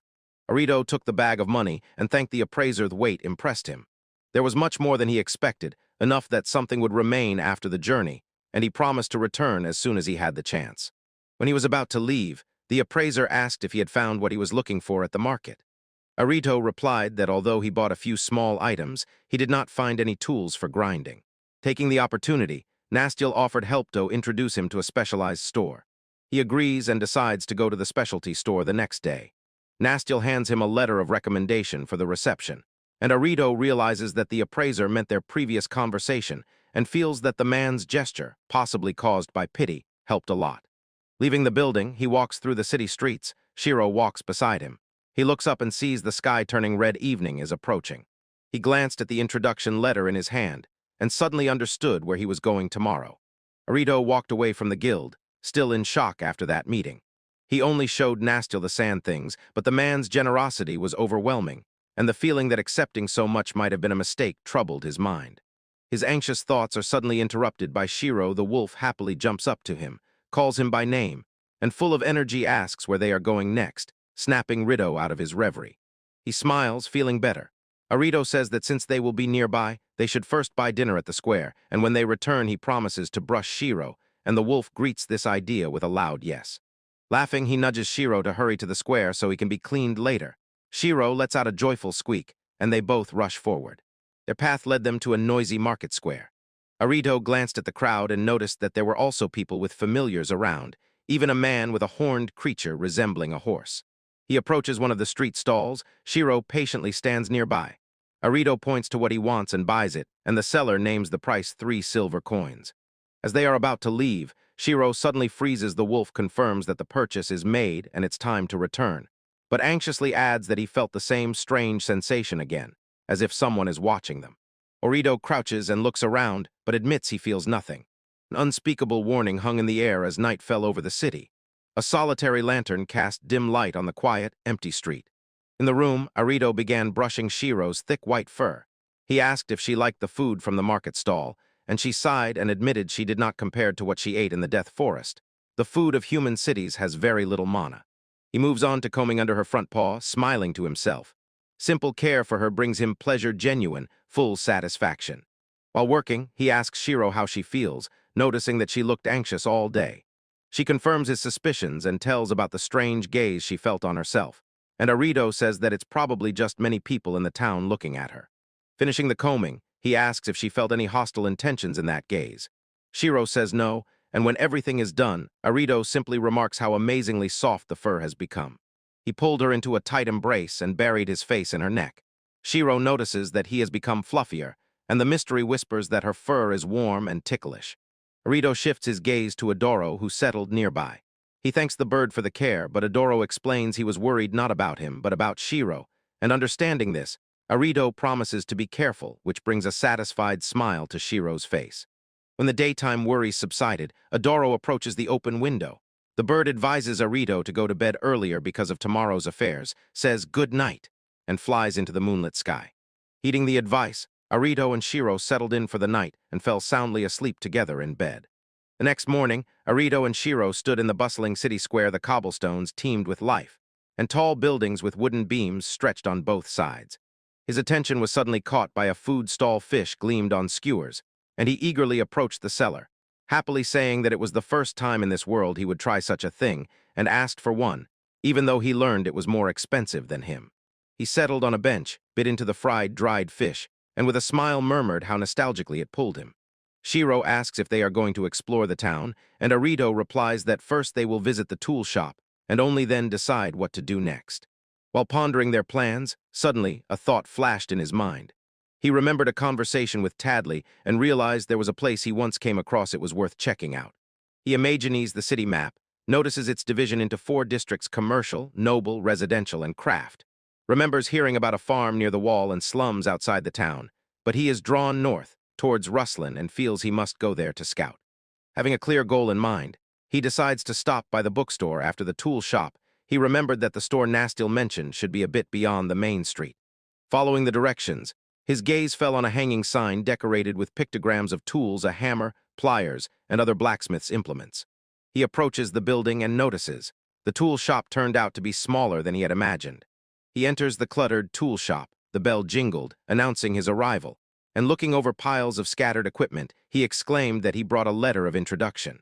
From behind the counter, a rough-looking gnome turns to him. Surprised to see a child, he throws a brief hello and asks what he wants, and Rito mentally notes the shopkeeper's race. He says that when he asked the trade guild about instruments for preparing medicines, they directed him here. The gnome listens attentively, and correctly guessing that the boy is a pharmacist in training, asks to see the letter of introduction. The shopkeeper takes the letter and immediately recognizes the sender. Understood. This is from Nastil, he mutters. He paused for a moment and thought he understood that Nastil could only be advised if the boy's skills were genuine. His gaze narrowed, and he asked what exactly the mystery had produced. In response, the dwarf hands over a tray filled with exquisite apothecary instruments, a mortar and pestle, a glass jar, and various other tools for preparing mixtures. Arito lifts the mortar, his eyes shining with admiration. The craftsmanship is impressive, and he suddenly realizes that it is entirely made of glass. The dwarf names the price 3 gold coins, a considerable sum, but Arito is not frightened. His face breaks into a broad, determined smile. He lifts the instruments and confirms that he wants to buy the set. He watches as the gnome seller, with loud laughter, completes their deal. The gnome seems satisfied with the boy's knowledge. The gnome friendly and firmly patted him on the back, captivated by his refined taste, and told the boy that if he ever needed anything else, he could come at any time. He walks away from the shop with a satisfied smile. The joy of the recently made wonderful purchase still warms his mind. And behind him, the gnome craftsman waves friendly from the doorstep. He strides further with his wolf companion, Snow. When suddenly goosebumps crawl over his skin, he freezes and realizes someone is watching him. He turns his head and sees a young woman with animal ears, who looks at him wide-eyed and surprised, as if recognizing him, and quietly says that this is already the 3rd time their paths have crossed. Frightened, he jumped back when she suddenly screamed, pointing directly at him. Her attention instantly shifted to his companion. Her eyes widened. She recognized the wolf and asked if this was the legendary Fenrir. The woman calls him Arito, and he immediately rushes to calm the growling Snow, assuring the excited wolf that everything is fine. He looks back at the woman with a worried expression and quietly asks Snow if something really happened to her yesterday. The wolf seems to confirm the suspicion, and Rito remains to ponder this in unrest. He looked closely at the girl before him. Her noticeable ears and fluffy tail quietly wagging gave her away. He understood. She was a beast person, very similar to the one who ran the bakery in the village of Ulu. Her cheerful questioning continued, her voice ringing as she leaned in with a wide smile and asked, "Yes, yes." And this outburst began to attract curious glances from passers-by on the street. When the rustle and whisper of the crowd reached his ears, his eyes widened with anxiety. This was quickly turning into a bad situation. He glanced at Snow, and suddenly a more troubling thought pierced him. The girl not only knew them, she knew what Snow was. She knew he was Fenrir. The crowd grew, and panic crept in. Everyone fixed their gaze on his companion. A child pointed and shouted about the big dog, but the father immediately hushed her, and the stunned Arito wondered what his grandfather would have done if he were here. The thought of the mentor seemed to give him support. He stood firm, his face petrified with determination. He had to calm the situation as soon as possible. A drop of sweat trickled down his temple. He inhaled quietly, preparing to do what he had to. An arrow with a broad, shovel-like tip flew through the air and struck a massive wolf with dark fur, and the creature let out a hoarse roar at the moment of impact. Watching the scene unfold, he shouted what he believed was Chinda's name, confident it would guide her. But Shiro, who stood closer to the target, replied that it was not over yet. The arrow, shot with all his might, only ricocheted off the thick hide of the dark wolf. Sparks flew, and the beast was not frightened by the attack. Its gaze became even fiercer. Shiro playfully rolls on the ground nearby. Orson examines his bow and notices that the bowstring has loosened a bit. And Shiro smiles and says that it is rare for Orson not to notice such a small detail. When he was lost in thought, a pause suddenly struck his head. He remembered that Rito was very skilled at tuning the bowstring. Adero asks if he is worried. Ors thinks it is just parental instinct and reassures himself that Adero and Erol's daughter from Orido are fine, but admits his recent distraction is something to watch out for. His thoughts return to memories of the boy. He recalls how quickly he learned to use the bow and magic, how he could invent unusual uses for things, and how proudly he showed a piece of soap he made himself, proving that teaching him was truly worthwhile. A gentle smile appeared on his lips. Feels that under Rito's guidance, his childlike soul has blossomed again, while nearby Shiro has something entirely different in mind tonight's dinner. In the letter, Arito wrote how he sat and watched his Shiro play with what looked like a dark wolf cub, pondering together with 2 companions, 3 of them. Arito and his companion San, judging by the latest correspondence. The boys seemed very sociable. Meanwhile, in a distant city, a young beast person with red hair was also thinking about Arito. She sighed, trying to hold back the longing for his kitchen, and behind her stood a burly companion with a stern face who noted that Arito's letter really was about a new combination of dishes. Dreamy thoughts were interrupted when her gaze fixed on a woman in a light coat. She suspected that this was the same one who had been watching the snow yesterday. Considering this topic too delicate for a crowded street, she approached and took the woman by the elbow. The woman in the cloak was silent, and the beast girl pressed her, asking why she was silent, and then even threw in, "Isn't she someone's familiar?" Their tense argument was suddenly interrupted by Arito decisively spoke to the beast girl that it was enough. When he stood between them, Shiro lunged forward with a protective growl, warning her to back off. Arito quickly placed his hand on his comrade's shoulder, calming him, and ordered Snow to be quiet. Suffocating silence fell. The girl beast, now quiet, turned and led the woman in the cloak away, while Rito and still tense Shiro watched them go. When they had moved away a little, she suddenly stopped and grabbed the woman by the collar. Her face became serious, and she insisted that the frightened woman follow her. Two figures were walking across the open fields lying before the entrance to the city, heading towards a more secluded place. She looks over her shoulder, leading the woman in the cloak away from the main street, searching for a more secluded place. They arrived at a secluded, empty plot. Orito is unsure and asks if this is really their destination. Shiro looks around with the same surprise at the bare place, and the beast woman only nods affirmatively. This is it. Then he turns his attention directly to her and sharply asks who she is and what she wants from him. She, frightened, blurts out that her name is called Dina. She spoke of true reverence. The wolf tribe honors the one called Finrasama.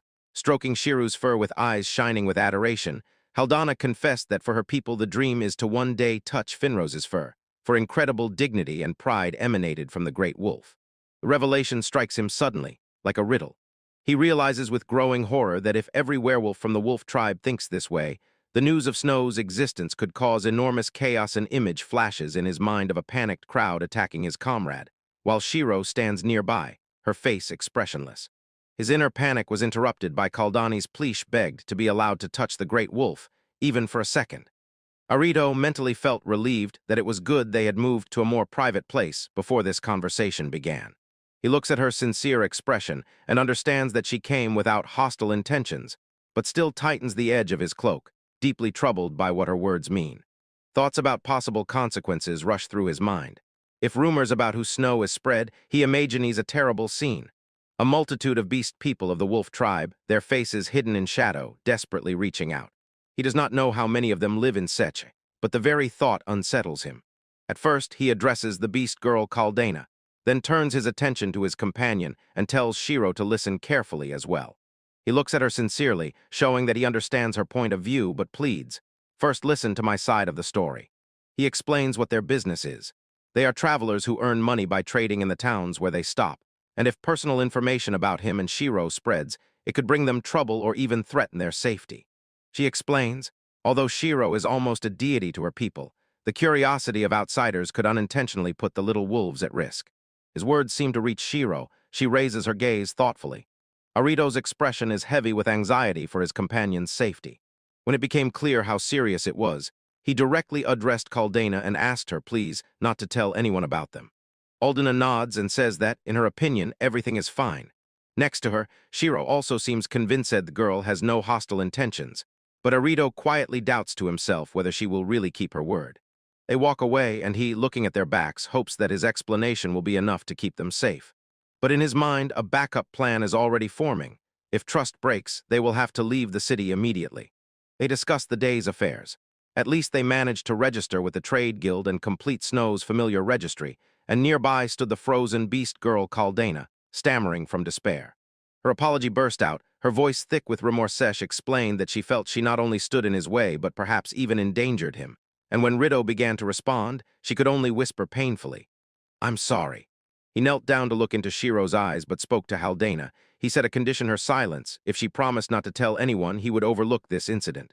Suddenly Haldana exclaimed, "Finrasama, sorry." And only then did she realize how serious what she had seen was. Arito conveyed a message from the she-wolf. Shiro allows her to touch him. Haldana's eyes widened, tears appeared in them, and she shifted her gaze from the boy to the divine being. She stretched out a trembling hand and gently stroked Shiro's soft fur. A wave of pure relief and joy washed over her, and she quietly sighed with satisfaction. When the matter was settled, Arito announced that they urgently needed to leave. Haldana, with a serious expression, sincerely thanked him and solemnly promised not to say a word to anyone. And then Arito turned to his companion and solemnly congratulated Shiro on returning nearby. As they walked away, he thought that although everything had passed calmly, he would now have to be more cautious. The silence was broken by Shiro's question about where they were going, and Arito thought for a moment and suggested visiting the weapons shop in the Eastern Craft District. Their path led through the city streets to a sturdy-looking house in the craft quarter, its upper windows like watchful eyes. He stepped into the weapons shop, and his eyes ran over an impressive array of armaments. Racks of swords stood ready, nearby sturdy shields and a selection of bows. A burly salesman with spiky red hair glanced over everything and assured Haldana that everything was fine and she should not rush. Arito, standing nearby, quietly thanked him. Haldana, who had been looking at the floor at first, raised her eyes and met his gaze, and a quiet but strong tension appeared on her face. Her determined look caught him by surprise, and he only responded with his eyes, a look of surprise flashing across his face while she, as if gathering courage, found resolve within herself. She had a new goal, and she turned her gaze to the displayed armor, but her attention still wavered. The salesman leaned on the counter, watching her with a crooked smile and commenting on her enthusiasm. Arito observed the scene with a thoughtful expression on his face. Haldana approached the counter and clearly asked for arrows for 10 quivers, after which the salesman, who had been indifferent before, suddenly asked in surprise if she intended to use them all for training. She barely managed the tied bundle of arrows but still took them. The seller warned her to be careful, saying they were heavy. Arito, seeing her effort, asked if she was okay and sincerely thanked her. His thoughts flew to the memory of Orst. He remembered how it was said that arrows and leather armor made from monster materials were of a completely different, much higher quality than ordinary weapons. Looking at the materials and how everything was made, he finally realized that Orst's bow was not just a weapon, but a special, high-quality piece of equipment. He recalled the recent battle and rejoiced with relief that he had retrieved the special arrow he used to shoot the goblins. Holding it in his hands, he performed a cleansing ritual and decided that from now on he would use only ordinary arrows with his bow. Next to him, Shiro patiently waited, watching as he finished his task. Having finished business at the weapons shop, the group walked down the street, and Shiro hurried alongside and asked where they were going next. He froze, raised his eyes to the richly decorated showcase, and thoughtfully pondered this question. Having made a decision, he stepped inside, and the man with a noticeable scar above his eye warmly greeted him, welcomed him to the Rune Magical Instruments shop, and encouraged him to look around. His gaze fell on various magical devices displayed, a lamp powered by a glowing crystal, and a device that could continuously supply water. The seller, noticing that he could not take his eyes off, asked if he was interested in magical crystals. When the Enigma confirmed this, he explained that the crystals in the showcase were very small and he only had a few. Arito explained that he just noticed that some tools worked because of them, and the shopkeeper, impressed by this observation, praised him, saying he really had sharp eyesight. He listens as the merchant Rune explains that if the monster lives long enough, a magical crystal may form in its body. That is why there are so few magical tools used. His gaze caught on one item on the counter, and he couldn't resist asked what it was. Run explained that it was a simple field rice cooker for the camp, which works on magical crystals. When the transaction was completed, the seller smiled sincerely and thanked him for the purchase, and the bell on the door rang as he was leaving. Outside, he rejoined Haldana and Shiro. She noticed how happy he was, and he said with a smile that he had just bought something cool. Walking through the Eastern District, famous for its craftsmen, he thought, it's nice to see so many tools, but he still hadn't found the bookstore. Making his way through the crowded street, they heard a familiar voice. Orst, an old elf, waved his hand and called them over. The man pointed forward with his hand, catching Arito's gaze. Arito looked after it, and his face filled with surprise. He raised his head and saw a huge open square surrounded by buildings. He instantly realized that this must be the central square, and wondered to himself how easy it was to miss something right under his nose. He found himself in front of a majestic building. When the heavy doors creaked open, an elderly man with kind eyes greeted him and kindly invited him into the central bookstore Yarn. Before stepping inside, he turned to the owner and explained that the White Wolf Shiro was an acquaintance and would behave obediently, then asked Shiro to wait by the entrance, noticing that the smell of paper seemed to awaken old memories in him. The owner smiled and assured that there would be no problem if Shiro stayed away from the main shelves. Then he asked if Arito was looking for a specific book, and the boy replied that he just wanted to browse the shelves. Then he clarified what exactly interested him. He asked if there were books about the Forest of Death. The owner fell silent for a moment and repeated the name with a thoughtful expression. He explained that, unfortunately, almost nothing was known about it. Even the most skilled members of the Guild of Conquest, he added, could only explore the outskirts of that place, and this news clearly surprised Arito. The owner continued and noted that some city cyclopedias might hide fragments of information. He told Arito that the books were arranged by genres and asked him to inform if something caught his attention. Arito thanked him and was allowed to look through other books as well.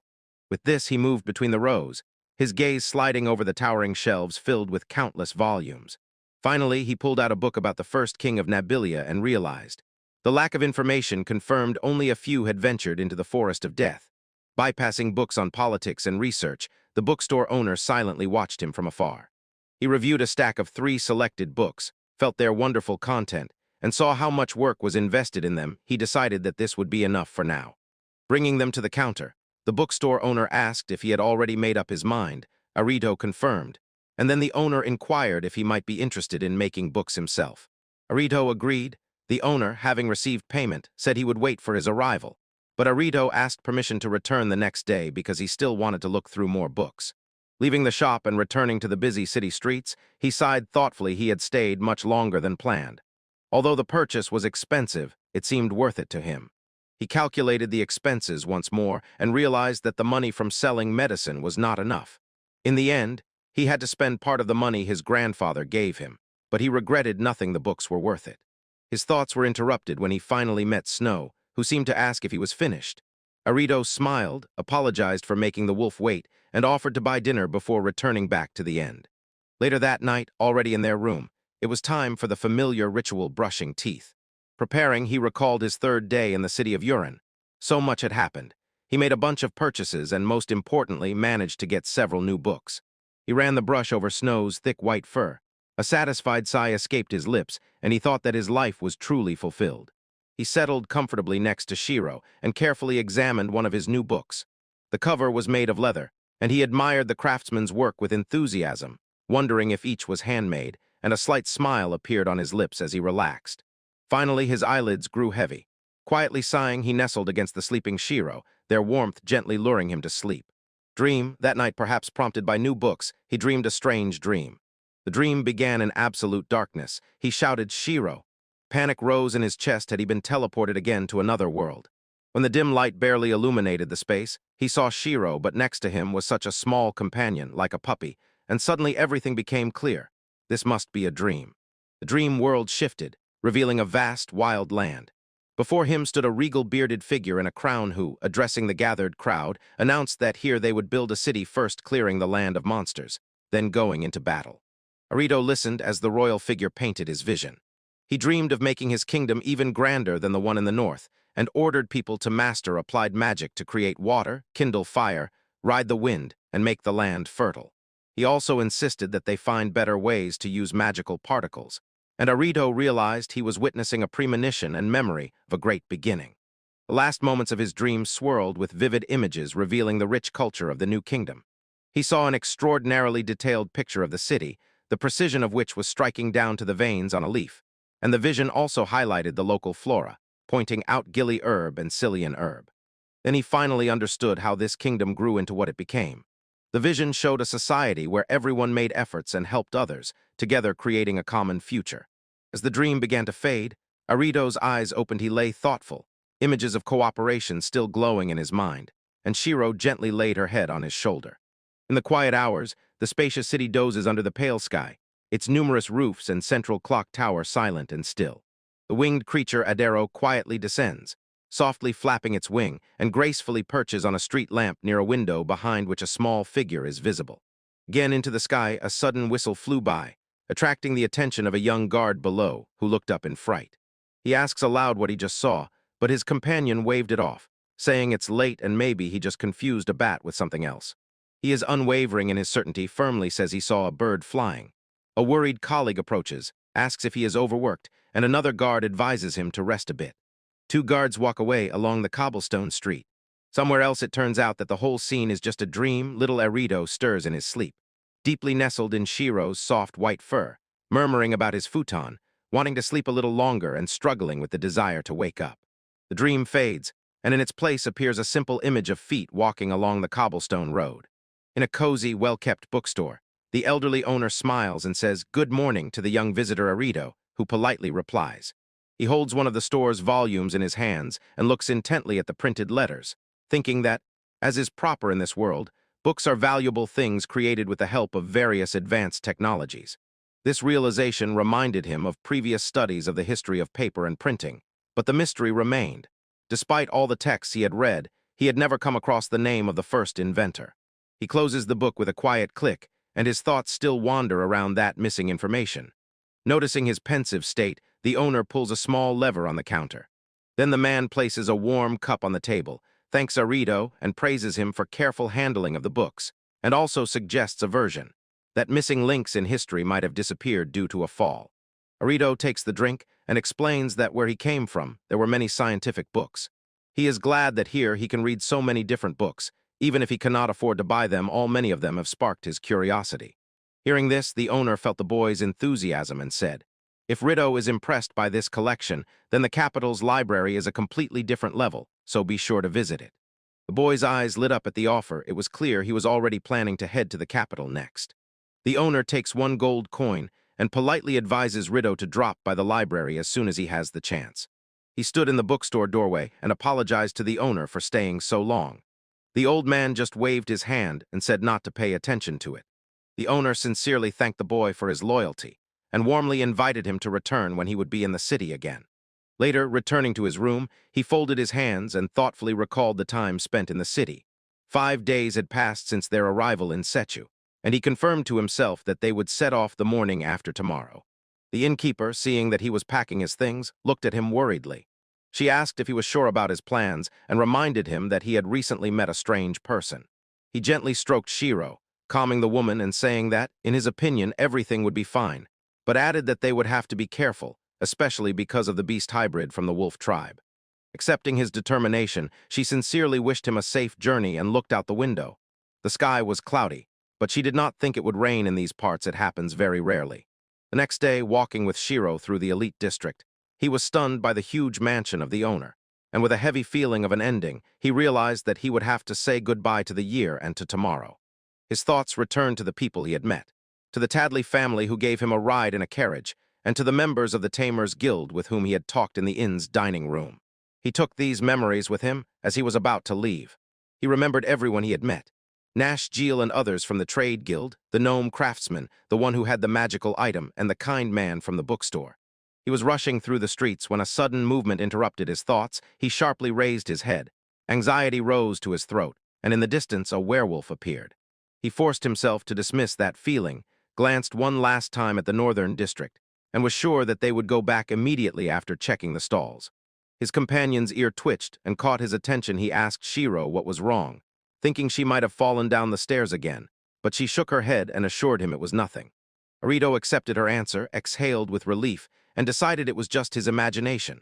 Unnoticed by them, a figure in a cloak watched from a neighboring roof, then turned and walked away. Later, in their room at the tavern, he performed a cleansing ritual, whispered one word, "cleanse," and soft light slowly spread from his hands throughout the room. When the room was cleansed, he folded his hands in gratitude and thanked her for sheltering them for 6 days. And Adoro, sitting on a small table, looked at him and asked whom he was addressing. He explained to the puzzled bird that since they stayed in the room, they needed to give thanks, and with a barely noticeable smile, added that it was a habit from his previous life.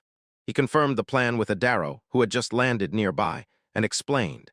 As soon as they leave the city, their journey to the capital will begin. They will go through the gate on the opposite side from where they entered, because he had already been there. Adoro flapped his wings and rose into the sky, announcing that he would fly ahead to scout. He warned that it was always crowded near the gates, but was confident they would pass by noon. Below, near the doors, Burrito and Shiro stood ready on the threshold.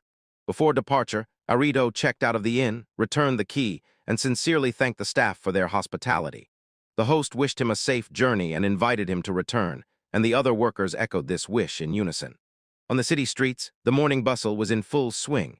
People crowded around market stalls and shops, and a horse-drawn cart made its way through the crowd. In the middle of the crowd, Arito bought provisions for the road. The seller handed him 10 freshly packed meat skewers, and he pointed to a basket with large round breads and asked for bread with dried fruits. Looking at the supplies, Shiro could not help but notice the large pile of meat. Arito explained that since they were not familiar with the local food, it was better to be cautious, adding that he liked the local seasoning and planned to cover the food with magic so it would last several days. While snacking, Arito confirmed that they were ready to set off. He had already bought vegetables and dried fish. Shiro, however, could not calm down and desperately wanted to run free as soon as they left the city walls, and Arito listened thoughtfully. Shiro's face lit up with anticipation. It impatiently agreed that as soon as they left the city and hid from curious eyes, they would run together again, filled with the power of wind magic. She remained calm, but Mari leaned in and quietly whispered a warning to Arito someone was watching him. The boy looked in that direction, and concern flashed across his face as the words reached him. His gaze fell on a group of adventurers from the dining hall. A tall man with spiky hair, an elf woman, and a young traveler all looked in his direction. The giant simply gave a warm, disarming smile. The unexpected friendliness embarrassed Arito, and he instantly bowed his head. Shiro felt his sudden change in behavior and gently nudged him with her nose, asking if everything was all right or if he felt unwell. Arito quickly waved it off. I said, "It's nothing," and stroked her fur. They both felt it inside, but their thoughts went different ways. Arito admitted to himself his affection for the tall adventurer, while Shiro simply enjoyed the pleasant touch of her master. Later, standing in line, Arito again noticed that group, recognized the man from the dining hall significantly taller than the others, and began to wonder if their repeated encounters were really just coincidence. The man was not alone. Beside him walked the elf woman, the young traveler, a mysterious figure in a hood with a staff, and a little girl with long hair, and he extended an open, inviting hand forward. The guard at the city gates loudly calls the next in line. He notices that these gates are most often used by travelers heading to the capital. Nearby, Arito, with Shiro beside him, wonders if others in line are also heading to the capital. His voice fills with excitement at the thought that they will finally go outside. When his turn came, the guard waved his hand and called him forward. Arito approached with Shiro and Adoro, pulled out the Merchant Guild card and the familiar registration card, extending them for inspection. The guard carefully reviews the documents and notices that Arito is not from the Conquest Guild. Arito confirms that he is a merchant and also an alchemist's apprentice, so he sometimes has to go into the forest, and the guard, as if understanding everything, nods, implying the boy clearly knows how to take care of himself. His eyes lingered on the name written on the registration card, and a flash of recognition briefly passed in his gaze. He raises his eyes and addresses the boy directly. "I understand," he says, "so you are the very same Arito-kun," and Arito froze, stunned that he was recognized. The guard says he heard about him from his senior officer. He said that a guy came to the city with two familiars, and while he says this, his bald, mustached collie is staring piercingly at the riddle from a short distance. The side silhouette of another guard awakens a memory in Arito, and he suddenly realizes with shock that this is the same man who intervened and saved him during the fight in the dining hall. Meanwhile, the first guard continues speaking, telling that the chief praised Arito as if he were his own son, adding that it is rare for that officer to praise anyone and that he was impressed that the guy, though young and having two familiars, caused no trouble, and Shiro bowed his head and listened with interest. Realizing he had delayed them, the guard apologized for talking too long, waved his hand, and let them through the gates. Tadley thanked him, and the guard immediately called the next in line. He continues waving cheerfully, sincerely wishing them a safe journey and inviting them to return to the city soon, while inwardly thinking that his senior officer will surely be pleased. When they move away from the gates, Arito looks back one last time. He turns forward again, the carriage wheels clatter on the road. The city is already behind. Tadley points along the long road and says it leads straight to the capital, adding that more tents have appeared along the road, and the same kind of market stands near another city gate. Suddenly, their path is blocked by two small ragamuffins who, mistaking the travelers for rich people, demand alms. Frightened, Tadley drives them away, telling them not to bother people who are about to depart, and one of the children retorts, "He is scary." Enrido looks at this with surprise. He looks around a noisy market with stalls located just beyond the city walls. Arito understands that this is a completely different world compared to the orderly inner part of the city, and that with Tadley nearby, it was much easier for them to pass. Around them, sellers loudly offer their goods. Suddenly, he began to be pushed and shoved. The crowd surged around. People shouted to clear the way, and Arito suddenly found himself under chaotic pressure of bodies. He was squeezed from all sides by a furious crowd. The road was too narrow for such a number of people, and cries of outrage echoed in the air. Some feared being crushed. Others stubbornly pushed forward, eager to reach the capital as soon as possible, and nearby Tadley tried to calm the agitated Mary, begging her not to panic.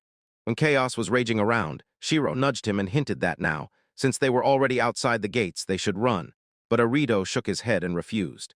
He looked back at the noisy area and watched as Adoro soared into the sky with a powerful whistle, and decided to fly ahead alone, while Arito explained to Shiro that there were still too many people around. So he decided to wait until the crowd thinned out a bit before they moved. The decision was made. The group moved away from the wild noise of the gates, and the rumble of their cart echoed along the stone path. They found a clearing, and Rito looked at the open road ahead, feeling relief wash over him. They shouted with joy, realizing that the nearby forest would be empty, and Shiro seemed to agree, adding that they could run a little and if lucky even gather some herbs along the way. His enthusiasm was contagious. Mari shouted that they would join, excited by the wide open space, and Tadley hurriedly ran after them with a warning, reminding Arito that it was dangerous and not to run alone. Along the quiet, sunlit path adjoining the dense forest, the air was still and empty. The scene changes. A young woman with sharp ears tells Rito that they have long been away from people, quickly warns him that someone is approaching, and before he can fully react, a burly man bursts into view with a loud cry, frightening the boy. In response to the sudden intrusion, she swiftly lunges forward and knocks Rito down with her strong big thumb. A sharp jerk throws them both to the ground, and she pins the confused boy beneath her. While she pins him down, the burly man approaches with a friendly wink and asks if they remember him and his companion from the dining hall. The woman responds mysteriously, her face softening, and asks if he is all right. Watching from afar, Shiro assesses the situation and decides that the newcomers are not hostile, but quietly notes to himself that this mystery probably needs to work on becoming stronger. On the path, the woman apologizes for the noisy behavior of her companion, calls herself Lena Litiana, and asks to be called simply Lena. Their acquaintance suddenly made the tall man realize that he had not properly introduced himself, so with a broad smile he said, "My name is Gary." He raises his hands in an apologetic gesture and tells Arito that he is sorry for the sudden approach. Lin only reproaches him for scaring the boy, noting that he looks frightened. Arito, caught off guard, can only stammer in response. Her gaze narrowed on the boy. One thought consumed her. She was so close. She tells Arito, recalling their first meeting. She knew he noticed that she was an elf, but he did not look at her like most. It was this unusual reaction, she admits, that interested her. He chews over her words, stunned by what she means by their brief meeting in the dining hall, and as he speaks, another hooded figure quietly approaches nearby. The man slightly pulled back his hood, introduced himself as Neuro, and said that he was responsible for the reconnaissance of their squad. He greets the scout, noting that Neuro looks like a beastman. Shiro silently watches the newcomer with quiet curiosity. Neuro gestured toward another companion, but did not manage to add. Arito flinched and noticed that this fourth traveler turned out to be a child. From behind the backs emerged a small hooded figure, only thin. She throws back her hood, and before them appears the face of a young girl. She calls herself Miliana and asks to be called Mia. She stood about as tall as the Enigma. He noticed this detail when a huge stone bird lowered its wings beside them. When they set off, Guard carefully surveyed the surroundings. He felt no hostility, but decided to stay close just in case. The rockbird Audi flapped its wings and settled on Arito's shoulder, while Neuro quietly admired the beauty of Lena Lee. He felt gratitude for the reliability of the warrior and realized that he needed to pull himself together. Nearby, Miliana quietly snorted, showing her lack of impression. His thoughts were interrupted when Neuro turned to him, thereby confirming Arito's familiar was indeed the source that tormented him. The scout's comment suddenly revived the memory. They pushed him away at the very moment he was about to ask. Arito watched the group from afar, saw that they did not seem threatening, but some intrusive suspicion remained. Suddenly, a woman in glasses ran up to him, her eyes shining with admiration, and she asked if his familiar was the great Fenrir. Shiro responded to her admiration with a cold look. Meanwhile, Lena Lee consulted with her companions. She noticed that everything had changed with Audi and admitted that those they were observing were not entirely strangers to her, but she reluctantly went into details. Overwhelmed by unexpected attention and a tense atmosphere, he loudly suggested finding a place to rest rather than talking in the middle of the road. As in his heart, he saw this as a chance to find a convenient moment and slip away unnoticed from them. Even before he managed to make a plan, Lena Lee agreed without hesitation, pointed to a nearby clearing, and said that an open place was suitable and would not let them pass by each other. Riddle froze for a moment at her suggestion. A quiet moment comes, the group calms down and a light breeze rustles through the grass. Having found a comfortable place to rest on a grassy clearing, Lena Lee sits down and begins to explain their situation. She clarifies that they actually met Riddle when they were standing in a long line near the city gates. Grid excitedly interrupts her, exclaiming that their eyes met, but Neuro quickly silenced him, telling him not to interrupt. Confused, he tried to make sense of it. He thought that they were all going straight to the capital. Feeling his embarrassment, Neuro directly asked why he thought at all that they were calling specifically him. Even before Rito could answer, Milna interrupted him and explained. It was Gorid's idea. The great warrior noticed him near the gates and insisted on talking to him. At this, Guard jumps to his feet with a smile and says that Riddow's brave actions in Ian's dining hall are by no means childish, they were incredibly pleasant to watch. And he adds that, moreover, the boy has two familiars. He leans forward, looks intently, and says that it is impossible not to be interested in a person who acts so boldly and yet does not raise a fuss in the city. When Arito stammers and blushes, Nero pulls the warrior back, and himself, slightly leaning forward, suppresses a cough and watches the scene with a smile. His noisy advance was interrupted by Lena Li Tian. She stood between him and Arito, called Grid, pointing out that the boy clearly feels uncomfortable, then apologized to Arito and assured him that they suspect him of nothing. Arito still managed to give a quiet, calming smile. He admitted that Guard really surprised him, but insisted that everything was fine and thanked Lenali for her concern. Lenali looked relieved, and in the background Nero approached Guard and explained that his attempt to lighten the mood failed because of his intimidating stature. Hearing this, Lena Li smiled slyly and apologized herself. She admitted that it was she who sparked Gorid's curiosity, so he introduced himself too zealously. When the person spoke, Shiro, who was lying nearby, tilted his head and quietly made a questioning sound. No one noticed his embarrassment when Miliana told Lena Li that Arito is quite an interesting child. Lena Li agreed and added that he really looks more reliable than one might think for his age. She continued, noting that he seems to be on a completely different level compared to other children his age, and Lena Li especially remarked that he did not react at all when he saw that she was an elf. The conversation about him made Miliana directly call Arito. He turned to respond and could not help but notice that the girl who addressed him seemed to be about his age. Meanwhile, Shiro quietly lay in the tall grass, his gaze fixed and alert. While Shiro rested nearby, the conversation touched on Arito's bow, and she, leaning forward, asked if it was made by an elf, because the fact that he was not surprised when meeting an elf made her suspect that he might already have an elven acquaintance. She thought for a long time maybe he knows someone. Her thought suddenly broke off a powerful sneeze, sounded nearby. It was Horst. He wiped his nose, brushed off Shiro's concerns about a cold, and said it was just dust. He went into his storeroom and confessed to Shiro that he wasn't worried about the bow, it was like new. But the mystery really troubled him. He was examining the collection of crossbows hanging on the wall when the door quietly clicked, and Haldana entered the room. At the door, Shiro's stomach growled loudly. He asked why he was hiding the weapons, saying there was no point in showing them off anyway. His companion's hunger reminded Orstu that it was already time for lunch, and a smile blossomed on his face as he declared he would try a new recipe from Rito, the one involving a ball-type match. From the bushes, Shiro overheard a conversation about a powerful magical attack that, they said, shattered the target to pieces and drove away the monsters. Her ears twitched. She raised her head and sniffed. A quiet buzzing and rustling in the nearby bushes caught her attention. The sound came from Rito, who was explaining to a new acquaintance the nature of his weapon. He reasoned that since she was also an elf, she would probably feel the properties of the bow just like with arrows, and added that this weapon was like an extension of his own body. The elf named Lena Li nodded in agreement, and advised him not to bring such a wonderful weapon to the city. Anyone with a keen eye would immediately notice its incredible quality, because elven bows are made for their owner. She continued her analysis and enthusiastically noted how well balanced his party was. A familiar bird for reconnaissance, another familiar as the main attacker, and he himself, like a mystery, provided long-range support, so they were truly a formidable force, and she even suggested that he was quite capable of succeeding in the Guild of Conquest. His companion Nero was stunned with surprise. How could Orito be just an alchemist apprentice, yet command two familiars? Orito explained that he had learned alchemy only for his own protection when he went to gather herbs in the forest, and Nero was simply bewildered by this truth. Then he told about his plans. He said he was going to go to the forest to look for herbs anyway, and although he was grateful for their company, he would have to leave the main road. Lena Li called it a lucky coincidence, and explained that her group also regularly goes through the forest to gather herbs for medicine. The great warrior Grid picked up, and added that it would be wonderful to have such a reliable young man nearby. Rito just froze, stunned by the sudden invitation. He shudders when Guard pats him on the back and sternly says, "All right, let's go," causing Lena Li to mutter more sharply.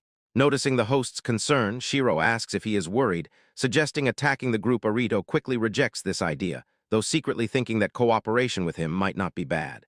Lena Li, however, decides to postpone the matter. With her hand or forehead, she suggests first seeing how everything unfolds. With that settled, the group sets off along the path. Adoro watches them with an interested tilt of his head, and Rito and Shiro walk behind the four adventurers. He clenches his will into a fist and decides that he is ready for whatever comes next. As they walked, Grid solemnly introduced himself as the leader of the Emerald Sword, a special party from the Guild of Subjugation, and Arito politely responded and asked to be treated kindly. The newly gathered group dives deeper into the forest, walking along a path winding beside a gentle stream. Ahead of the others, Nero and Miliana carefully survey the surroundings, their faces calm and attentive. Lena Lee, but Glenn's turned again, looking over her shoulder with wide-open eyes, her gaze fixed on a mystery. She did not take her eyes off the boy and extended her hand. Solemnly greeting Rido and their squad, he firmly shook her hand, sealing their new alliance at the very edge of the forest. When the formalities were behind them, the group plunged deeper into the forest. Jared, their leader, looked back with a confident smile, while linearly silently walked ahead. Arito followed, and Shiro faithfully pressed to his side, attentively looking at the path ahead. He could not hold back a smile, his eyes shining with the anticipation of adventure. The journey with new companions had truly begun, and the wolf stayed close, like a silent guardian on this new path. A large, dark-feathered bird, a stone, soars through the sky, carrying a small pouch. It descends to a simple wooden settlement hidden among the trees. The rival does not go unnoticed. The huge white wolf Chinda stands guard near one of the huts and quietly utters, "Oh," when it notices the approaching messenger. In the hut, the young elf Lena Lee Tiana turns away from the door, behind which Chunda peeks. She informs Ors that Peron, the stone, has come with a letter. Shiro, the smaller white wolf, raises her head as the bird gently lands on it. By the fire, Ors begins reading the letter aloud, and happily notes that Arito seems to have spent time in the city of Yiron without problems, describing delicious kebabs and dried fish sold at street stalls. Shiro tilts her head, intrigued by the mention of fish. He continues reading, telling that Arito visited shops and even bought spices, or suggests that the boy included some in the letter, adding that he, as always, is trying new flavors again. Hatter continues. Rido came across a bookstore, and behind him was a beast folk from the wolf tribe with whom he studied for a long time. Shiro listens attentively, and a look of concern appears on her face. He quietly chuckles, summarizing the letter. It turns out some Rido spoke with her and settled everything without a fight, and he proudly says that the boy is maturing faster than he thought. Beside Shiro, a large forest bear sleeps soundly, undisturbed. The letter ends with Orito's thoughts. He traces his finger over the map of the land and recalls his journey, writing that Yiron was the first big city he ever visited in this world. And although so much has happened, he is glad he came. He quietly chuckles after finishing Arito's letter and recalls the line where the boy thanked for being driven out of the forest, an unexpected twist that opened simple joys to him, like dried fish. Nearby, Chinda and Shiro rest, listening to the laughter of the old elf. The water seemed to illuminate Arito's determination, although he was lost. Not knowing where to start, he still took up exploring the fallen. This grand ambition was combined with a more personal quest to find a place where he could truly belong, or her expression softened as he pondered the boy's sincere words. Loud, agreeing with Orito, he thoughtfully says that the essence of the journey is to keep a great goal in the heart and cherish the small discoveries and joys along the way.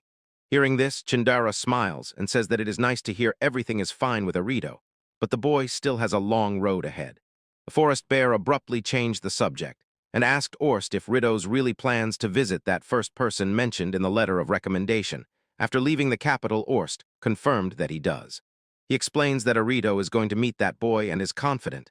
Everything will be fine, especially because Snow and Adoro are with him. His confident tone did not deceive Chindu.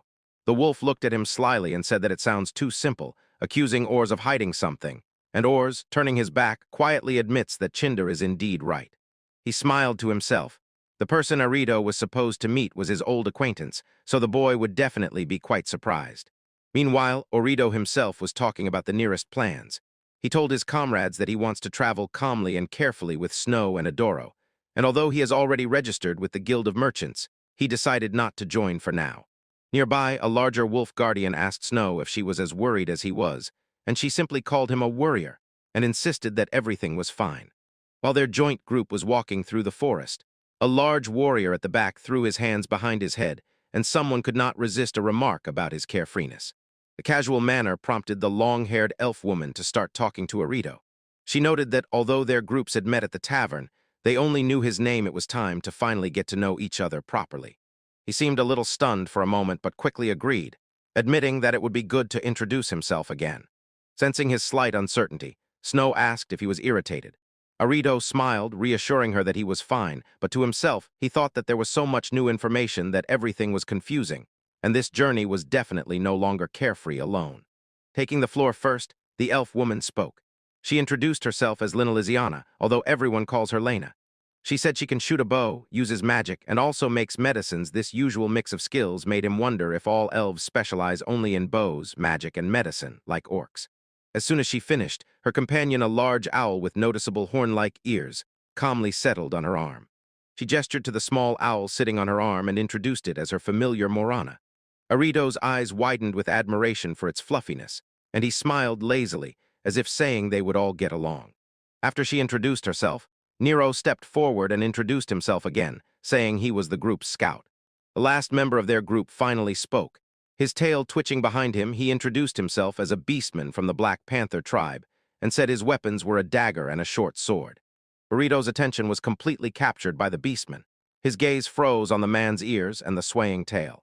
Malna leaned closer and quietly warned. It was clear that Arito wanted to touch the beastman's ears and tail, but many of them do not like being touched by people they are not close to, and Arito froze, impressed by her accurate remark. Having just warned about personal space, Miliana reached out and gently began stroking Arito's hair. She continued stroking his head, softly smiling and saying how cute he was, and Rito was left completely bewildered. While Harry laughed loudly and awkwardly slapped her on the face, Miliana's expression changed. Her companions considered her actions harmless, but in Miliana's eyes appeared a cold, calculating look. Was Arito really as innocent as he seemed? She barely smiled when she realized she was speaking last. She introduced herself as Miliana but asked to be called Mia, and said she was the attacking mage of their team. He was a little confused by the introduction but quickly recovered, confirmed once again that his name was Rito, and added hopefully that now, with the new group standing together, they would get along well. He opened up further. Arito said that as a baby he was taken in by an elven healer, so he does not know his race, and again said he hoped they could get along. Walking through the forest, Arito immediately gets to work. Alongside Ralph, he moves with trained ease, notices useful plants, and skillfully pulls a large, turnip-like root from the ground. His skill does not go unnoticed. Lena Lee watches and exclaims with admiration at his impressive actions, and when she praises him, Arito thinks to himself that the real wonder is Lena Lee herself, who reminds him of his grants. A fragment of someone else's feelings. Miliana notes that his technique is interesting and that his teacher must have been a true master. The Black Panther beast agrees, adding that Arito's gathering technique and his ability to work with high-level magic are both excellent. The boy blushes at the compliments. A warm memory surfaces in his mind of how Orst encouragingly gave him a thumbs up, and Arito sincerely smiles and thanks them from the heart. And suddenly a voice called his name, Orito, and Ralph looked up, and from the sky descended a huge figure of the stone bird Adaro. From above, the giant stone bird Adoro shouts that the little creature is approaching the mystery, and says that this is a wonderful opportunity to see what their team is capable of. After the warning, a huge tusked boar burst out of the bushes, a magical beast that charged straight at them, unafraid, with greed in its eyes, and let out a loud roar. He gladly raised his massive sword and shouted that the vegetables finally got some meat as if on cue. He praised the support, but suddenly his facial expression changed to surprise. Before Garrett could react, Arrow, silently perched on a high branch, sliced through the air, and Lena Lee had already drawn her bow and released an arrow. One projectile hit the boar and it instantly fell. Arito froze with wide-open eyes, stunned by the speed of the attack, and Lena Lee said she didn't even have to do anything. She turned to Arito and asked if he was okay. He nodded in response, and nearby Neuro quietly watched, admiring Lena Lee's skill. He felt the flow of magic strengthening Jared's body and the wind magic in her bow shot. After the beast was felled, Garid cheerfully suggests breaking it down for food, and Arito, looking at them, suddenly realizes this is the power of the special class party from the Guild of Conquest. The group froze for a moment in the forest clearing, while the sun's rays pierced through the towering crowns. He surveys the quiet clearing before them, and decides that it is a wonderful place to stop and have lunch. The companions jumped in surprise when they heard his statement. Lena Lee asks if he really intends to cook, and Garid impatiently exclaims that he wants to eat. He confirms his plan and says that after everything that has happened, he wants something warm, like soup. Hearing this, Neuro suggests lighting a fire and adds that he will prepare portions for everyone. Having agreed on the dishes, the team gets to work. Garid stacked stones for the fire pit, Lena Lee carried a bundle of firewood, and nearby Milna and Shiro watched the work attentively. His attention is caught by the slender, quick, and precise movements as she cuts the ingredients, and he admiringly notes her incredible knife skills. Lena Lee approaches the Beastman of the Black Panther and Greed and offers a trade. She extends the healing herbs she gathered along with Rido, noting that among them are several Rigi sprouts, and the Beastman readily agrees, saying that this will help a lot. Someone enthusiastically notes how incredible everyone is, especially the magical creature. Arito explains that her own gathering method is no less impressive, and he admits that he feels a bit embarrassed when complimented by a person with such advanced gathering technique because of this. Lena Lee blushes slightly. Standing nearby and watching that exchange, Greed quietly exclaimed in surprise. But his attention is instantly caught by a large cauldron bubbling over the fire, and he loudly wonders what kind of amazing potion it is and whether it is ready yet. Someone appears beside him, explaining that the stew needs to simmer a little longer, and Garrett agrees and adds that it already smells so delicious. The Beastman appeared on the scales, the Black Panther, with skewers of roasted meat, cheerfully shouted to Grid that the food was obtained through a riddle, and dinner would be ready soon, while Lena Lee and Miliana watched this friendly scene nearby. He addresses Rido, handing him skewers and some bread, and the Beastman sincerely says that since their groups met, they have received a lot of help, so this is a small token of gratitude for the food Rido gave them. With a bright, grateful smile, Arito accepts the gift and warmly thanks the man, adding that his group is also grateful. He finishes preparing the dish, carefully pouring a clear liquid from a small pot into a large bowl filled with thick, dark soup. As soon as Gorid finishes the dish, he excitedly announces that the soup specially prepared by Rido is ready. He says he can't wait to eat it, and Milna urges everyone, eat before the soup cools down. The group settles with their bowls. Before the first bite, Arito, as customary, says the usual thanks for the food. Nearby, Shiro has already finished her portion and contentedly licked the bowl to a shine. The others try it for the first time and the reactions are immediate. Greet's eyes widen in disbelief. Lena Lee tastes it with a thoughtful expression, and the Beastman Black Panther looks on in surprise. The soup itself is a rich dark broth with large pieces of meat and vegetables, steaming enticingly. Praise is no longer hidden. Jerd exclaims that it is delicious and wonders how Rido prepared it so quickly. Miliana can barely speak and calls it incredible. Lena Lee notes the pleasant aroma and wonders if this is exactly how gourmet cuisine tastes. The Black Panther Beastman says his body is warming up. Overwhelmed with emotions, Jerd loudly demands seconds. Hearing their enthusiastic feedback, Arito, beamed with happiness and grateful for the praise, gladly announced that he would immediately bring them sakani. He ladles another bowl of fragrant soup and hands it to Greed, who accepts it with a simple thank you. Settling down to eat, a question suddenly arose in his mind, and he turned to his companions. Lena Lee decided to seize the moment and ask the question that had long troubled her. She recalled their first meeting in the dining hall of that tavern in Urin and wondered if it was his first visit to the city. She noted that even the guards looked worried back then. She adds that he seemed extremely tense then, and Arito silently admits it. Then the voice of the cane interjected and asked if Rido was really an adult. He understands that the boy is a healer's apprentice, but also wants to know about the old man who raised him. Lindley thinks that perhaps Arito belongs to a race whose age is not visible from appearance, and Milner agrees, adding that she also wants to learn more about him because sometimes he behaves with amazing maturity. Under a barrage of questions, Arito looks embarrassed, and Neuro quickly intervenes to lighten the atmosphere, for which the boy quietly thanks him. Meanwhile, Arito suffers inside from the truth, realizing there is no guarantee he will be understood if he admits he is one of the fallen. He diverts the topic, explaining that although the grandfather is a bit strange, he was afraid that Arito would never know any life other than the forest one. So the grandfather encouraged him to set out and see the world with his own eyes. He explains that perhaps it was his grandfather who raised in him that maturity that does not correspond to his age. Hearing this, Miliana's face, softened, smiled, said how sweet he was and that she wanted to make him her son, which is why Neuro called her Mia. Her sharp remark instantly triggered in him a thought resembling a riddle. He mentally noted that Mia was very observant. Thoughts dive into his essence feels. Since he fell into this world, he has never truly become an adult. This realization gives birth to a quiet uncertainty. He looks into himself and asks whether he will ever truly understand his place here. When his thoughts finally subsided, Lena Lee's joyful voice brought him back to reality, and she cheerfully said that it was thanks to his grandfather that they were all able to meet him. Her remark pushes Neuro to a direct question. Is that Ferrito generally unfamiliar with things like guilds? He sincerely says that he knows very little. He just enrolled as an apprentice in the trade guild and knows nothing more only the name and the general atmosphere of the Guild of Subjugation. While he was listening, Milna suggested explaining a bit on the way. She explained that the Taming Guild takes requests from everywhere, and its people carry them out themselves. There are many tasks that those who cannot fight simply cannot handle, especially after recent rumors about strange phenomena. Greed picked up her explanation and clarified that the work is mostly outside the city. He noted that the content of the request changes depending on the rank. For example, a magical beast would be a laughable opponent for a beginner. The boy quietly nodded in agreement, recognizing the logic in this. As they walked, Miliana continued, saying that the one who suddenly rushed into the forest was quite a problem. Instead of a sharp comment, he left a riddle and stood puzzled. The accusation was clearly directed at Garide. He was confused and insisted that it was in the past, and to divert attention, he pointed to Lena Lee, saying she was also there but just happened to be passing by.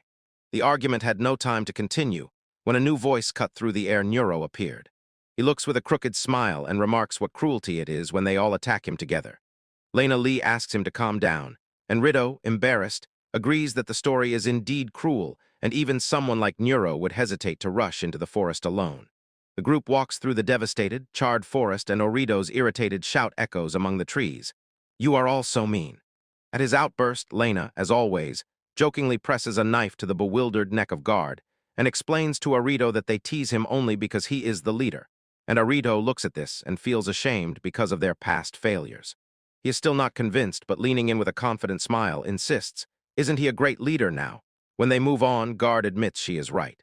Seeing that Orido is still confused, Miliana apologizes that the company got a little distracted and explains, "They tease each other like that simply because they have known each other for a very long time."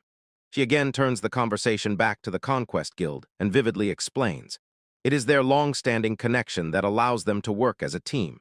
And returning to the guild's structure, she adds that minors like Orido are registered as trainees. Continuing to explain the guild hierarchy, she lively describes how the ranks unfold. First the novice rank, then intermediate and advanced, and finally the honorary special rank. She summarizes, describing that the responsibilities placed on the shoulders of these top members are tasks requested by the country itself, or missions that require them to act throughout the country. While Rido absorbed her explanation, he recalled another thing he was told. Some man named Cells said that members of the Merchants Guild can be found anywhere. He understood.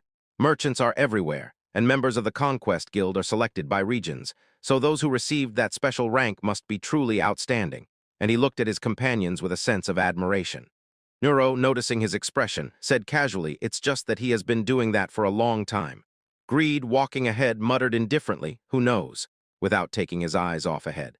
He looked back and smiled broadly, as if saying, "Let's not rush," and added that there is plenty of time and money, and they also need to think about the children. His words confused Orido. Nero explained what Greed meant: the squad will disband as soon as they finish reporting. Orido processed this new information and realized that their joint journey is temporary. He pondered this idea, but his thoughts were stopped by one word: children. He looked at Lena Lee and Miliana with a questioning face, and Lena Lee met his gaze as if she immediately understood his embarrassment. She explained that although she considered herself human, her great-grandmother was of the fairy race. Therefore, despite her age, she looked so young. Then Milna added that she also has a husband and children, and then, with a tender look, confessed that the riddle reminded her of her son. While the group walks, Garrett notices, except for Lena Lee, everyone else has children. Orst explains that the appearance and age of descendants of mixed couples can be very different. Lena Lee smiles and says she doesn't mind hesitating after all. She is an elf, and these discoveries leave Rido with wide-open eyes and speechless. He continues, saying that his wife takes care of him, but he constantly worries that when he returns home, she might even forget his face, and with a warm smile adds that he needs to prepare a souvenir for the family. Seeing that the boy lagged behind, Nero turned around and shouted his name. Orido was walking with his head down, and Shiro was faithfully jumping alongside. He breaks out of his thoughts, raises his eyes to the comrades walking ahead, and quietly says that it's a trifle. A quiet realization descends upon him. All these people have a place where they belong. His gloomy mood did not go unnoticed. Nero apologizes, admitting that they got too carried away. Then Miliana turns to Rido with a serious expression and asks if he will go with her and become her child. Before he could answer her proposal, Grid asked Arido what he was going to do now. Arito looked up, and although it hurt him to refuse, said he had his own plans. He would go to the capital's library and study. As the group continued walking, he was struck by a sudden realization. He felt a watchful gaze upon him, and suddenly everything became clear. His companions noticeably sighed with relief, and Grid especially loudly exclaimed, "Thank God!" His face beaming, although he was a bit embarrassed by his emotional outburst. Others immediately picked up the conversation and shared their plans. Nero explained that he has business in the capital and will stay there for some time, and Lanali added that their guild, Emerald Sword, also has a shared base there, so Orito's visit to the library would be very convenient for everyone. Seeing that their paths had perfectly converged, Lena Lee, while they were walking, turned to Orito and directly suggested that everyone set off together for the capital. Her proposal hung in the air. Orito raises his eyes, a light blush on his cheeks as he considers the offer. Nearby, Shiro tilts her head. It seems she is just as curious about what answer he will give. Orito, shouting with joy, dives headfirst onto the soft bed and exclaims how long it has been since he allowed himself such luxury. He calls Shiro to join him, and the white wolf happily rushes in, rolling on the floor in shared excitement, while the large stone bird watches.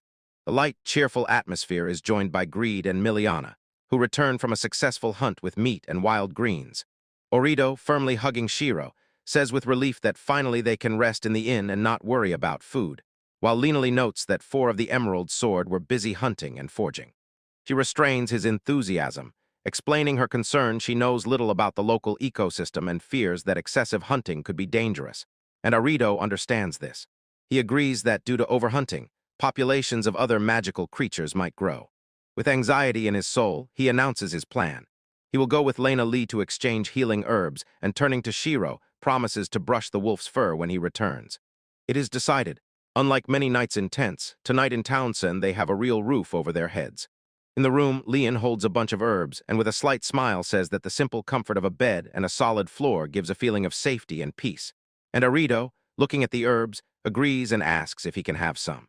He takes the herbs from her looking thoughtfully, recalling how the last 4 days flew by like a moment, then politely asks for permission to take them. He began cooking for the new companions who promised to bring ingredients. The days with him flew by like a moment, and at first everything seemed to be going well. But this first success did not last long. On the second day, Garid eagerly asked for more food. On the third day, Nero and Milna also asked for another portion. Soon Orito realized that they were running out of meat. On the fourth day, it became critical. All the meat they had set aside for the journey ran out, and Orito, looking anxiously, realized there were no ingredients, and until that moment they had no backup plan. He politely apologized for the trouble and praised Orito's skill. Harry sighed they should have bought more supplies, since there was still space in the bags. Orito knew the problem was deeper. Money is useless if there are no stores in the forest. Launching a new plan, he decided to go for supplies. To test his strength, he went into the wild accompanied by his familiars Snow and Otis.